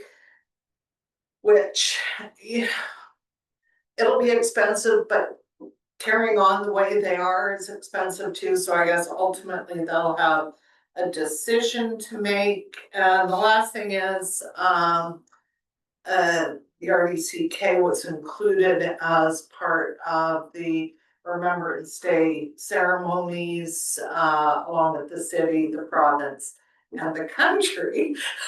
We've been left out in the past, but this time we were included with the replacing and everything, so I think it's important considering it's the Castlegar Robson Legion that puts it on, and Robson is part of Area J. So anyway, yeah, looking forward to a very busy rest of this month, and December looks kind of stupid too, so. That's my report. Thank you, Director Weatherhead. Thank you. I have the pleasure of joining the lovely people of Edgewood for their Remembrance Day. I was actually really astounded to see how many people had turned out. The Legion volunteers had an entirely full hall of people. It was just unbelievable. They always feed everybody so well. And yeah, the hardworking volunteers are very contagious. They don't ever cease to amaze me. So there's just lots and lots of local initiatives that I'm supporting. And so happy to support them and find really creative ways of supporting and turning challenges into maybe new opportunities or into really good learning experiences for more maybe perhaps apathetic community members who don't get involved. We hope that they will in the future. There's plenty I can't report on, so I will just say that it appears I'm going to be well fed because many of our organizations I support I seem to be getting a really growing list of Christmas dinners coming by. Really well fed this year. Yeah. So. 'Tis the season. Director McFadden. Great. I never know what you guys want to know. Again, Remembrance Day ceremony was great. It's always a great turnout, other than I was a bit disappointed that someone thought it was a great idea to park a truck that had a big, really awful sign talking about the arsenic heat at the Remembrance Day. And that just disappoints me. Any of the public that's listening, don't do that. Be better. And that it was great. Business walks, we do them every year, twice a year within the district. If you don't do that within your community, through your municipality and your rural director, it's worth doing. We take a full day and do the same thing. Survey is worth knowing where your business community is at. Learned this year that everyone says it is just as good as last year, if not better, in the Cascade region, which is great to know that our business community is doing well. We had our Chamber Business Awards for the Cascade District on the weekend, which was also really fun to see that a few of the people who won business awards, specifically Restaurant of the Year and Young Entrepreneur of the Year, were younger immigrants who were just like in tears, over the top, that they are being accepted and welcomed in, and great to hear their stories and such hard workers. That was great. And last thing I'll just tell you, December 6th, 11 to 2, we have our Winter Wonderland for Cascade and region down at City Hall. There's a whole bunch of stuff happening. So if you're in town or around town, you have the kids, we love kids events, so come on down. Santa will be there. It'll be great. Thank you. Director Tubin. So when most of the regional district and a lot of the world changed their clocks, we didn't. We never do. So often I feel inquiries from the media over that, because what's it like to live in the village where you never change your clock? This time it was from CBC North, so I think my interview was from one entire Northwest Territories. But so they said, well, what's it like? I said, well, it's easy. You don't have to change your clock. Well, what's the drawback? The drawback is because we're a small town, people have appointments either in Cranbrook or in Nelson. So every time the clocks change, we have to get used to the idea of we really got to make sure we know when that appointment is so we get there in time. So all the other people in the world inconvenience us, basically is what I'm saying. And more recently, last night, in fact, I went to a meeting of grizzly bear coexistence in our valley because the numbers of grizzly bears in our valley have skyrocketed, and problems are becoming very plentiful. Livestock is killed, food producers get a lot of the crops. Generous portion is given to grizzly bears now with human attacks, and we need to find a good way to coexist. And I think the problem is probably unique to our area because we have so much food focused in a small area, in an area that's right adjacent to the mountains, with dense cover. So the bears are living down there, they're having cubs down there, and because they're well fed, they're having many cubs, and they raise their cubs on the valley floor. And so I didn't run this by the committee, but I'm thinking that if we actually fence off area A, leave the grizzly bears there, it solves the problem for the rest of us. It's kind of like not changing your clock, just leave them in one spot, let everybody else, that's something that I need to think more. Chief of business. If you fence off A, they come up to D, and I'm fine with that. Yeah. Director Hewitt. Thank you. Director Deboon is a hard act to follow. So I took part in Remembrance Day parade and program as well. And the Castle Events Committee in cooperation with our Chamber of Commerce are putting on a volunteer fair on Saturday, November 22nd. We had one in the spring and had requests for a fall fair, so we're doing that. CDT board meeting will be held in Nelson on November 28th, and so that's the public session will be evening of the 28th. So if anyone's interested, Christmas light up and craft fair are on Saturday, December 6th, and on Friday, December 19th, as a fundraiser for the new library in Castle, there will be a reading of Dickens' Christmas Carol. So, Merry Christmas. Thank you. And Gertrude is going to be reading something. Oh. I don't know who I'm going to be yet. Oh, I told them I only wanted a few lines. That's it. Thank you. We do not have a Nakas Perret here. I'm just checking the computer, so we'll go to Nelson. Director Woodward. Thank you. I also I marched in the Remembrance Day parade. And it was somber, but quite beautiful, and there was quite a solid crowd, and I think it was the 80th. Or something like that. So it's been going on a long time. So there was a big crowd, really beautiful speeches. And then I also I took my 12-year-old actually to the Basin Food celebration in Marion Hall. And speaking of regional expression of our regional amazingness, I have to say we have a level of quality in our food producers here, specialty food items. Stunning. Like my son was just like, "Oh my God, everything is so good," and it was really a beautiful experience. And I knew a lot of the people from the market days when I was running the market, so that was wonderful to see people again.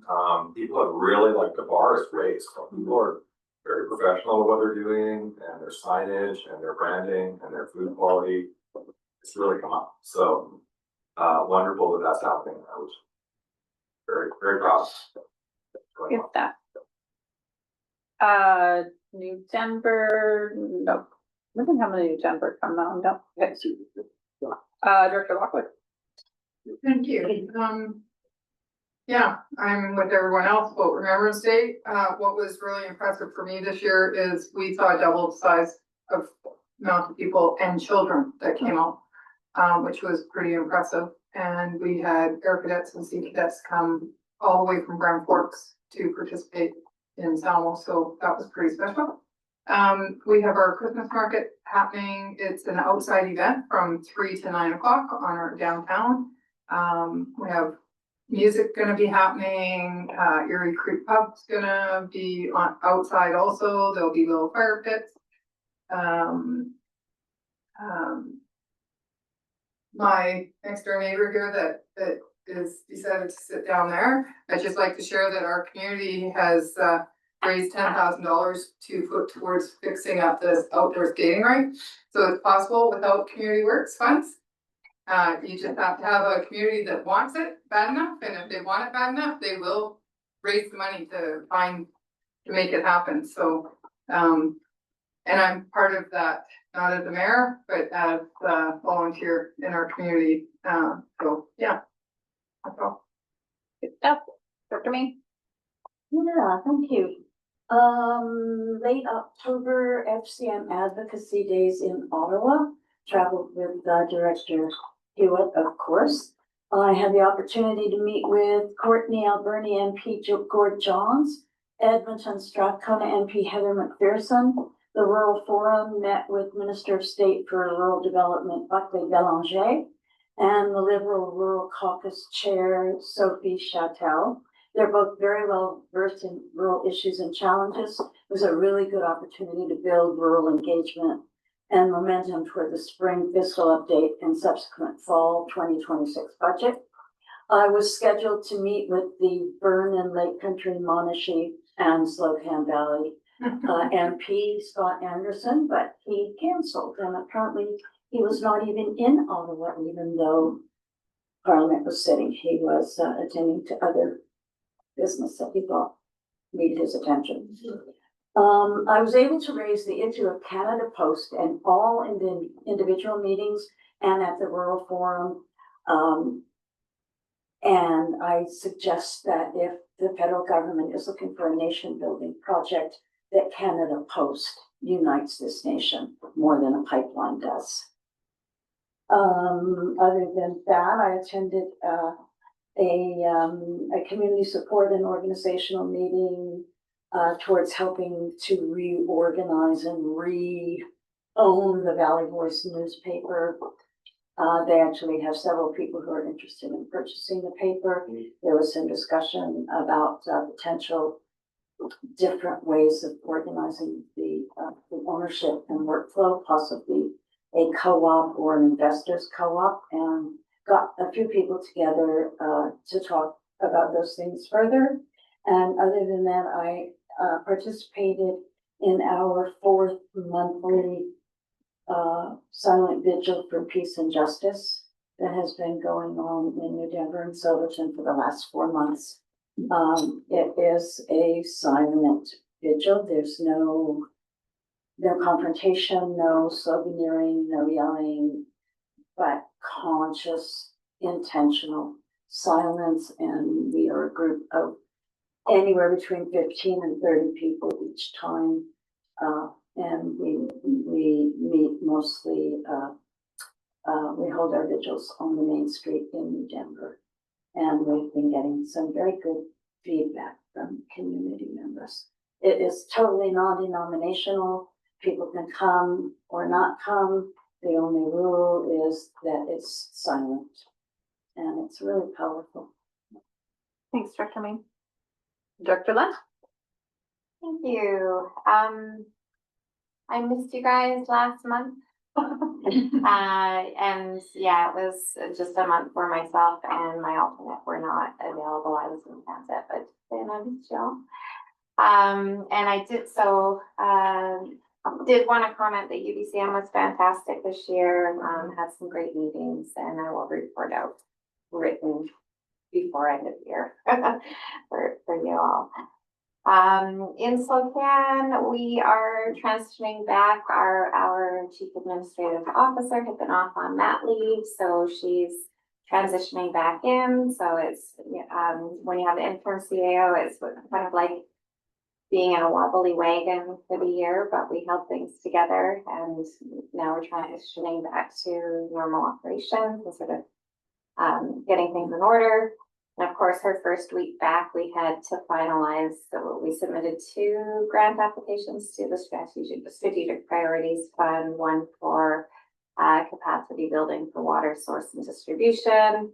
And the other was for the full scope of the block for our downtown Harold Street revitalization plan. We do have funds for half a block, and we're hoping our business community indicated that they would way prefer not to be interrupted twice. So we're hoping that we can stack those funds and get it all done as one project. So fingers crossed, get it out there. In terms of SoCan Halloween, our Halloween food is a blast.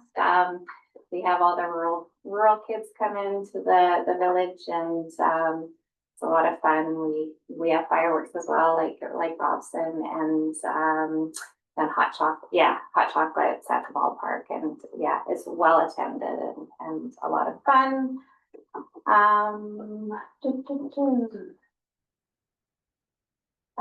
In terms of, and then of course Remembrance Day ceremony as well was very well attended. That was nice to see Director Popoff there as well.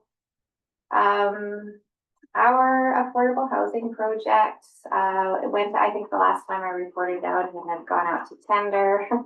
And then the costs were above what BC Housing would accept. So there was a value engineering process that happened. And again, fingers crossed, we brought them down, and we're hoping for final project approval funds be approved in November so that we can get the shovel in the ground this year to keep all of the pricing intact. So again, everybody put your fingers crossed. It's been a long time in coming, so I'm really hoping everything comes together and doesn't collapse. And that's the other piece. They're into forest planning some logging outside of SoCan, Village of SoCan. So there's been a lot of community concerns and questions and surrounding that work as well. So I know myself and Director Paulbach as well been fielding concerns, questions and concerns from the community, and trying to build our understanding of what's happening. And I think that's it. Never a dull moment. Thanks, Director Lum. Okay, last on the list, we attended the Lardo Valley Fire Resiliency Committee that represents 7 different communities up in the Lardo Valley, and they work together to focus on where they need to apply for funding. So you'll see in my letters of support, I have 3 different projects that I'm just providing a letter of support. I also have grant allocations going to those projects, and really grateful our staff attend those meetings, whether it's Jesse Lay, our regional fire committee, regional fire person, and Nora was there as well. So really grateful for their presence. Also attended the Links. Links is a Lardo Valley organization that does quite a bit. Their long name is Lardo Valley Opportunity Society, and they focus on economic development and supports for that area. They originally started because CBT was getting so many requests from all these different one-off societies that Links was created to umbrella the whole valley, because it's quite large. And they've done a lot of projects that I'd love to do, but not necessarily fit into an RD service. So I attended their annual board meeting, or AGM, to talk about what they were doing and what I was doing and ways that we can work together. So that's kind of how I start building into the other big thing I'm doing right now, which is what I call my allocations on. I do my own budget. So with the community development and community works funds that are allocated to Area D, I plan a year in advance. I tend to do a lot of support work, like operational, such as for the Castle Senior Center, which doesn't have a service, and all these other entities that rural areas tend to do via grant taxation. So Links does a lot of that work. So they're kind of the beginning of what's in the 2026 allocations. So attended the Links board meeting, Lardo Valley Fire Resiliency Committee. Mary Hewitt and I both attended the Castle and D Emergency Program Committee meeting, which I'm really grateful that we could keep attending those. There was a moment where we might not be, and it's just so grateful to hear all the conversations and the stakeholders that are there. So I always really enjoy those meetings. And I got to see our new wildland tender at that meeting, which CBT funded, FYI Davidoff, that was the CBT funded asset.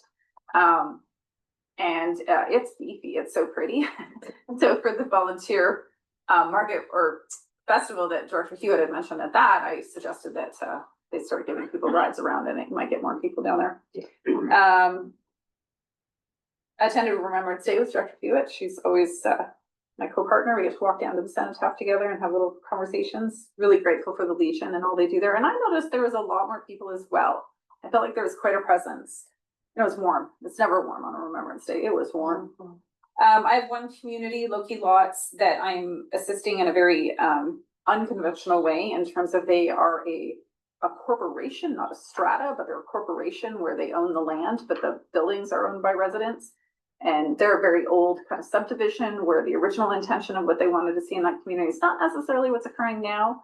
They don't have zoning, but they do want to look at updating their bylaws and working more as a collective towards what they want to support in the community. So I'm assisting them with that.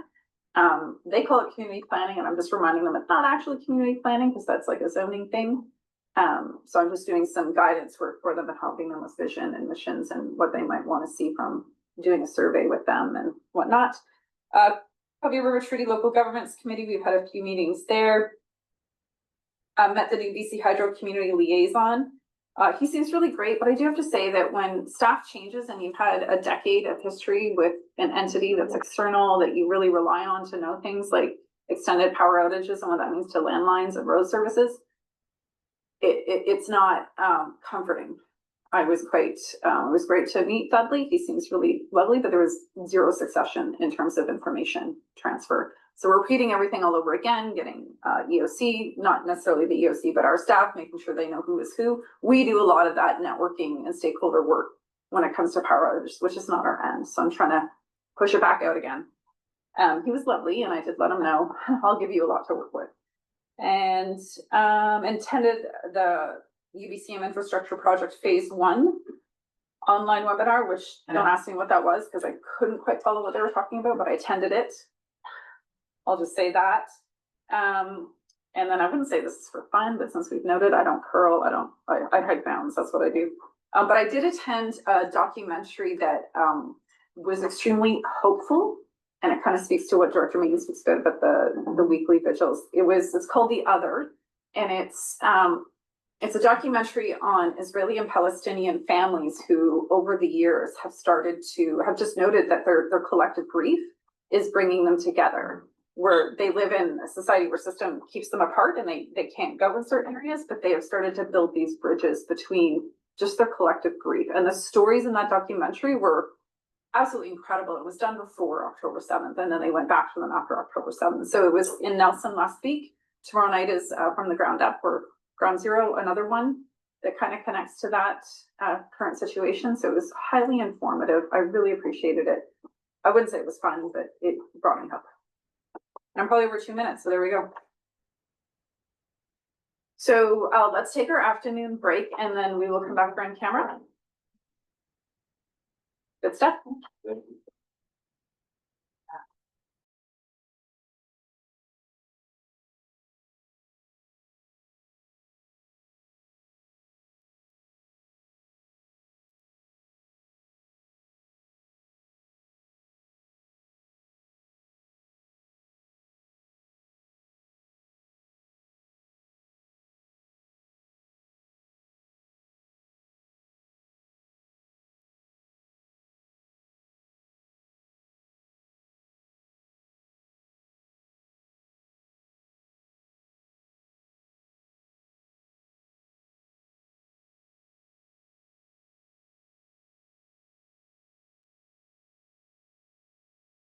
The other two, there's Roger. Yeah. So we've got. Okay, we're ready. Welcome back, everybody. Chair? Muted.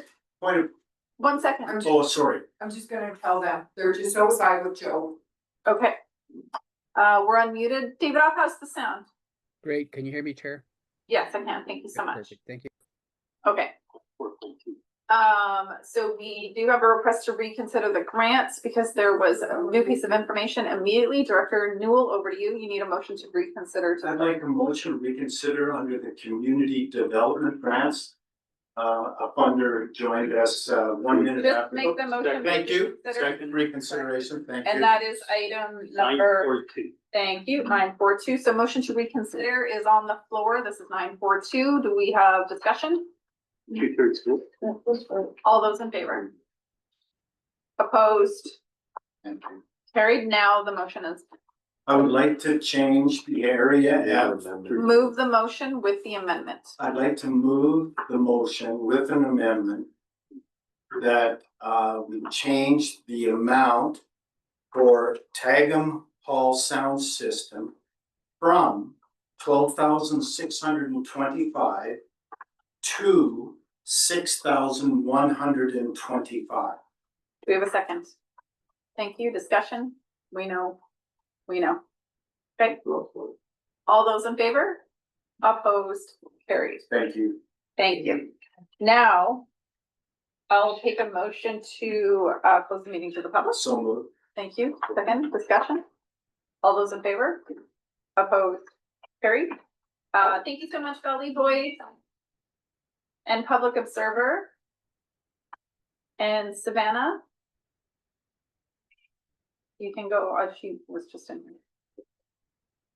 Yeah, she's on her desk. I said the hunter. So I will start. I just have to say things. I know. Director Newell has to go. I was waiting.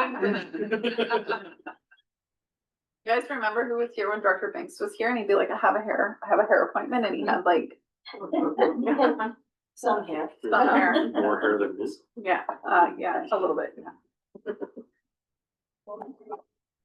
Okay, and yeah, we're still waiting for public